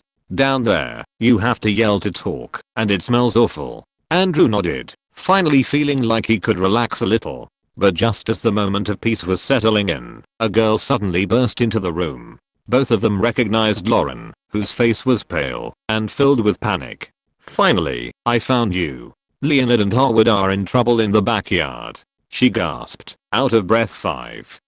You can read 15 chapters in advance on my Patreon. Link, https://www.patreon.com/nav07 Chapter 68, Party 3. Finally, I found you. Leonard and Harwood are in trouble in the backyard, Lauren exclaimed, out of breath. Andrew and Pippa exchanged a glance before quickly getting up and following Lauren down the stairs. She gave them a brief summary of what had happened. A guy had been hitting on her and was very persistent, seemingly unable to understand or accept no as an answer. He kept following her, insisting, until she lost her patience and slapped him, which enraged him. He then grabbed her wrist tightly. That was when Leonard stepped in. He managed to get the guy to stop harassing Lauren, but now he became the guy's target. Lauren made it clear in a few words that the guy was much taller and bigger than Leonard, meaning his chances of winning a fight were exactly 0%. Harwood jumped into the fight, boasting confidently that he was friends with Andrew. However, what no one expected was that the guy didn't even know who Andrew was. He wasn't from their school, he was just some random guy who had shown up at the party. 5. They arrived at the backyard, which was in even greater chaos than before. A large crowd of teenagers had gathered around the fight, forming a tight circle of bodies pushing and shouting excitedly. Male voices rose in cheers and encouragement for the fighters, while many of the girls watched with concerned expressions, some murmuring to each other, others recording with their phones. Andrew wasted no time. He shoved aside a couple of guys blocking his way, easily making his way to the front. Pippa and Lauren followed closely behind Pippa with a focused expression, and Lauren clearly worried. When Andrew finally reached the edge of the circle, he quickly assessed the situation. In the center of the crowd, Kevin was trading blows with 3 guys. One of them, clearly Lauren's harasser, was the most aggressive, throwing punches without much technique, but with a lot of force. His 2 friends backed him up, attacking Kevin from the sides, while Leonard and Howard tried to intervene without much success. Their legs trembled, but running away would have been even more humiliating. "Well, looks like he didn't come alone," Pippa muttered, frowning. Her eyes locked onto the harasser, a tall, burly guy who had to be at least 1.85 meters tall. At that moment, Kevin dodged a punch from one of the goons, but another blow landed on his right side, courtesy of the main harasser. Kevin staggered back, wincing in pain, but holding his ground. Damn it, why did they have to go buy beers right now? Kevin thought, referring to Reggie and the rest of the guys. They had a fake ID and wanted to try their luck after the beer Spencer had stolen from his parents ran out. Without thinking much about it, Andrew stepped into the circle. The crowd's noise lowered slightly as some people noticed his presence. "Who the hell are you?" the main harasser asked, glaring at Andrew. Kevin finally got a moment to breathe as the 3 guys stopped throwing punches. "You okay?" Andrew asked, looking at Kevin and the others. He completely ignored the harasser's question. "Yeah, this is nothing," Kevin replied with a slight smile, wiping some blood from his nose. He had taken a couple of hits to the stomach, but nothing he couldn't handle. Howard, seeing that Andrew had stepped in and that the situation was shifting in their favor, grinned confidently and put his hands on his hips. "Yeah, this is nothing. I could do this all night," he said. Kevin raised an eyebrow, looking at him in silence, unsure whether to laugh or stay quiet. Howard had only dodged a couple of punches purely out of luck, while Kevin had absorbed most of the hits. Leonard, on the other hand, nodded slightly, still feeling the pain from the punch he had taken to the face. Blood trickled from his lip, but that was the only hit he had suffered. The first punch the harasser had thrown before Kevin stepped into the fight. "Answer the damn question. Don't just stand there like a moron," one of the harasser's friends shouted, a blonde guy with a goatee. Right after that, he lunged straight at Andrew, attempting to tackle him with a quick charge. Andrew didn't flinch. He waited with his legs slightly bent, his stance perfectly stable. When the blonde guy tried to tackle him, Andrew blocked the charge with his arms extended, planting his hands firmly on the guy's shoulders. With a speed that shocked everyone, he used the blonde's momentum to lift him completely off the ground and, twisting his hips, hurled him backward with brutal force. The blonde was lifted over Andrew's head, and in a quick, precise motion, he was slammed into the grass. He crashed onto his back with a loud thud against the cold ground, the impact echoing through the air to us. The crowd reacted instantly, some looking away or squinting at the brutal impact. A few girls couldn't help but turn away, unable to watch as the guy flew through the air like a sack of potatoes before slamming into the ground. Andrew, with a slight look of disapproval, stared at the blonde lying motionless. "Maybe a suplex was too much," he muttered, leaving everyone around him stunned, not just by how effortless he had taken the guy down, but by the sheer brutality and coldness with which he had done it. No one was used to seeing this side of Andrew. A suplex is an offensive move used in professional wrestling, in which the performer lifts his opponent and throws him backwards. What they didn't know was that he had already been in a bad mood before this, and seeing his friends injured had only pissed him off more. "Go check if he's okay. I don't want him ending up quadriplegic or something," Andrew said, looking at Kevin, who nodded and walked over to the blonde, sprawled on the ground. Even though his tone was calm, the words had an immediate effect, terrifying the 2 remaining guys who were watching. Quadriplegic, they thought, staring at Andrew like he was some kind of maniac. As soon as Andrew took a step toward them, they exchanged looks and, without a second thought, bolted, running as fast as they could without looking back. An eerie silence settled over the area, interrupted only by the fading sound of their footsteps as they fled. Andrew stood there, watching them go with a strange expression. Did they seriously believe the quadriplegic thing, he thought. He had only said it to scare them a little. He hadn't expected them to abandon their friend who was lying on the ground like Yamcha 11. Andrew had perfectly controlled his strength and the impact during the suplex. Even though the slam had been brutal, his goal had never been to cause serious harm. He had made sure the blonde wouldn't suffer any spinal cord or critical injuries. The blonde regained consciousness a few minutes later, feeling pain in his back but nothing too extreme. Without wasting any time, he left the house as fast as he could, desperate to get away from Andrew. "Your cousin won't do that to me, right?" Dylan asked, looking at Hallie. "What? Are you scared?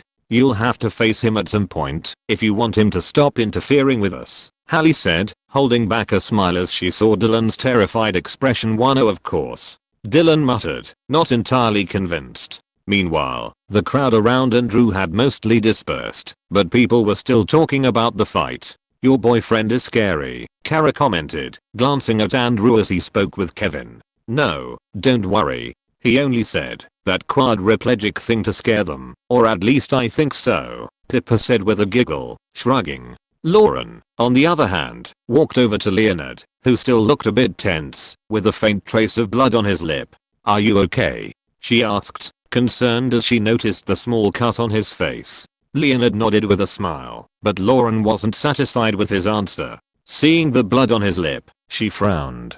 "Come on, let's go inside. You can't stay like this," she insisted, gently but firmly pushing him toward the house. Howard watched the scene unfold with a frustrated expression. "Seriously? Not a single girl is gonna ask if I'm okay? What's up with that?" he exclaimed indignantly. "You didn't do anything, man," Kevin said with an amused smile, glancing at Howard, before turning his attention back to Andrew. "Could he actually have ended up quadriplegic?" Kevin asked, sounding slightly concerned. Andrew let out a light chuckle, completely unbothered. No, I just wanted to scare them a little. It worked, didn't it?" he said, shrugging with a smile. "What idiots. They really bought it. Say the word quadriplegic, and they piss their pants." Howard laughed along with Andrew. However, the rest of the group was looking at them with strange expressions. "Oh, come on, guys.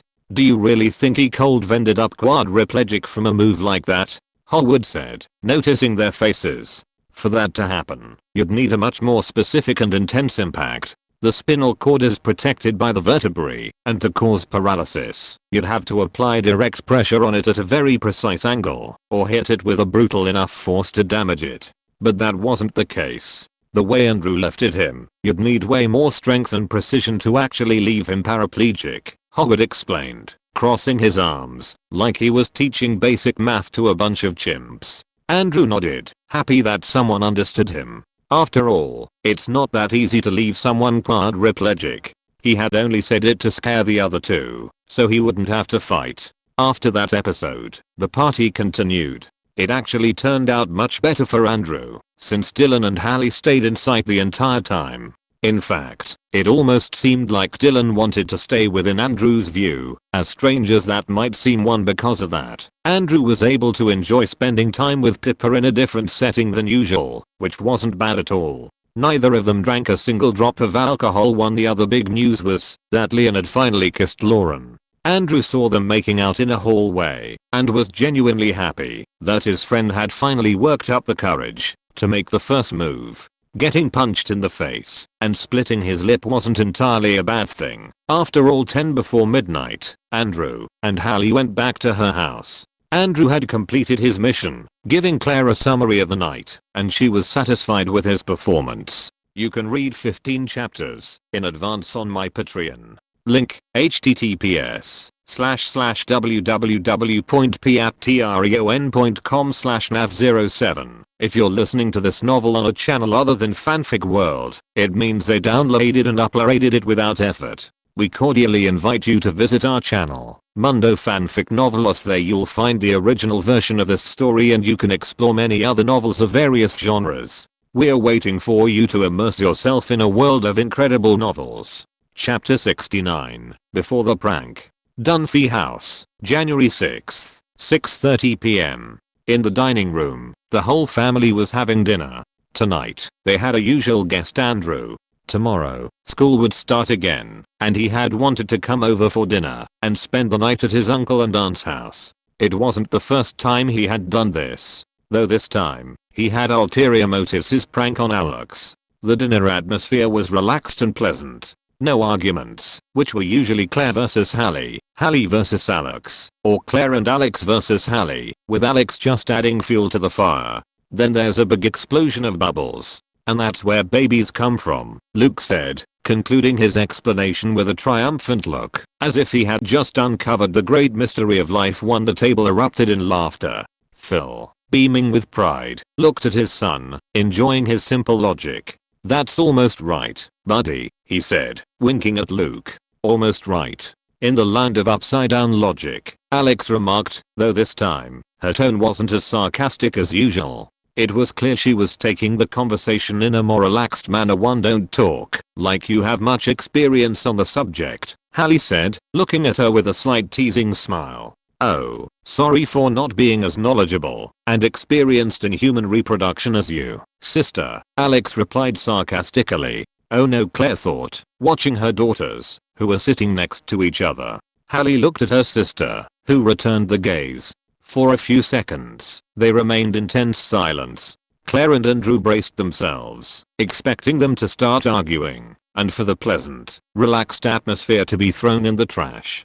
Phil and Luke weren't even paying attention to the fact that the peace at the table was at risk. But to everyone's surprise, Hallie let out a genuine laugh. "That was a good one," she said, not hiding her amusement. Alex and Claire looked at Hallie, visibly surprised that she didn't start a fight. Andrew figured it was because she was in a good mood due to the prank on Alex and what she would have to endure in the next 24 hours. "Are you seriously okay with that?" Alex asked, narrowing her eyes at her. "I'm in a good mood today," Hallie replied casually, shrugging. Alex stared at her for a few seconds before turning her attention back to her plate. She knew these days existed when her sister was in a good mood. They were rare, but they did happen. "What is going on here?" Claire muttered to herself, too quietly for anyone to hear. The dinner continued in a relaxed atmosphere. Luke's plate was empty, except for the vegetables.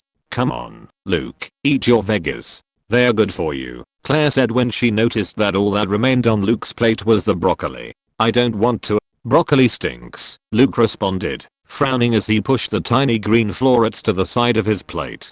Claire sighed with a smile. "But you asked for broccoli, Luke. You wanted an exact replica of Andrew's plate." Luke looked at Andrew, who was finishing his dinner without much trouble with the vegetables. He was in that phase of wanting to do everything like Andrew. "They're still gross," Luke said hesitantly. He had taken a bite of the broccoli, and it tasted weird with a strange texture. Broccoli is a great source of vitamins, minerals, fiber, and antioxidants. Plus, it contains a series of phytochemicals that have potential effects in preventing various types of cancer and other diseases, Andrew explained, trying to convince his young cousin to eat the broccoli on his plate. Luke looked at him, not understanding a word of what he had just said, and not really caring about those facts. "That sounds boring," he said. "You'll need something better to convince him," Hallie whispered. "Well, if you eat the broccoli, we can go to the backyard and throw some passes before you go to bed. What do you say?" Andrew offered. Luke's eyes lit up instantly.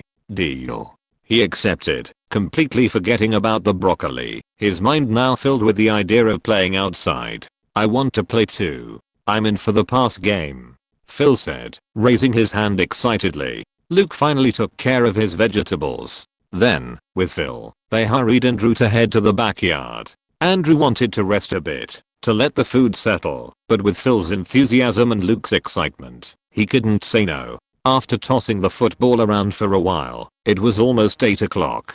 Claire sent Luke to bed, who complained about wanting to stay up like Andrew, Hallie, and Alex, but there was nothing he could do to convince his mom. Andrew and Hallie stayed on the living room couch, whispering to each other about the prank. "I already got that kid Austin to agree. Tomorrow after school, he's going to confess to Alex," Hallie said in a hushed tone, giggling at the thought of the scene too. "You actually pulled it off," Andrew said, shaking his head. "Yeah, it was easy. By the way, we need to get out of class a few minutes early, so we can witness it," she added. Alex's middle school was only about a 5-minute walk from their school. "We are going to get in trouble for that," Andrew pointed out. "But it'll be worth it. Just imagine Alex's face," Hallie said, laughing. "What are you two scheming?" Alex asked, appearing in the room with a strawberry yogurt in hand. Seeing Hallie and Andrew sitting on the couch, leaning towards each other, whispering with mischievous expressions, was clearly suspicious. Andrew and Hallie were startled by Alex's sudden arrival. Hallie fell silent, unsure of what to say, something that rarely happened, as she could usually come up with a lie effortless. So Andrew had to speak up. "Nothing," he said way too quickly, not knowing what else to say, and noticing that Alex's gaze was growing more suspicious by the second. Andrew added, "By the way, that yogurt has artificial sweeteners and flavorings. It's not very good." "Not this again," Alex said, rolling her eyes. "The last time you made me try one of your homemade yogurts without sugar or sweeteners, I almost threw up. It was sour and disgusting," she added with a grimace as the memory resurfaced. Don't remind me. I had to drink an entire bottle of water just to get that awful taste out of my mouth," Hallie said, making the same disgusted expression. Your taste buds are ruined by all those chemicals." Andrew sighed. "Well, I'd rather have my chemicals than feel like I'm eating expired milk glue," Alex retorted, taking another spoonful of her artificially flavored yogurt without the slightest regret. "Same," Hallie nodded. Andrew said nothing. He knew he was on this path alone. No one in the family fully shared his culinary preferences, and at this point, he had come to accept it. "So what were you two whispering about?" Alex insisted. Andrew and Hallie exchanged a quick glance, but neither answered. Alex raised an eyebrow. "Oh, I see," she said in a teasing tone, taking another bite of her yogurt. "Are you finally confessing your forbidden love?"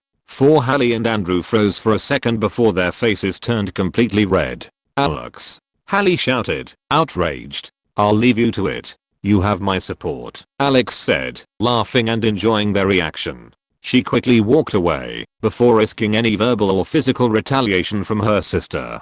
"Well, at least she doesn't suspect anything," Andrew commented once Alex was out of sight.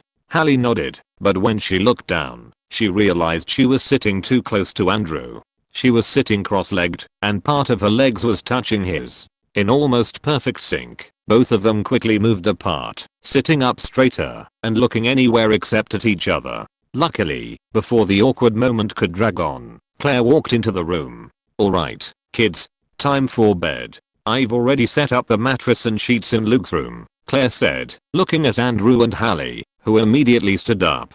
"Thanks, Aunt," Andrew said. "It's nothing. Luke is already sleeping like an angel. Maybe playing passes before bed is a good method to drain his energy," Claire said. Andrew and Hallie said goodnight to Claire and went upstairs.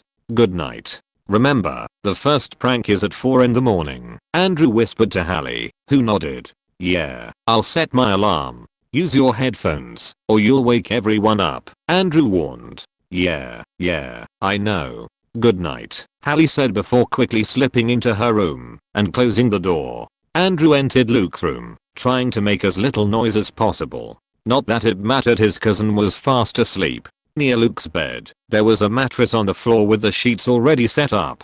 Just 4 hours. Andrew thought, glancing at the time on his phone with a slight smile as he lay down. You can read 15 chapters in advance on my Patreon. Link, https://www.patreon.com/nav07 Chapter 70. Prank I. Alex was sleeping deeply, immersed in a perfect and pleasant dream. She was in her classroom, sitting at her usual desk, front row, right in the center, directly facing the teacher's desk. There was no better spot. From there, she could hear every word the teacher said with total clarity, free from distractions or annoying interruptions. Moreover, whenever the teacher asked a question, raising her hand guaranteed she would be the first to be seen and selected. Of course, in most cases, she was the only one who did. Her classmates, with their pathetic lack of academic interest and even lower intellect, preferred to remain silent when the teacher posed a difficult question about biology or difficult for the others, not for her. Without a second thought, she raised her hand. Her answer came out clear and precise, with the confidence of someone who knew she was the smartest in the room. The teacher smiled broadly, almost with exaggerated admiration. "Excellent, Alex. Always so brilliant. With a talent like yours, there's no doubt you'll get into one of the best universities in the world. Your future is dazzling. Compared to you, your classmates are practically useless. he exclaimed with overflowing excitement, as if he had just witnessed an unprecedented genius. Alex smiled with satisfaction at the compliment. "Thank you, Professor. But it's not a big deal if you compare me to them," she said. As the teacher continued praising her intelligence, something strange happened. Suddenly, the men's face began to distort. Him features shifted rapidly until they became Hallie's, now wearing an annoyed expression. "Wake up, Alex," her sister said impatiently. Alex frowned. What was going on? She looked around, but the classroom was fading, losing its colors and shapes. "Come on, Alex, wake up already." Another voice joined in, and suddenly, her cousin Andrew appeared, though her dream quickly dissolved. The insistent voices pulled her back to reality. "What's going on?" Alex mumbled, slowly opening her eyes, her voice still rough from sleep. She saw two blurry faces, but she recognized them by their voices. It was her cousin and her sister. Nearsightedness was such a hassle. She quickly reached for her glasses on the nightstand and put them on. "Your stupid alarm didn't go off. We are going to be late for school. If old Professor Johnson sees me arriving late on the first day after break, I'm screwed," Hallie said, her brow slightly furrowed. "To the alarm didn't go off," Alex repeated, alarmed, turning toward the clock on her nightstand. Her sister was right, they were going to be late. Very late. Horror washed over her from head to toe. She, Alex Dunphy, could not be late. She was always the first to turn in assignments. The model student. Her reputation depended on punctuality and excellence, and being late on the first day after winter break would be an absolute disaster. "Damn it," she exclaimed, clumsily throwing off the covers. "See you downstairs," Andrew said hurriedly, before ushering out of the room with Hallie. But as soon as they crossed the door, instead of heading downstairs, they slipped into Luke's room, where he was still sleeping like an angel. They exchanged glances and covered their mouths to keep from laughing. Meanwhile, Alex, still groggy from the urgency and not noticing anything unusual, jumped out of bed. She moved with impressive speed, changing out of her pajamas into her uniform with automatic precision, buttoning up her shirt in a frenzy, and tying her hair into a quick ponytail, for she had barely finished putting on her shoes when she rushed down the stairs at full speed, not noticing that most of the windows were still closed and that the house was completely silent. The only normal thing was that the downstairs lights were on. When she reached the dining room, she didn't see the usual scene of her mother making breakfast or scolding Luke for making a mess. Her father wasn't there either, nor were Hallie or Andrew, who had said they would wait for her downstairs. "Where is everyone?"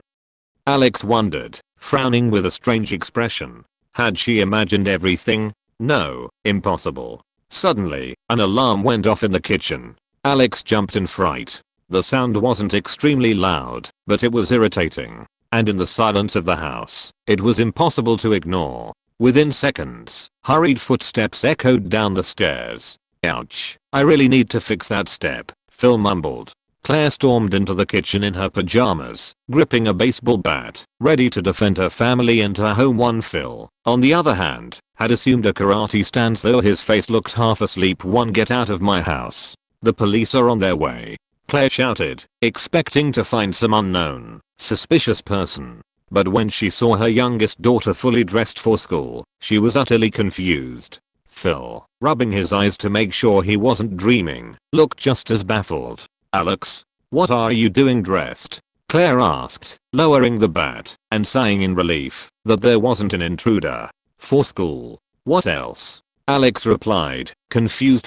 Claire and Phil exchanged glances, looking even more bewildered than Alex. Then they turned back to her. "Sweetheart, it's 4 in the morning. You still have more than 2 hours before you need to wake up," Phil said, pointing toward the only open window, a small one. Alex followed her father's finger and looked through the window at a pitch black sky. It was still nighttime. Finally, she realized what had happened. "Those two sons of bitches," she thought furiously, gritting her teeth as her brow furrowed in anger. She turned to her parents, who were staring at her as if she had lost her mind. "It was Andrew and Hallie. They woke me up," she snapped. They then climbed the stairs and entered Luke's room. There, they found Andrew sleeping deeply, completely covered. Luke was also asleep, having not woken up from all the noise they made. "It can't be," Alex murmured, frowning even more. Alex, maybe you were dreaming, Claire commented. Andrew is very strict about his sleep hours.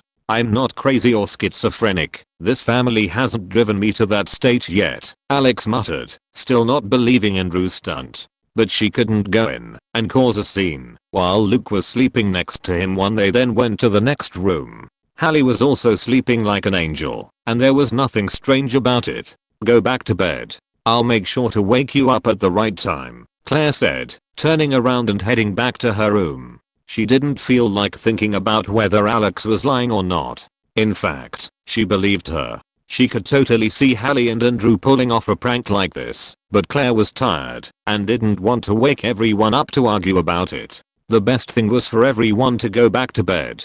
Hey sweetheart, who scared you more? Your mom with the bat or me in my attack stance ready for action? Phil asked, looking at Alex, who was still standing in the doorway staring at her sister. Alex slowly turned toward her father. Why did he always ask these kinds of questions at the most inconvenient moments? You, obviously, Alex replied, seeing the enthusiastic expression on Phil's face. Phil smiled widely, completely satisfied. I knew those YouTube karate lessons with Sensei Tanaka would pay off, he murmured proudly, turning around and happily heading back to his room. Alex entered her room with a murderous look directed at Hallie, slammed the door without much care, and walked toward her. Wake up. Really? Such a childish prank? Seems like your standards have really dropped, Alex said angrily toward Hallie, who opened her eyes casually and smiled. She knew this was a prank from Andrew, with Hallie as his accomplice. To be honest, she expected a more elaborate prank from her cousin, considering their past history. Yeah, it may be childish, but you got mad, and that's what matters, right? Hallie said with a little giggle, which only made Alex more furious. Alex quickly put her pajamas back on and got into bed, seething. This is just the beginning, Alex. You're going to have a great day at school, Hallie thought with a slight smile as she turned off the nightstand lamp 6. You can read 15 chapters in advance on my Patreon. Link, https://www.patreon.com/nav07 chapter 71, prank second. Nice morning, isn't it? Andrew asked casually, looking at Alex, while having breakfast. One Alex, with dark circles so pronounced they looked like permanent shadows under her eyes, lifted her gaze from her breakfast and shot him a murderous look. Great joke, Andrew. You really outdid yourself this time, Alex said sarcastically. Not bad, Andrew replied with a slight smile, shrugging. Not bad, Alex muttered under her breath, mimicking his nonchalance with annoyance. If the hypothetical prank we pulled on you doesn't meet your standards, then why do you look so upset? Hallie asked with feigned innocence, while spreading butter on her toast. Because thanks to that stupid prank, I slept poorly, and barely at all, Alex snapped, hitting the table with her spoon. Mom, punish them, she demanded, looking at Claire, who had her back turned, while organizing things in the kitchen. You have no proof against us. Hallie defended herself. Proof? It's obvious it was you two, or else I'm schizophrenic, Alex growled. I think the more plausible option is schizophrenia, Hallie replied with amusement. Luke, who had been solely focused on devouring his sugary cereal, furrowed his brows in curiosity. Schizophrenia? What's that?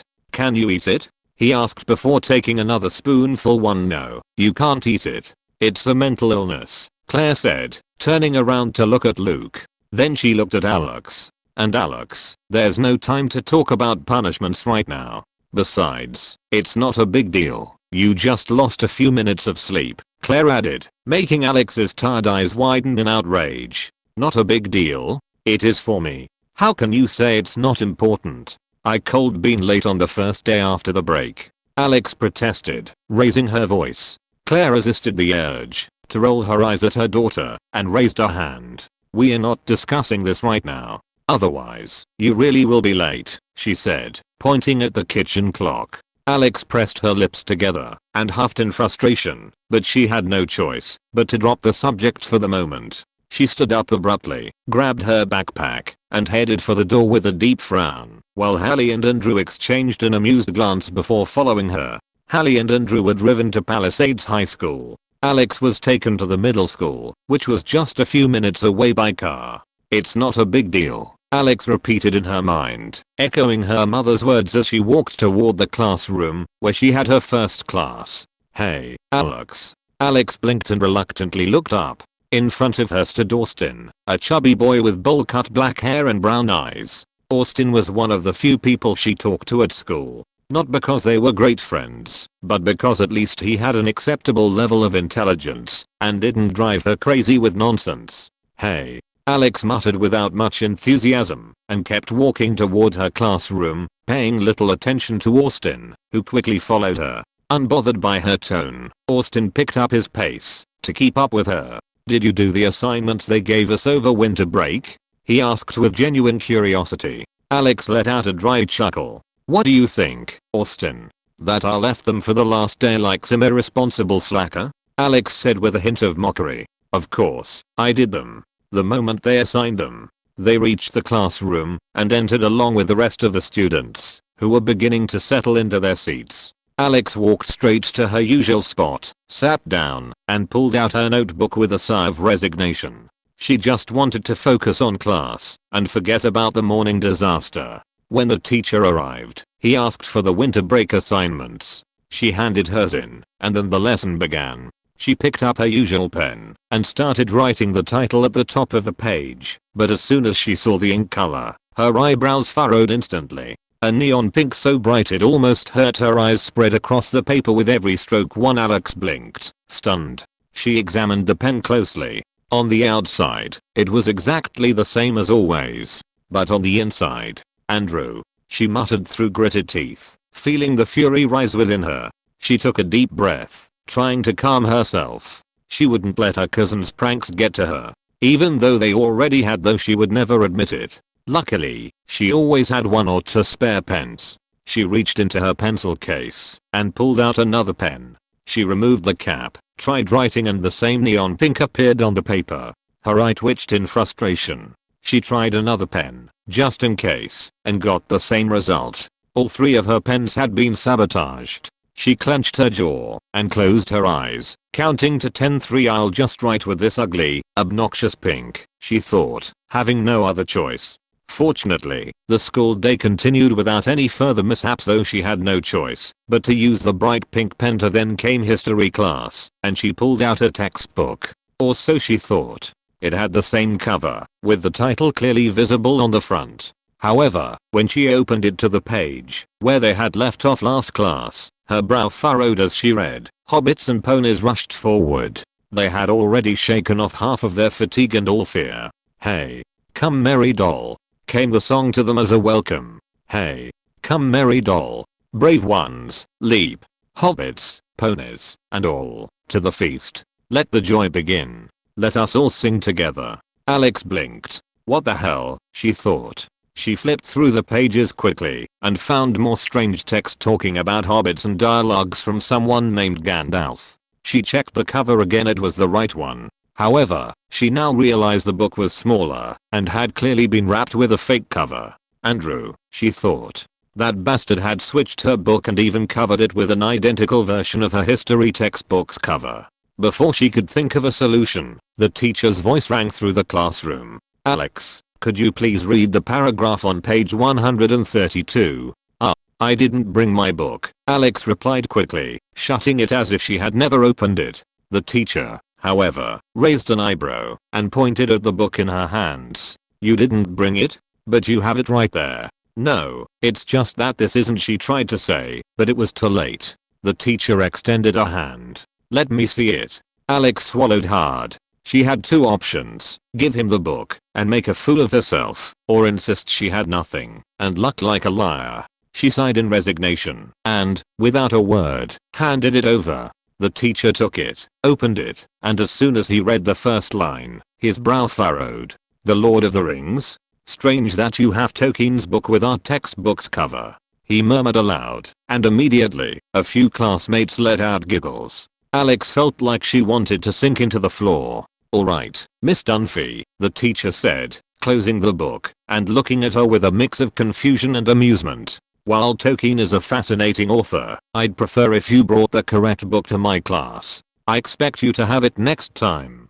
The laughter around her grew louder as the teacher handed her back the book. As soon as he turned to continue the lesson, Alex sighed and let her head drop onto the desk. At that moment, she felt a tap on her shoulder. She turned and found Austin, who had an expression of barely contained excitement, as if he had just uncovered a huge secret. "I didn't know you liked The Lord of the Rings," he murmured enthusiastically. "That's awesome. I'm a huge fan. Actually, we have a club. You should totally join." "Club?" Alex muttered, confused. She wasn't a fan of The Lord of the Rings. She only knew about it because Andrew and his nerdy friends liked it. Austin nodded eagerly. "Yeah. We meet after school to talk about Tolkien, analyze the story, and sometimes play role-playing campaigns set in Middle-earth. It's a small club, but we are really passionate. You'd love it." "One, I'll think about it," Alex replied non-committally. Classes continued as usual. Alex made sure to check every book before opening it, afraid another one had been tampered with. Fortunately, none seemed altered.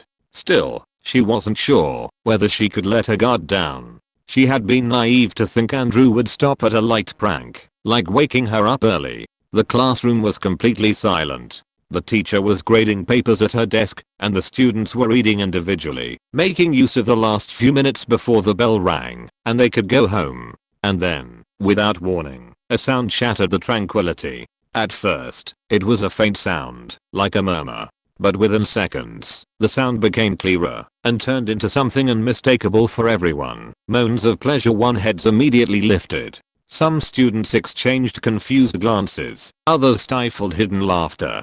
The teacher looked up from her papers, frowning. The sound continued. Everyone started searching for the source of the disturbance until, gradually, all eyes turned to Alex, who had a horrified expression. She felt the heat rise in her face as she realized the sound was coming from her own backpack. What? Alex murmured, confused, looking at her backpack. Without wasting any more time, she rushed to open her backpack and began desperately searching through her things. She checked the main compartment, then the side pocket, but the noise kept echoing through the classroom. The murmurs grew louder. Alex felt her heart race as her trembling hands rummaged through the backpack until she found a hidden compartment she didn't even remember existed. There, deep inside her backpack, her fingers pulled out a phone she didn't recognize, but it was the source of the sound. She clumsily unlocked the screen and stopped the sound. It was a call. Andrew, she thought, a mix of fury and relief, but the embarrassment still completely enveloped her.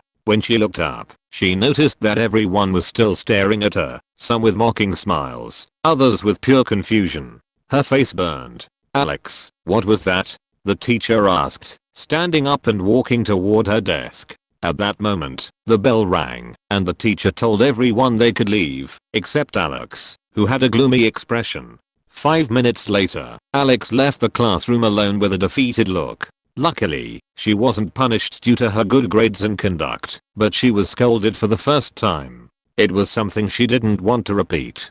"Damn you, Andrew. This isn't over," Alex thought as she walked down the hall toward the exit of the school. 7. You can read 15 chapters in advance on my Patreon. Link, https://www.patreon.com/nav07 Chapter 72. Prank 3. Palisades High School, 2:55 p.m. Andrew was sitting at his desk, with about 5 minutes left before class ended. But he had to leave now. He needed to head to Alex's middle school to witness the prank Hallie had set up for Alex. As for Hallie's prank, well, it wasn't exactly his idea of fun. In his opinion, it crossed the line, but convincing Hallie to abandon a mischief was practically impossible once she had set her mind to it. The professor was reading aloud a dense paragraph about biology. Without thinking any further, Andrew raised his hand to get her attention. "Yes, Andrew?" the professor asked, looking up as she noticed his raised hand. The entire class turned their heads to look at him. "Can I go to the bathroom?" Andrew asked. The professor hesitated for a few seconds. She usually didn't let students leave for the restroom, but seeing that it was the star student, she granted his request. "Go, but be quick." "Thanks," Andrew said before walking out of the classroom. As he turned into the hallway, he found Hallie standing there, arms crossed, glancing at the small watch on her wrist. "Took you long enough. Come on, we can't miss this." Hallie said, grabbing his wrist and pulling him along excitedly. Whoa, slow down, Hallie. We're not supposed to get caught, Andrew said. I know, she replied with a mischievous smile. But I have a route where you'll never run into anyone. Hallie quickly led him through empty hallways, avoiding areas where they might run into teachers or janitors. They exited the main building through a side door that opened into the school campus, an expansive grassy field with sports courts, picnic tables, and a few scattered trees. However, they couldn't head for the main gate. They knew that at this hour, it was usually locked and possibly monitored by a janitor. This way, Hallie whispered, guiding him toward one side of the campus. In front of them stood a brick wall. It wasn't too high, but high enough that a careless jump could result in a twisted ankle. All yours, cousin, Hallie said. Alright, give me some space, Andrew said as he measured the distance with his eyes. He took a few steps back, gathered momentum, and ran toward the wall. At the last moment, he jumped, using the lower edge as a foothold to propel himself higher. His fingers gripped the top edge, and with an agile movement, he pushed himself up and climbed to the top with ease. Your turn, Andrew said from above, extending his hand to Hallie. I trust you, quarterback, she joked, grabbing his hand firmly. Andrew helped her up, pulling with steady care until she managed to climb over the edge. Without a second thought, Andrew dropped to the other side with a swift jump. Hallie leaned forward slightly to check the height and frowned. And how do I get down without breaking something? She asked. Jump, Andrew replied, stretching out his arms. I'll catch you. What if you don't? Seriously? You're not on top of a 10-meter wall or anything. It's easy, Andrew said, a little exasperated. Alright. Hallie took a deep breath and, without overthinking it, slid forward until her legs were dangling off the edge. Here I go, she said and jumped. The impact was softer than she expected. Andrew caught her effortless, holding her firmly against his chest. Hallie felt Andrew's fingers pressing gently against her waist, making sure she didn't lose her balance. His face was way too close to hers. Way too close, HC. Told you. Easy, Andrew said with a smile as he set her down. Yeah, let's go, Hallie replied. Wasting no more time, they took off running toward Alex's middle school. It didn't take them long to get there. By then, classes had already ended, and the main gate was open, with several students leaving in groups, while some parents waited outside.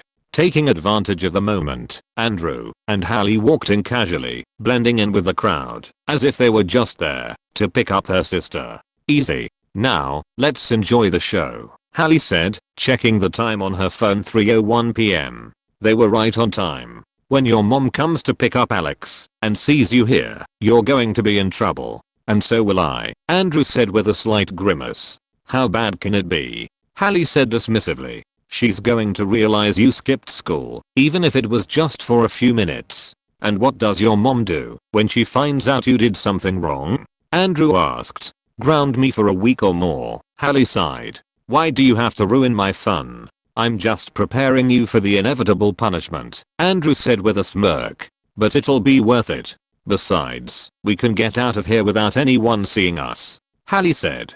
They just had to make sure they saw the whole show without being spotted by Alex. We can try, Andrew said, shrugging. They started walking around the campus, looking for Alex, but she wasn't among the scattered students. Look over there, Hallie whispered, pointing to a group of students a few meters away. That's Austin, the one in the middle. Austin was standing with two friends. One of them was holding a sign, while the other clutched a bouquet of flowers, seemingly ready to hand it over at the perfect moment. Too, doesn't your conscience feel guilty seeing this? Andrew asked, glancing at Hallie. No. Let's hide, Hallie said, grabbing Andrew by the wrist and pulling him towards some nearby bushes to watch without being seen. Finally, Alex appeared, walking toward the exit. Her brow was furrowed, and she had a frustrated expression on her face. Andrew smiled at this. The prank seemed to have done its job. His revenge was complete. He was even with Alex for getting him drunk at the wedding.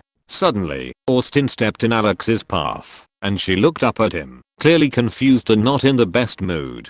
From their hiding spot, Andrew and Hallie couldn't hear what they were saying, but they quickly started making guesses as Austin's friend unfolded a sign that read, "Will you be my girlfriend?" Austin picked up the bouquet of flowers and held it out to Alex, while his friends watched eagerly, as if everything was going to go perfectly. Alex was startled at first, her face showing a hint of confusion. But as she realized she had suddenly become the center of attention, surrounded by students watching and whispering, she grew nervous. "What do you want?" Alex asked. "I thought the sign was pretty obvious," Austin said with a slight smile. Alex looked up at the sign. As she read it, she had to summon all her strength not to let a look of disgust show on her face. "So will you be my girlfriend, Alex Dunphy?" Austin asked in a dramatic chivalrous tone as he got down on one knee and held out the bouquet of flowers to her. Alex went silent for a moment, staring at Austin, as if she couldn't believe what was happening. What the hell is this Disney movie style proposal, she thought, taking a step back one from their hiding spot. Hallie couldn't contain her laughter. "What the hell? Did he seriously get down on one knee?" she murmured, trying to stifle her giggles. "One, you're pure evil," Andrew said, shaking his head. Though he couldn't deny the scene felt way too over the top for his taste. And this was coming from someone who had asked Pippa to be his girlfriend in front of over 1,000 people, but that had been much simpler and more natural. He and Pippa were already dating. He just had to make it official with a straightforward question.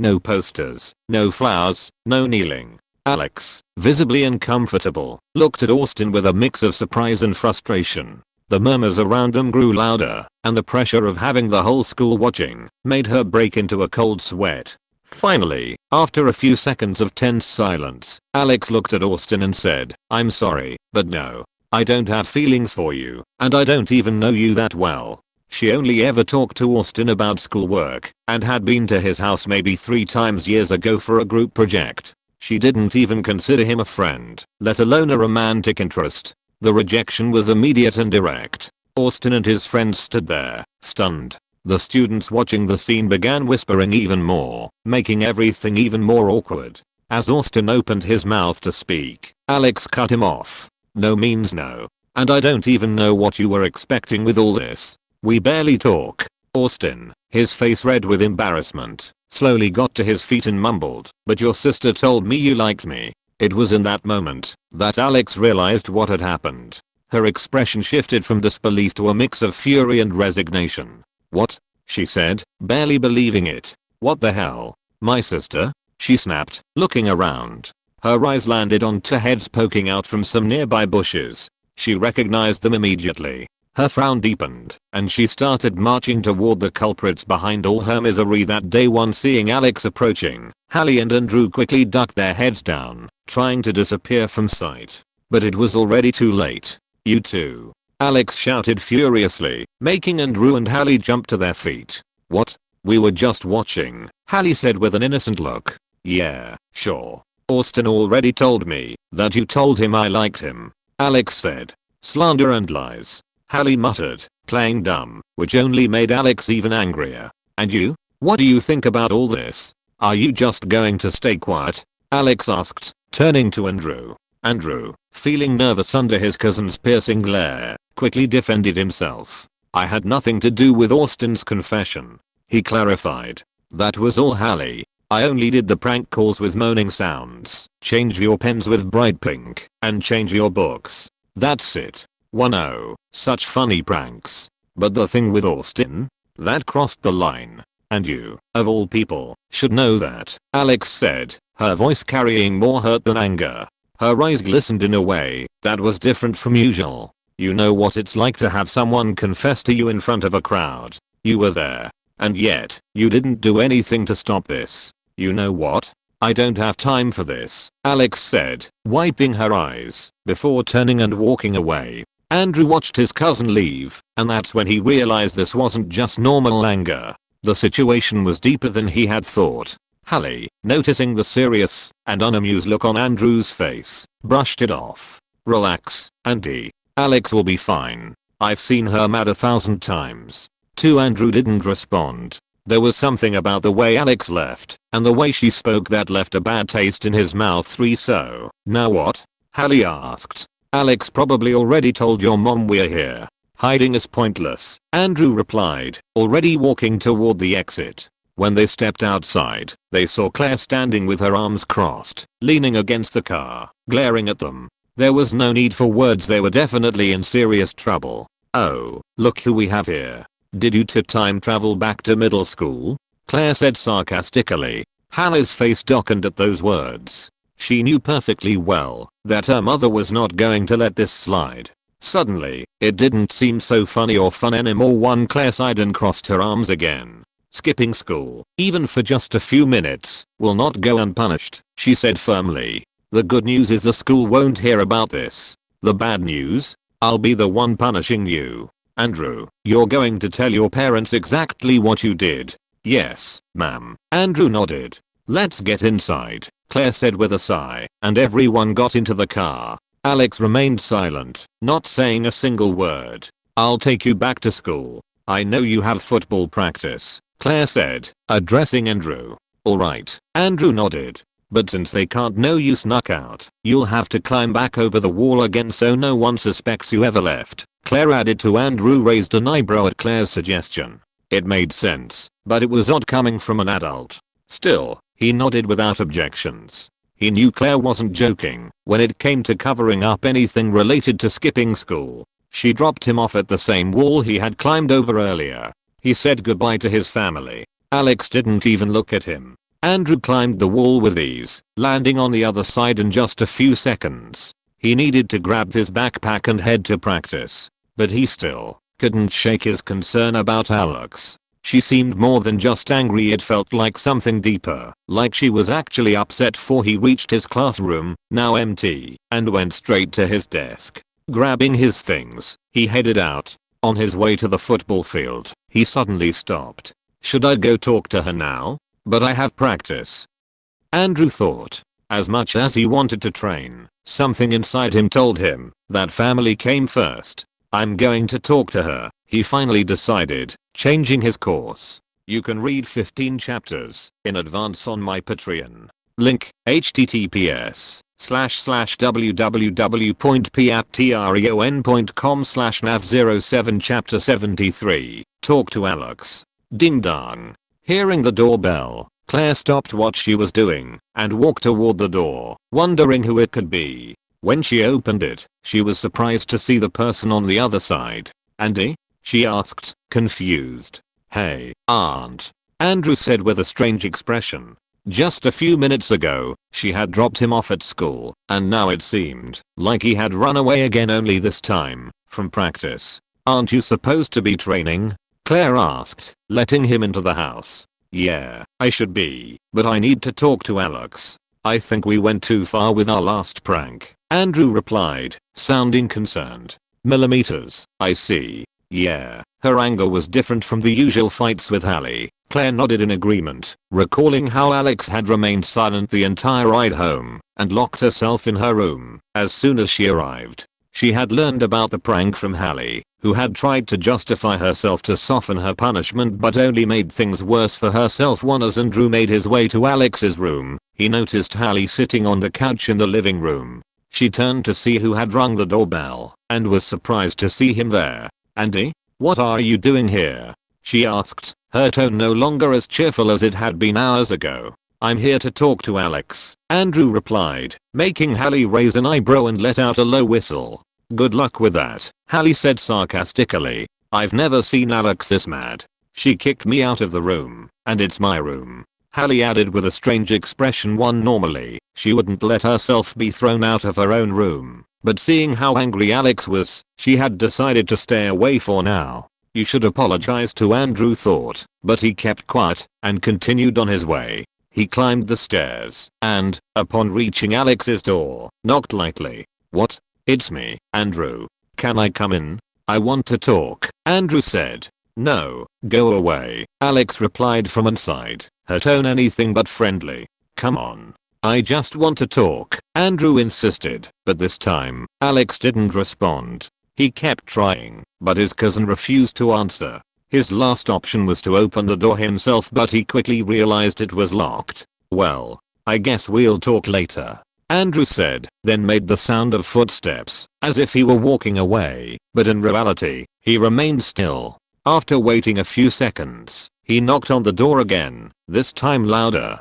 He wanted Alex to think it was someone else. "What is it now?" Alex asked, sounding impatient. "Alex, open the door. I have clean clothes for you," Andrew responded in a firm, higher-pitched tone, trying to imitate Claire's voice. Hearing the fake voice, Alex frowned, not fooled in the slightest. Andrew's voice was unmistakable, no matter how high-pitched he tried to make it. "Seriously?" Alex said, annoyed, instantly recognizing the clumsy attempt to imitate her mother. "I'm not falling for that.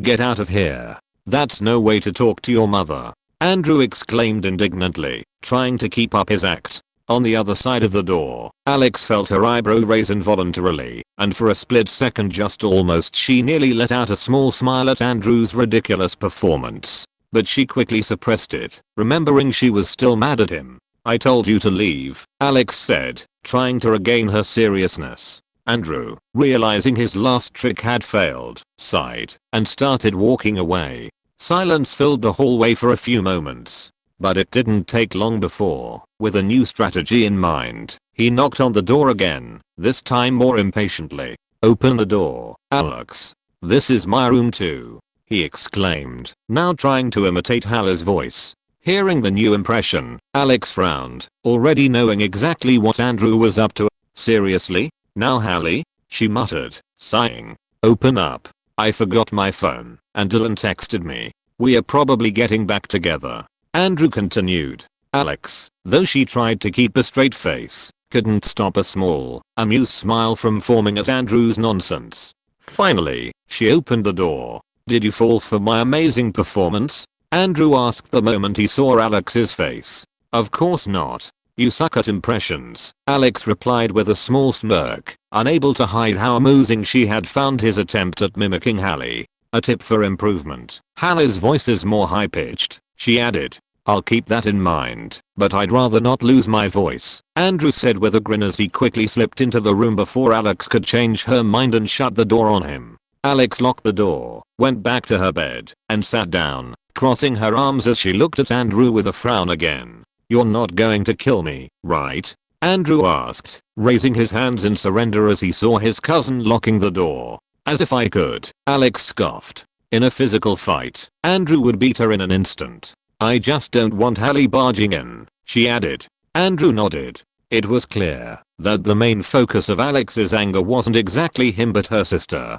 That meant there was still a chance to make amends. "Well, what do you want?" "You should be training," Alex said, crossing her arms. "I want to apologize for the joke about Austin," Andrew said. Alex raised an eyebrow, saying nothing, waiting for him to continue. "You were right. I stood by and didn't do anything to stop Hallie, even though I knew it would be an uncomfortable situation for you," Andrew admitted, scratching his head, embarrassed since he knew what it was like to have someone confess their feelings to you in public. It was not a pleasant experience at all. Alex sighed. She looked at Andrew for a few seconds before finally nodding. "I accept your apology." "One really?" Andrew blinked, surprised at how fast that was. "Yeah," Alex said with a shrug. "You left football practice to come here, so I guess you're serious." "That's great," Andrew said, feeling a little caught off guard. He thought Alex would be more stubborn and make him suffer a bit before forgiving him.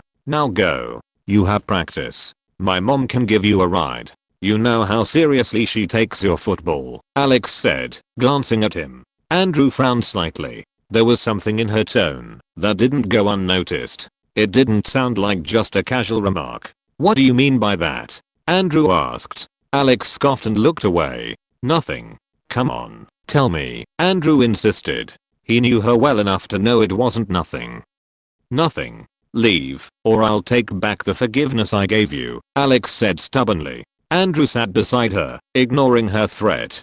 "Come on, Alex. You can trust me." "What's wrong?" Alex looked at Andrew's face. After a few seconds of silence, she sighed and finally let it out. "It's just that sometimes I feel like no one in this family pays attention to me." Andrew looked at her, surprised by the confession. "Why do you feel that way?" "My parents always pay more attention to Hallie and Luke." Plus, everyone goes to your games. They never get tired of talking about you. Meanwhile, I get the highest grades in school, and hardly anyone even mentions it, Alex said in a resigned tone. Andrew opened his mouth to respond, but didn't have an immediate answer. He had never thought about it from her perspective. I feel like the invisible middle sibling. Hallie is the popular and rebellious eldest, and Luke is the adorable little fool, Alex said, lowering her gaze. Andrew remained silent for a moment. Then, he exhaled and finally spoke. That's not true. Alex shot him a skeptical look. Listen, it's not that your parents don't care about you.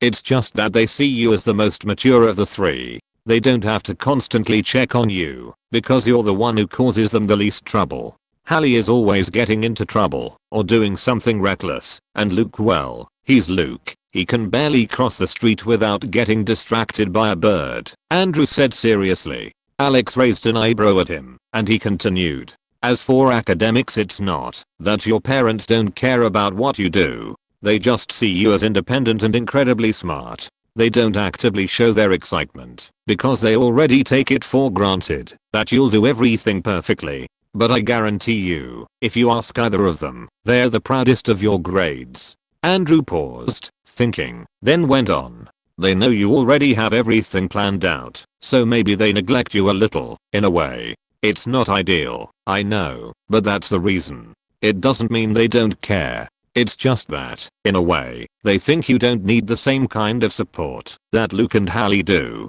Alex looked at him, her expression a curious mix of confusion and amusement. So it's my intelligence and maturity's fault? She asked with a slight smile. Well, if you put it that way, yeah. Seems like being too smart and mature puts you in the parental forgetfulness zone, Andrew joked, but then his tone turned serious again. But seriously, if you talk to them, I'm sure they'll change right away. They're really good parents, he added. Alex stayed quiet, processing his words. It wasn't what she had expected, but it made sense. A weight seemed to lift off her shoulders, though she couldn't say she felt completely understood just yet. As for football, I know it seems like everyone is focused on my games, but football is something that brings the family together. It's more than just a sport, it's something we can all enjoy together. Everyone gets excited, they go to the games, they celebrate every win or loss, and it makes you feel like part of something. Andrew said that's true. I guess everyone just wants to be part of it.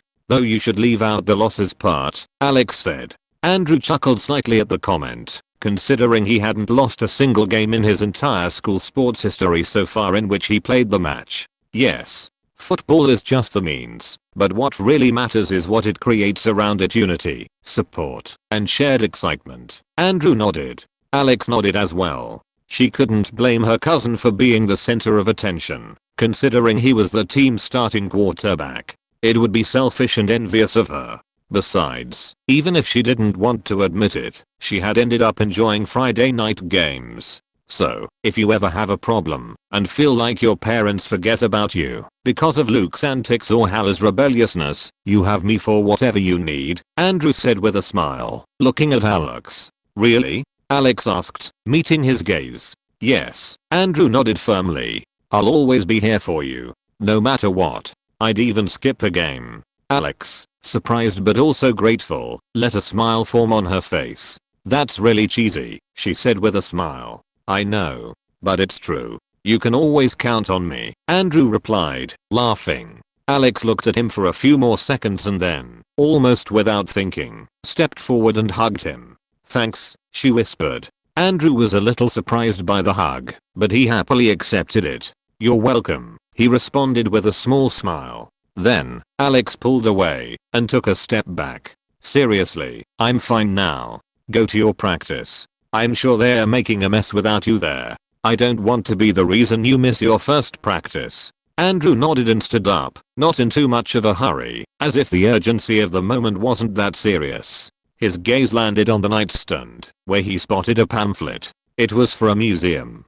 Do you want to go to this museum? Andrew asked, picking up the pamphlet. Yeah, but I don't have anyone to go with. You know, Alex said, looking at him, a look Andrew understood immediately. Claire and Phil wouldn't understand anything about the museum, and if they brought Luke, they'd probably get kicked out. since there was a high chance he'd end up breaking something. Do you want to go together? I'm not that smart, but I could ask Pippa, Andrew suggested. At the mention of Pippa, Alex's eyes lit up. Pippa? Yes, ask her. I mean yeah, sure. That'd be fine, she said, quickly shifting her tone from enthusiastic to neutral. Andrew raised an eyebrow at Alex's strange behavior. Alright, I'll tell her. I'm sure she'll be excited too. She loves this kind of stuff, Andrew said. Great, Alex said, raising her voice slightly, causing Andrew to give her a strange look. Is she really that excited about going to the museum? Andrew wondered. What Andrew didn't know was that Alex had a quiet admiration for Pippa. To Alex, Pippa wasn't just Andrew's girlfriend, she was incredibly smart, almost like the older sister she had always wanted. She got along really well with her, even if she never openly expressed it to. With that settled, Andrew said goodbye to Alex. Claire drove him to school, so he wouldn't miss more minutes of practice, something Andrew appreciated, though he couldn't help but remember Alex's earlier comment. You can read 15 chapters in advance on my Patreon. Link, https://www.patreon.com/nav07 Chapter 74, State Championship January 17, 2009. Palisades High School football field. The CIF 5th Division State Tournament had already begun a week ago. Out of the 10 section champions who had secured their ticket to the championship, the 4 lowest ranked teams faced off in the play-in round last Friday. From those 4 teams, only 2 advanced, leaving 8 teams in the quarterfinal stage. Andrew's team, the Los Angeles section champion, was one of the 6 highest ranked teams, meaning they had automatically advanced to this round. Now, they were about to take the field for their first match of the state championship. They would be facing Mission Bay High School, the San Diego section champion. The draw favored Andrew's school, allowing them to play at home. However, if they advanced, they would have to play the semifinals as the visiting team. Under the intense stadium lights, Andrew and the rest of the team stepped onto the field to warm up.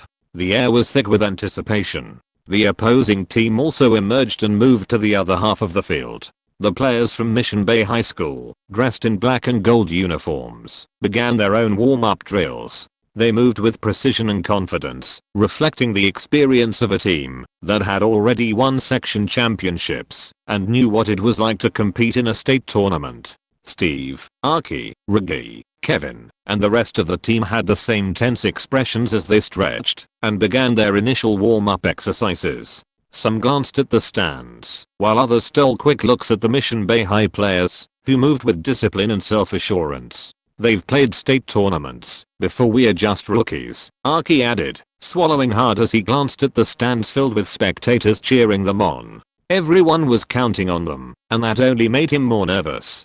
Don't be nervous. We just have to do what we always do, Jason said, his voice carrying a bit more confidence. Even so, his body language betrayed him. As a senior, he had to keep his composure, but the truth was that this was also his first time in a state tournament. Even making it to the regional championship had been uncharted territory for him. When he saw that no one seemed convinced by his words, Jason turned to Andrew, who had yet to say anything. Isn't that right, Captain? He asked, searching for the certainty that everyone else lacked. They all turned to look at Andrew and found him waving enthusiastically toward the stands, a big smile on his face. No nerves, no tension, just a relaxed expression as he raised a hand and gestured toward his family and girlfriend. When he finally looked back at his teammates, his expression remained completely calm. Why so dramatic? Andrew asked lightly. It's just another game.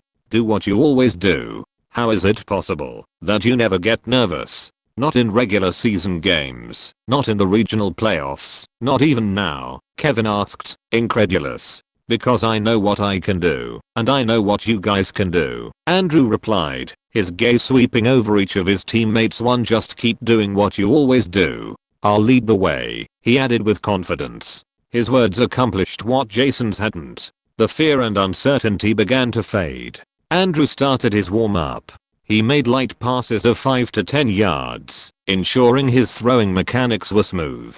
As the warm-up progressed, he increased the distance, throwing with surgical precision to his receivers Steve, Jason, and Alan. At first, nerves got the better of his teammates. Even though Andrew placed the ball exactly where it needed to be, Steve dropped a 30-yard pass, Jason reacted late to another 25-yarder, and Alan failed to adjust his hands properly for a 40-yard throw. Andrew showed no frustration. He knew it wasn't a matter of skill, it was just nerves. Take a breath. Just think of it as another practice day, Andrew said calmly, and continued throwing with the same precision. Little by little, his teammates got used to it, leaving their nerves behind, and catching the passes. With the warm-up finished, Andrew was about to join the coach and the rest of the team, when a shadow appeared in his peripheral vision. It was Mission Bay's quarterback.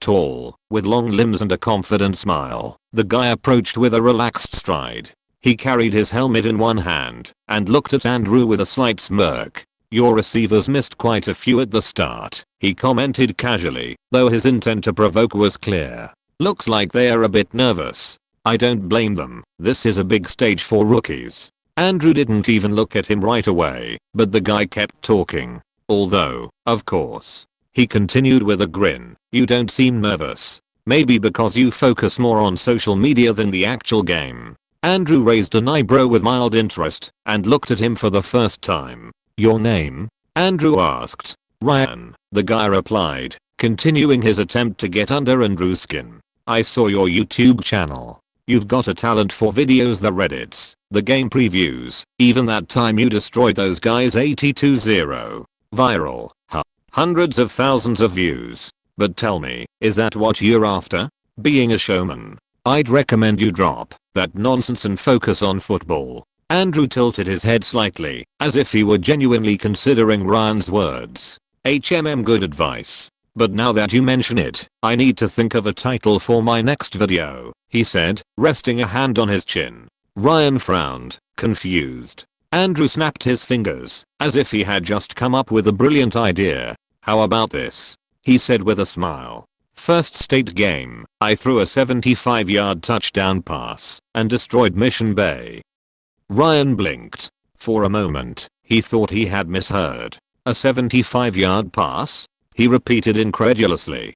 "Please. Even the best high school quarterbacks can't easily throw such long throws. There's always a first time. Wouldn't it be great? Immortalized on video," Andrew said with a casual shrug. Ryan clenched his jaw and clicked his tongue in frustration. He hadn't managed to shake Andrew's composure even a little. Without another word, he turned and walked away with firm steps. Kevin, who had been listening, let out a low chuckle and stepped up beside Andrew. "Incredible. Not only do you never get nervous, but you also manage to piss off your rivals without even trying." Andrew chuckled with a hint of amusement. "Are you really going to throw a 75-yard pass?" Kevin asked. He looked at Andrew with curiosity and a touch of disbelief. He clearly remembered the time Andrew had thrown a 71.5-yard pass in a middle school game. It was absolute madness. The crowd went wild, the coaches were left speechless, and some even compared him to NCAA quarterbacks.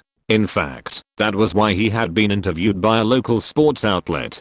But Kevin also remembered what happened afterward. As impressive as that pass had been, Andrew never repeated it. To many, it was a stroke of luck, a perfect combination of factors: the wind, his stance, the exact momentum, something unrepeatable. Even the local analysts who had started talking about Andrew concluded that, while he had an incredible arm, he wasn't someone who could consistently throw more than 70 yards. And now, Andrew was saying he'd throw a 75-yard pass. Not only that, he was stating it as if it were a fact. "Who knows?" Andrew said, glancing at Kevin with a slight smile. "This bastard is gonna do it," Kevin thought, feeling a shiver of anticipation and excitement as he followed Andrew. With the warm-up over, both teams' cheerleading squads put on their performances. As vibrant music echoed through the stadium, the Palisades squad, led by Regina, showed small mistakes and slightly less fluid movements. It was strange to see from the always confident Regina, who usually executed everything flawlessly. Still, she quickly regained her composure, leading the group with her usual skill. "Why am I nervous?" Regina wondered, before pulling herself together and finishing with an impressive routine. For the first time, the rival cheer squad matched the spectacle that Regina and her team had put on. At times, they even outshined them, something that neither Regina nor her teammates liked one bit. With the cheerleading show over, the game kicked off with an electrifying energy in the air. Mission Bay High School started on offense. Liam would lead the defense to stop their attack. As for Andrew, he wouldn't be playing on defense. The kickoff was executed by the opposing team, sending the ball toward Palisades Field. Liam ran alongside the player who caught the ball and made a clean block, allowing him to keep running one. However, two Mission Bay players blocked his path, and he was taken down 20 yards from Palisades end zone. "Well done," the Mission Bay coach exclaimed, seeing that they had a favorable position to start their attack just 20 yards away from a touchdown. Mission Bay's offense started with great precision. Ryan, the opposing quarterback who had tried to provoke Andrew earlier, threw a precise pass on the first play, gaining 5 yards. Now, they had 3 attempts, downs, to advance another 5 yards and maintain possession of the ball. On second down, Ryan threw another pass, this time advancing 3 yards, leaving the team at third down with only 2 yards needed to reach the first set of 10 yards. However, on third down, Ryan threw a deep 12-yard pass to one of his receivers, reaching the end zone. Touchdown. Incredible connection between Ryan and number #89. The commentator exclaimed excitedly. Most of the spectators booed, while the small percentage supporting Mission Bay High School made themselves heard with applause and whistles. After that play, Mission Bay decided to kick the ball to secure the extra point. Palisades 0, Mission Bay 7. As Mission Bay's offensive team left the field, Ryan flashed an arrogant smile at Andrew, as if he knew he had landed the first blow of the game. Andrew chose to ignore him and put on his helmet, ready to take the field. In the stands, Pippa, visibly frustrated, watched her school's defense leave the field. "They look like statues. Show them some pressure," she blurted out, though it was already too late. Howard, who was recording, couldn't help but laugh when he heard her. He focused the camera on her and commented, "And here we have Andrew Pritchard Tucker's girlfriend, showing her true colors. Watch out, Andrew fangirls. Get that out of my face," Pippa said, reaching out to push the camera away from her. "Hey, watch the lens. It's expensive," Howard complained. "I'm telling Andrew not to post that part," Pippa muttered, clearly annoyed. "I should post it, you know, to show those fangirls that Andrew has a girlfriend," Howard said, winking at Pippa. Pippa looked at him thoughtfully. Maybe it was the best way to keep those crazy fangirls from getting ideas, but she quickly dismissed the thought. She trusted Andrew and knew that no obsessed fan could take her place. One Cam watched the start of the game with a frown. The rest of the family felt the same, not used to seeing one of Andrew's games start with him trailing. His attention shifted to Lily, who was in her stroller, eyes wide open, playing with a cute stuffed animal. Leaning slightly forward, he tried to make eye contact with his daughter. "Come on, sweetheart, it's time to sleep, okay?" Cam murmured, trying to get Lily to let go of the plush toy and close her eyes. Mitchell, who had been watching the field, turned his head and raised an eyebrow. "What are you doing?" he asked. "In most games, Lily falls asleep at the beginning. If she doesn't, it's bad luck. I can't let her stay awake, it's a curse."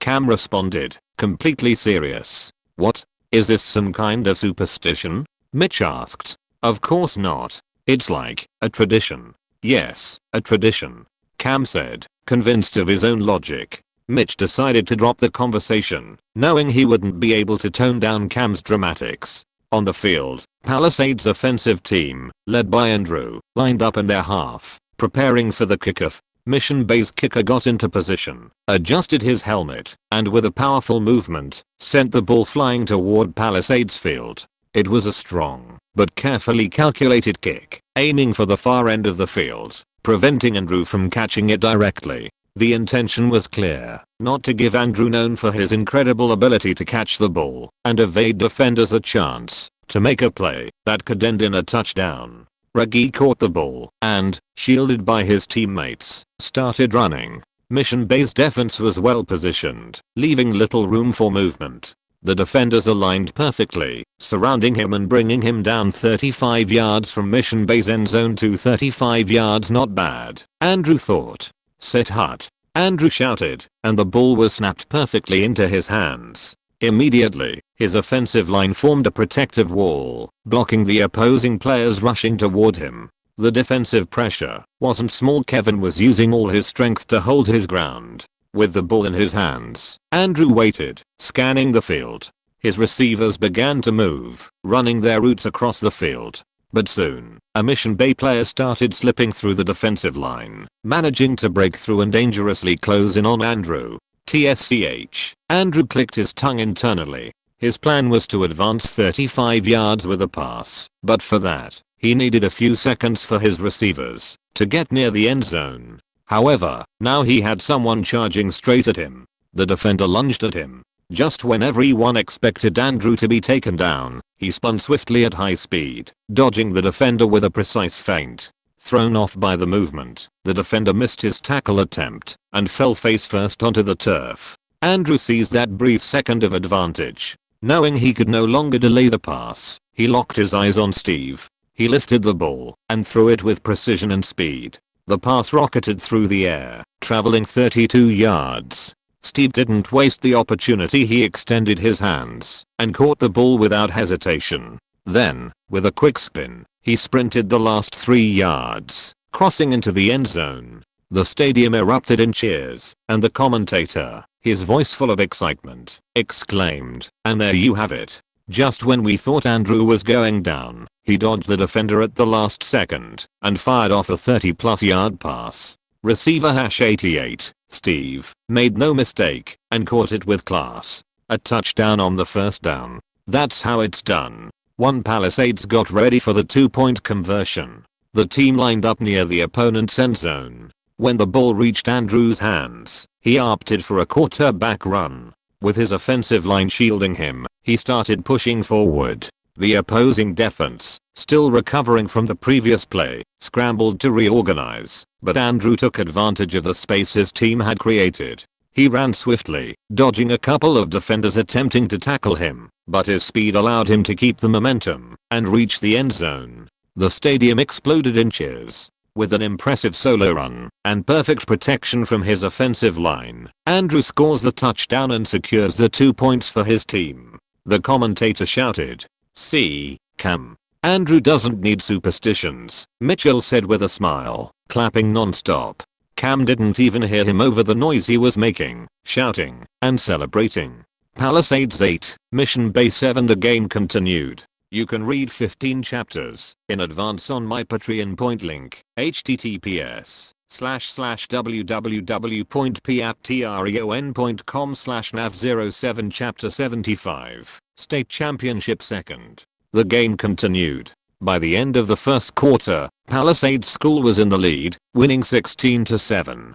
Palisades defense regained its usual confidence and didn't allow another touchdown throughout the first quarter. Liam did a great job leading the defense. In the second quarter, despite Mission Bay's efforts, they barely managed to score a touchdown, while Palisades added 2 more. The gap only widened. Additionally, Andrew always opted for the 2-point conversion and never missed. Mission Bay, knowing they had to go for 2-point conversions or they would never catch up to Palisades, attempted one, but Ryan's pass failed, leaving them with no extra points. When the whistle blew to mark the end of the second quarter, the scoreboard reflected Palisades' clear dominance. Palisades 32, Mission Bay 13. The gap kept growing, and Palisades' confidence increased with every play. Mission Bay, on the other hand, needed to find a way to shift the game's momentum if they didn't want the second half to turn into a crushing defeat. Mission Bay's coach looked at the scoreboard, frowning.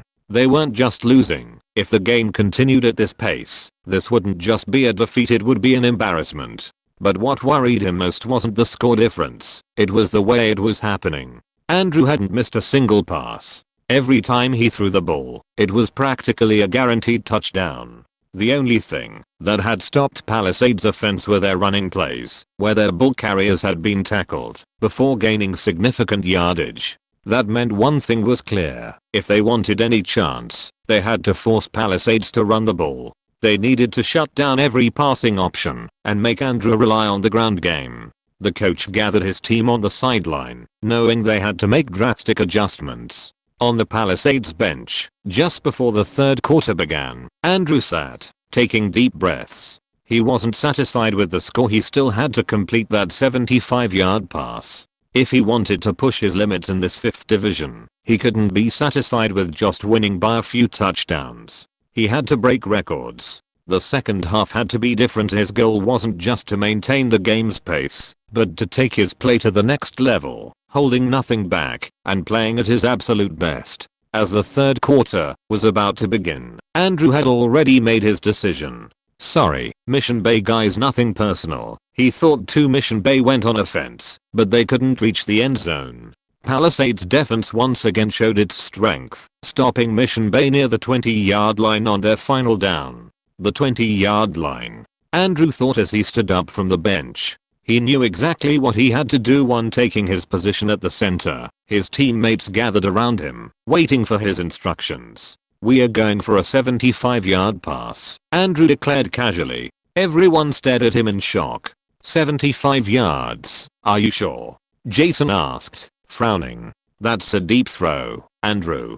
"Deep throw is an understatement. I've never even seen a pass that long, not even in higher divisions," Steve remarked. "If we pull it off, we'll score a touchdown on the first down from over 70 yards away," Allen murmured excitedly. "I know," Andrew replied before giving instructions to his receivers and the rest of the team. "The pass will go to Jason if the coverage allows it, but if not, Steve or Allen will be the alternatives." Andrew finished explaining, and the team got into position. "Set, hut," Andrew called, and the ball snapped into his hands. Jason took off on his route, moving quickly toward the center, before cutting toward the right corner. Steve followed, crossing diagonally, while Allen sprinted straight ahead at full speed. Andrew waited, watching as all 3 receivers continued running without slowing down. His offensive line needed to hold off the defenders for just over 10 seconds, an eternity in football, considering quarterbacks usually have only 3 to 5 seconds before the defense gets to them. His O-line did their best to keep the defenders at bay, but at the 6-second mark, one defender broke through, charging toward Andrew. He made a quick move to evade him. Another defender lunged at him, but once again, Andrew dodged, making the split-second decision to keep buying time to wait for the perfect moment to launch the pass to. As he dodged the defenders, he kept his eyes on his receivers sprinting at full speed. Jason was nearing the right corner of the end zone, while Allen ran straight ahead, creating even more separation. The Mission Bay defenders were starting to realize what was happening. This wasn't a normal play. There was something unusual about Andrew's patience. Confusion spread among the coaches, the players on the bench, and, of course, the crowd. No one quite understood what was going on. "Why is he taking so long to throw?" Phil asked, biting his nails. Cam, his face tense and drenched in nervous sweat, shouted from his seat, "Throw it. Throw it already." His heart pounded every time Andrew had to dodge a defender charging full speed to take him down. "He's waiting to throw a pass over 70 yards, Jay muttered, arms crossed, his expression even more serious than usual. "Oh boy, he's right," Mitchell said, watching the receivers sprinting like madmen toward Mission Bay's end zone so far from where the play had started. Finally, after what felt like an eternity, Andrew saw it. Jason was in the perfect spot, just a few yards away from the end zone. There was no more time to wait. With impressive agility, Andrew turned his head, took a step back, and with every eye in the stadium locked onto him, he launched the ball. A deep pass, floating yet absolutely precise. The ball soared through the air with power, tracing a perfect arc toward the end zone. The stadium fell silent. At that moment, no one dared to breathe. Every single pair of eyes followed the ball's trajectory. Jason, sprinting at full speed, turned his head just in time. As he saw the ball approaching, he thought, "That crazy bastard actually did it." But there was no time to think. If he failed, he'd forever be remembered as the receiver who dropped a 70-yard pass. He jumped, stretched out his hands, and caught the ball with incredible precision in midair. The stadium erupted into a roar of astonishment as Jason landed and, without breaking stride, sprinted the last 5 yards, crossing the goal line for an epic touchdown. "Shit," thought the defender chasing Jason, unable to catch him. He never expected such a long pass to actually connect. No one did. For a brief second, the stadium fell completely silent, as if everyone was trying to process what had just happened. And then, suddenly, it exploded into cheers. The roar of the home fans echoed across the field, while the visiting crowd stood in stunned silence, exchanging incredulous looks. A 70+ yard pass on first down, and a touchdown. Did I just see what I think I saw? The commentator asked, his voice shaky and filled with awe. How long was that pass? That has to be a damn high school record, he added, looking at his fellow analyst for the exact distance. The analyst, slightly calmer but still excited, double-checked before confirming. That was a 75.5 yard pass. A record-breaking throw for this division and most likely for every other. 3 in the home stands. Andrew's family reacted with their usual mix of astonishment and joy. That was a damn NFL pass, Jay exclaimed, clapping loudly. That's my son. My son. Cam shouted, overcome with emotion. Pippa was overflowing with excitement. The first person she turned to celebrate with was Howard, who wasn't as enthusiastic about football as the others, though he was happy for his friend. Howard, did you see that? Pippa asked, shaking his arm violently. Yes, I saw it. It was incredible. Calm down, Howard replied, struggling to keep his balance and not drop the camera. But Pippa's excitement only grew, and she shook his skinny arm even harder. How the hell is she this strong? Is Andrew secretly training her? Howard wondered. That wasn't the end of his suffering. On the other side, Hallie was just as excited, and the first person she saw was also him. That was amazing, Hallie said, grabbing Howard's other arm and shaking him too. Howard clenched his teeth. Why are they so strong? He thought. He had always wanted attention from girls, but not this kind of violent attention. Or maybe he did. Too well done, Andresito. Gloria's voice boomed louder than anyone's, making sure she was heard. A great pass, Manny said, nodding and clapping with more enthusiasm than ever at a football game. Have you finally surrendered to Andrew's football? Alex asked with a slight smirk, glancing at Manny. She knew Manny wasn't a football enthusiast and had noticed certain envious attitudes from him. She didn't blame him. She too had felt jealous of Andrew in the past, but she had already moved past it. Great feats should be valued for what they are. That's all, Manny said in a solemn tone, earning a strange look from Alex too. Why does he talk so weird? She thought, before shifting her gaze and looking around. Everyone was celebrating happily, hugging each other. A faint smile formed on her lips as she recalled her conversation with Andrew a few days ago. Andrew and the rest of the team celebrated the touchdown. Well done, Andrew praised as he high-fived Jason.